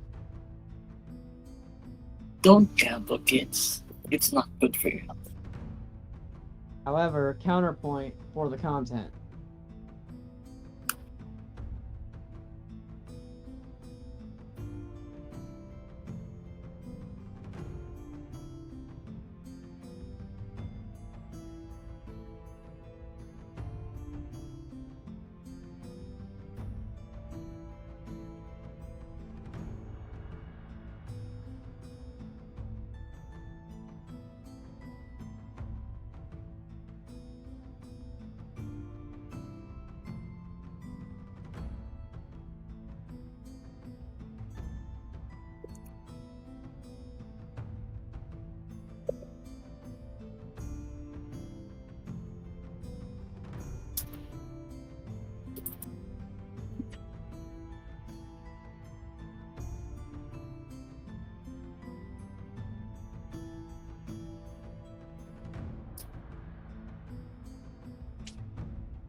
Everything that I don't like. I do not like it.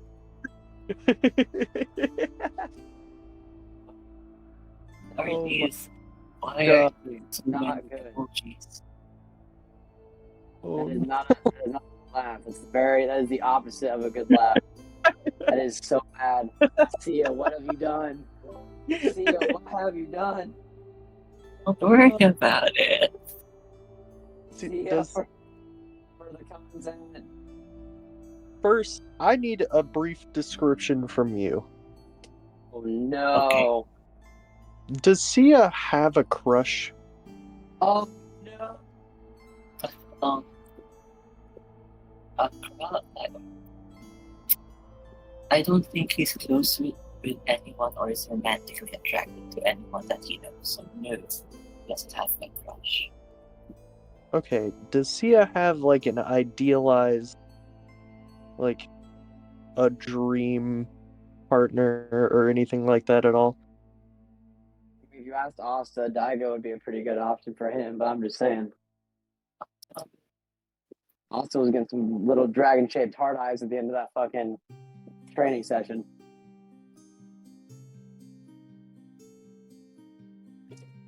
I'm gonna stop Sia. talking.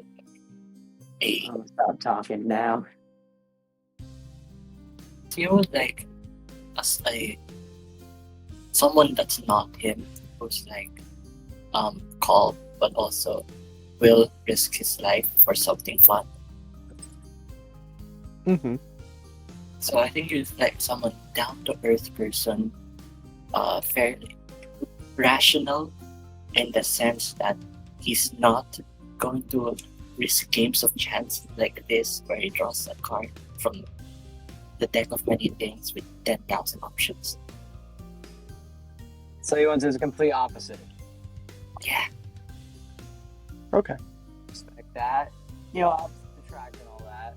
It's kind of like filling the void in your heart with something that's complete opposite of you. Like you're Are there any defining physical features? I'm sorry. Sia, Did Sia just roll himself a fucking? I know myself of a romantic face. Okay. Brother.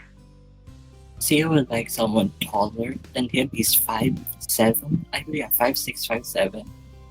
Mm-hmm. He would like someone taller. He doesn't care about the gender. It'd be nice if the person was toned, but it won't matter. Defining features like physical wise, yeah, that's mostly it. Toned and tall and down to earth, Doing rational. something. Just like me for real. Okay. Well, what I can only describe as a mute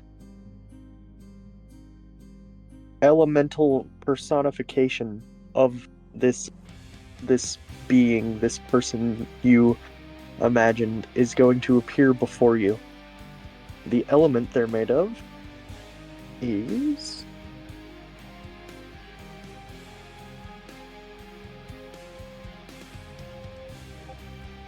fire. So they are a fire elemental that are exactly what you described and imagined. They are level 13 and they cannot speak, and they are utterly infatuated with you. What the fuck? You see level 13. Level 13 what? Fire elemental thing. Okay. It's essentially one of the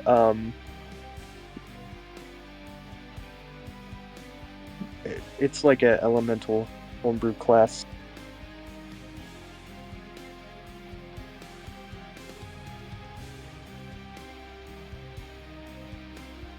But yeah, they just kind of appear and they see on the deck. And they just kind of smile at you.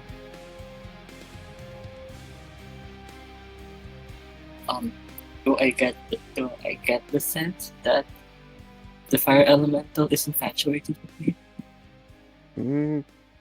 Kinda, yeah. How would see that? How I can describe it is there is a unspoken wink, wink, wonk, wonk chemistry between you.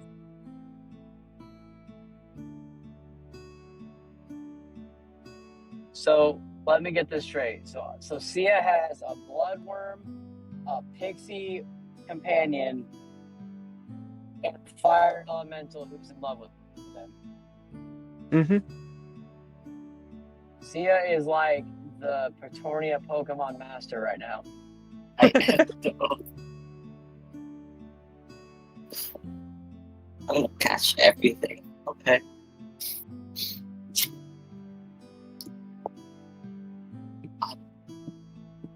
Can I ask? So, like, did were you a thing before? Did the cards make you want it?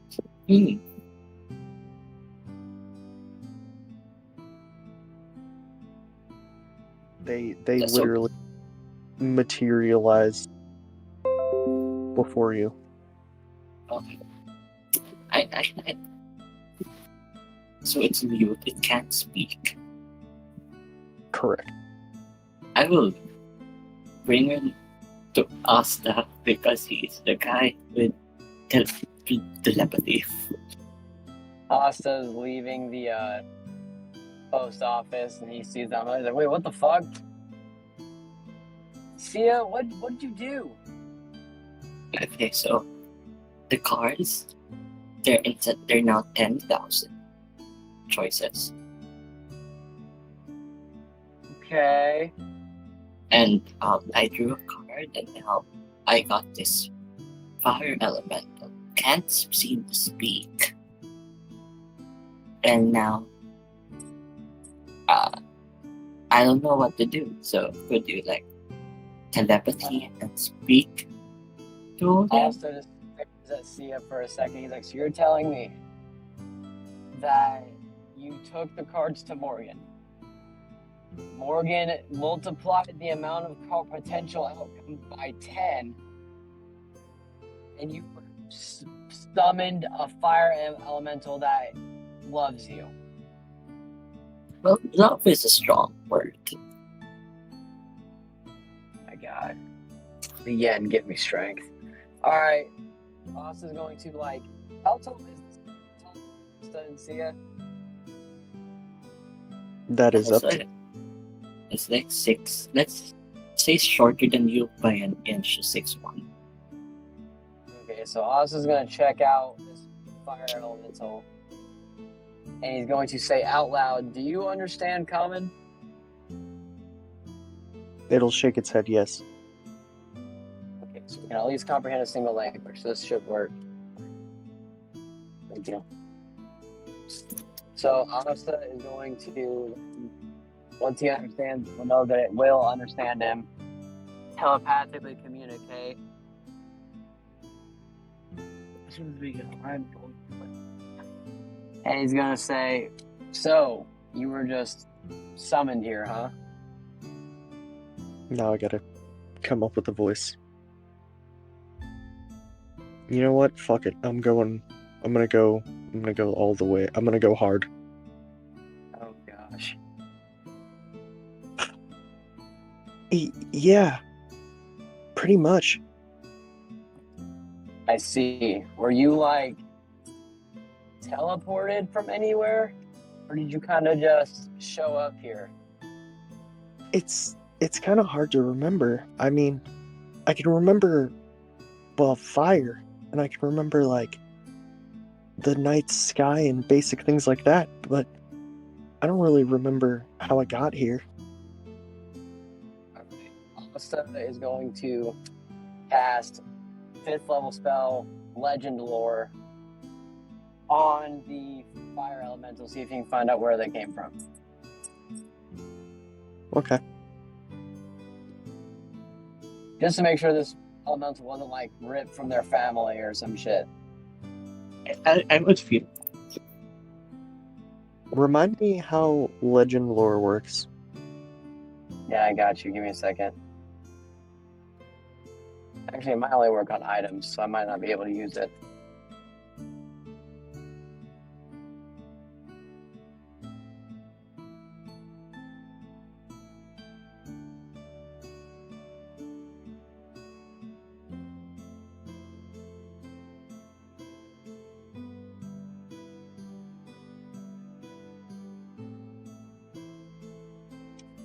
Legend lore, legend lore.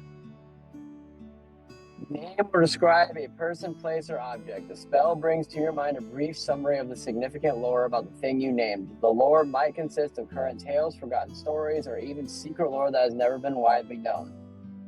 If the thing you named isn't of legendary importance, you gain no information. I see. The more information you already have about the thing, the more precise and detailed the information you receive is. Okay, so I guess the best you can get is fire elementals in general. Which is that typically they sort of act like elemental drones that just kind of roam very specifically like areas in Ikdor and some in like Cordiv. So basically, they're not very like high intelligent or even subconscious sentient things. No, it would appear as though it is rare that they hit this level of consciousness. However, in this particular case, because of Sia's very specific circumstances, this one gained the consciousness at this level. Let's see. So Asta together. Would Asta be able to like put all that together? I think so. Okay. So Asta's gonna look at the elemental and he's gonna jerk a thumb towards Sia. Like, how do you feel about him? Right. I mean, if a fire elemental could blush, that is what this thing is doing. They're pretty cool, I think. So hypothetically, and this is all taking place telepathically. So hypothetically speaking, if Sia, what's his name by the way, if you didn't know it's Sia, if Sia liked you, how would you react to him liking you? Oh, well, I mean, obviously that would never happen, but like, that would be pretty cool. You got a name? Do I have a name? He's gonna look at Sia. Did you name it? Is it? You've just been staring at each other. I don't know what's happening. Is it sentient? Yeah, it is. The basically fire elementals kind of work like spells almost. They're like living spells. They do enough. They serve a purpose, but they don't have any like super intelligent like cognitive features. So imagine like you casted a fireball, but gave it arms and legs and told it to walk somewhere. But that deck gave this one sentience. So no, you didn't rip it from anybody's family. No, it didn't have a previous life it was stolen away from. It was kind of just wandering around wherever elementals come from before it showed up here. And now it also likes me. That's what I'm trying to find out. You could call me Fuego. Fuego. Okay. And so he's gonna hold up a finger to like an index finger, like 1 minute to see again if he goes back telepathically. Okay, listen. My name's Asta. Nice. I don't look like it. I'm a dragonborn. Let me be your wingman here. Okay. Wingman? 'Cause you're a dragon? Sure. If you get with Sia, I can tell you right now, Sia does like you. Well, Guarantee it. I mean, Listen, do you want to be with Sia? Shake your head, yes or no. Tell me yes or no. You say no. It's all about boundaries here. The elemental sort of buries its hands in its face. Ah, I mean, yeah, but But what? isn't that kind of embarrassing? Listen, my parents were very open about their romantic relationships, and so I'm kind of desensitized to it. So I'm gonna say no, but I think you'll be fine.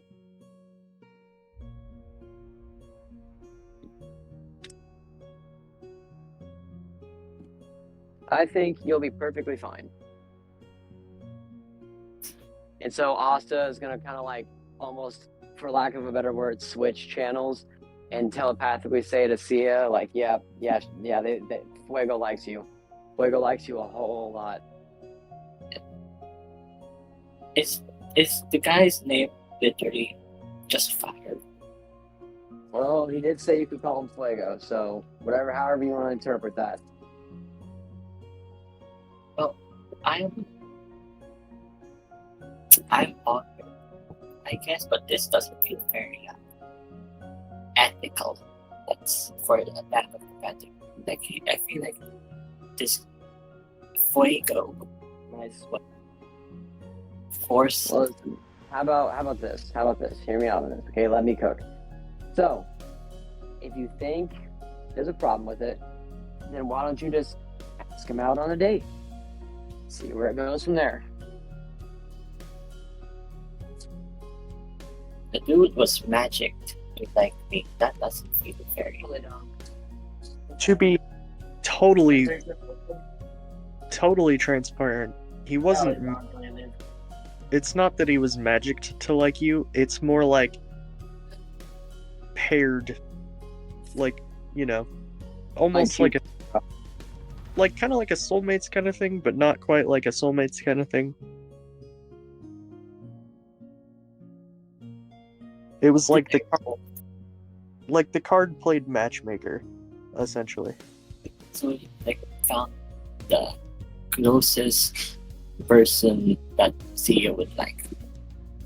That, yeah, like Sia's idealized sort of looking person with the idealized personality that would also like Sia.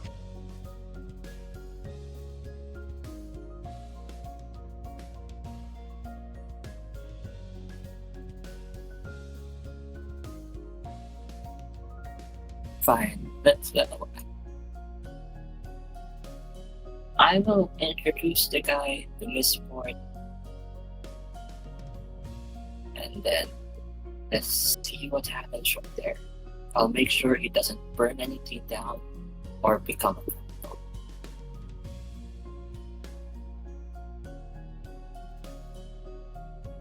So, okay, so you like Fuego. Fuego likes you. I don't like Fuego. I just met the guy. He is nice to look at, but I don't have to get to know him. Well, then how about... Okay. I can't keep playing middleman to this. Y'all gonna have to find out some way to communicate with each other. But, do you want me to ask him out for you? So you can't really... Well, I guess you could tell him, but he couldn't really respond to you himself.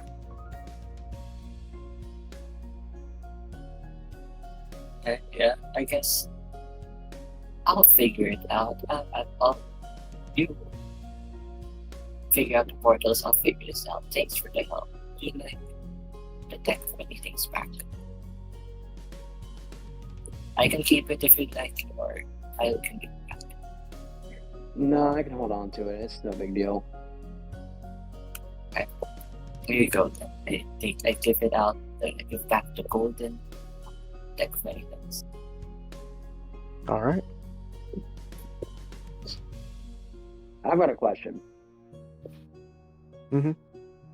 So, if Eladrin rigged the deck to make Asta pull that card, is that card even in the deck anymore? No. Okay, I was curious about that.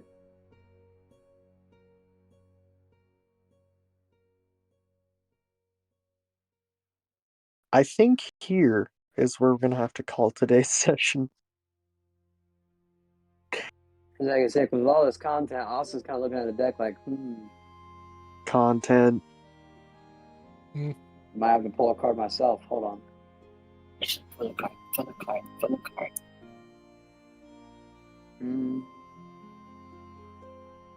Oh no, I'm kind of worried that knowing my luck, I'll get the damn.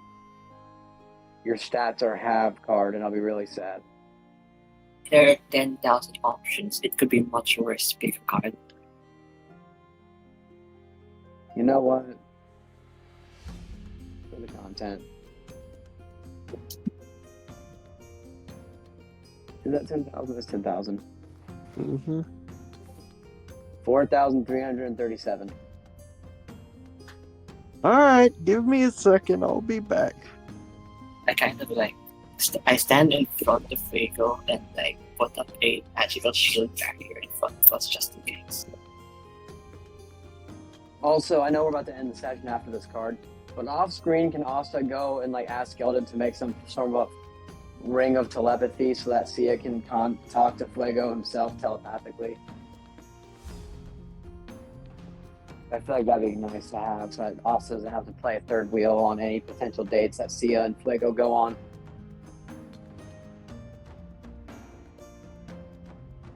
But, oh my god, excuse me. Could you imagine if I had pulled the fucking Centurion card again?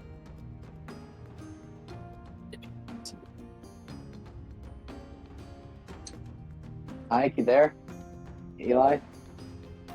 What? Yep.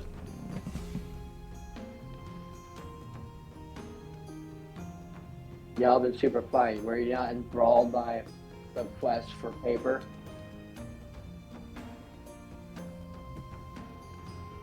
The edge of your seat action that was hunting down the mailman? Or me getting a romantic fire elemental partner. Dude, him fucking Skeleton standing in buckets of vinegar was the funniest shit to me for no reason at all. Get away from my burger, you little.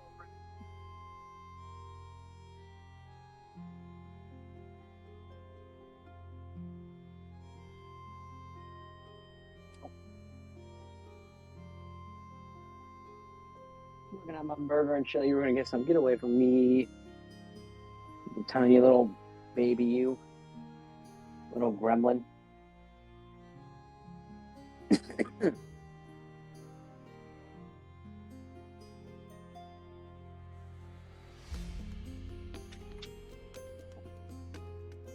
Can I just say, by the way, this is such a good session. Had a great time. Did you have a great time? Yeah, I had a great time. What about you, Apollo? Yes, sir. Y'all are very quiet. It is mildly concerning.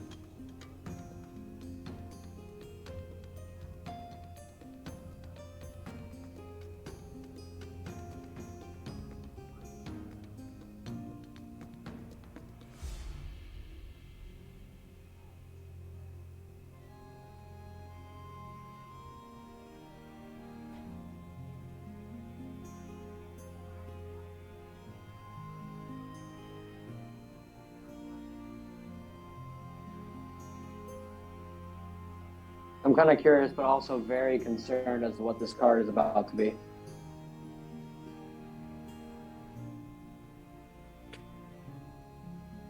See, I just know that this is a bad card. I'm blaming you, not really though.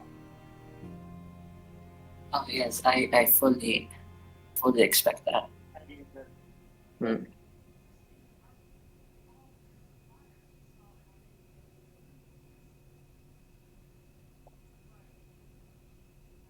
What did you roll when you got the elemental? Hold on. 7,960.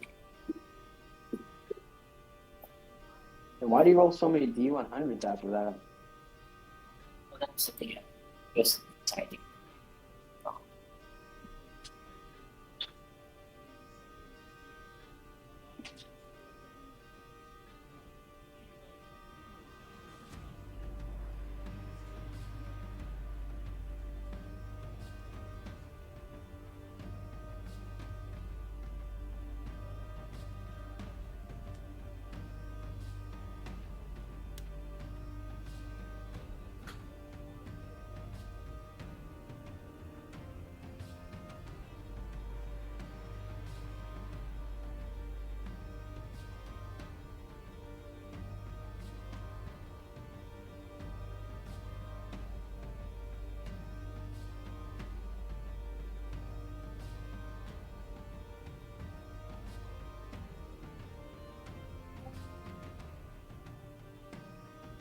This role is for the content. What do you mean it's for the content? Oh.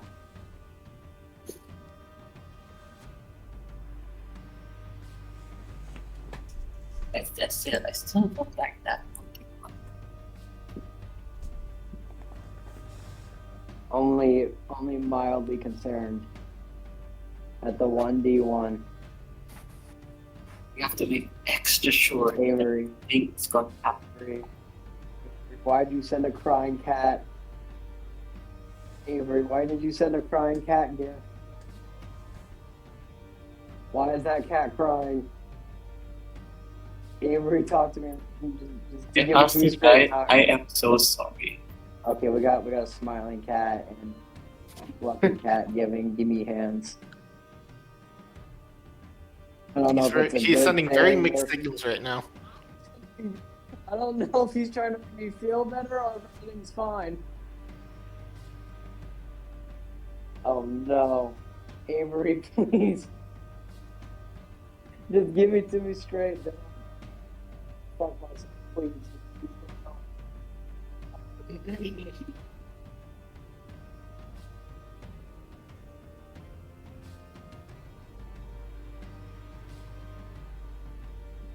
Avery.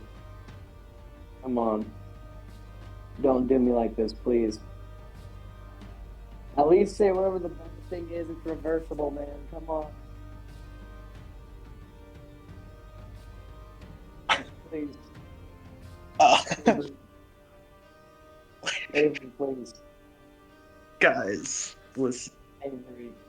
Come on, man. I don't rig these decks. I don't. Avery. What did you do? What did I do to myself? I can't even say what did you do to me. I pulled the card. What did I just do? Come on. You rolled something real spicy, real spicy. Good spicy or bad spicy? I'm not sure. What does that mean? And I actually have to make a couple rolls for this. What is it? We'll find out next time. Yeah, No, but- no, I'm not waiting to find out what the fuck just happened. Dude, don't do that to me. Don't you dare, please, please. If you have heard about a player, do not do it, please. 8, 48, okay. The numbers Oh, make. no. What are they saying to me?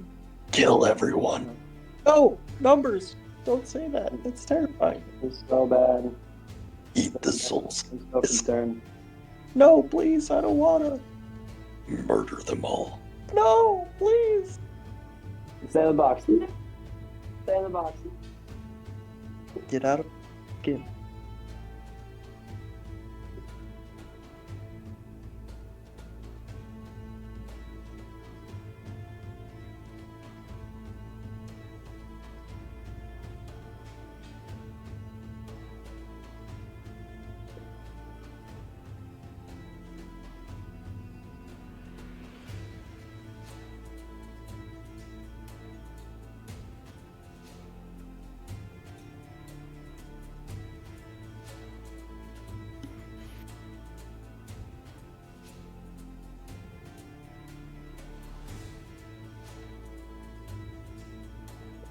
Okay. Come on, hit me with it. Right in the teeth. Austin's a big boy. He can take it. I can take it. I'm a big boy.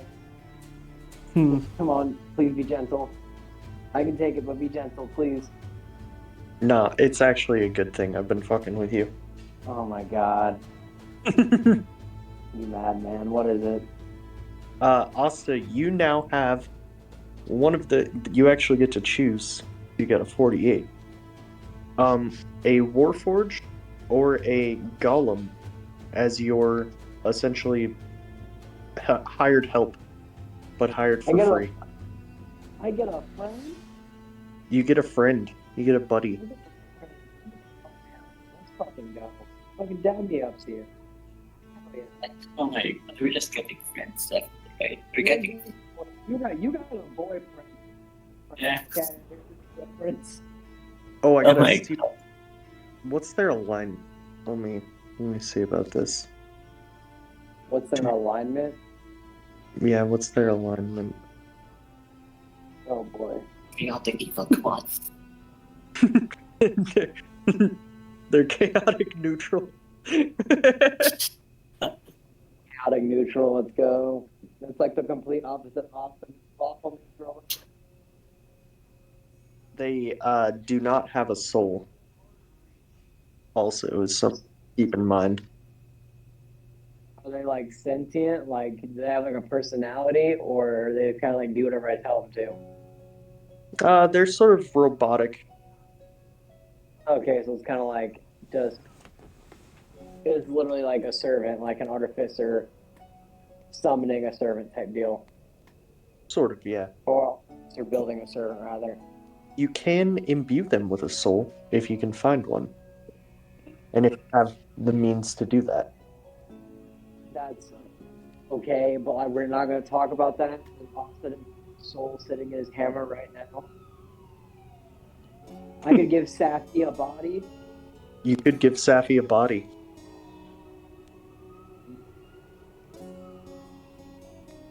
But that is where we're going to call today's session.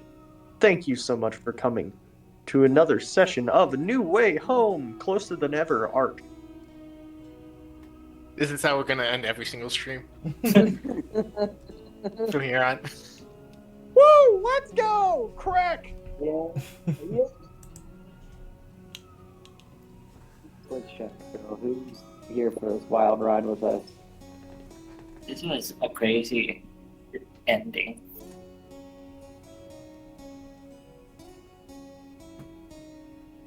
Every session by pulling from the deck. Yes.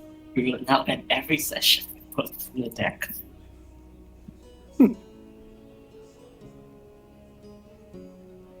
No, not like this.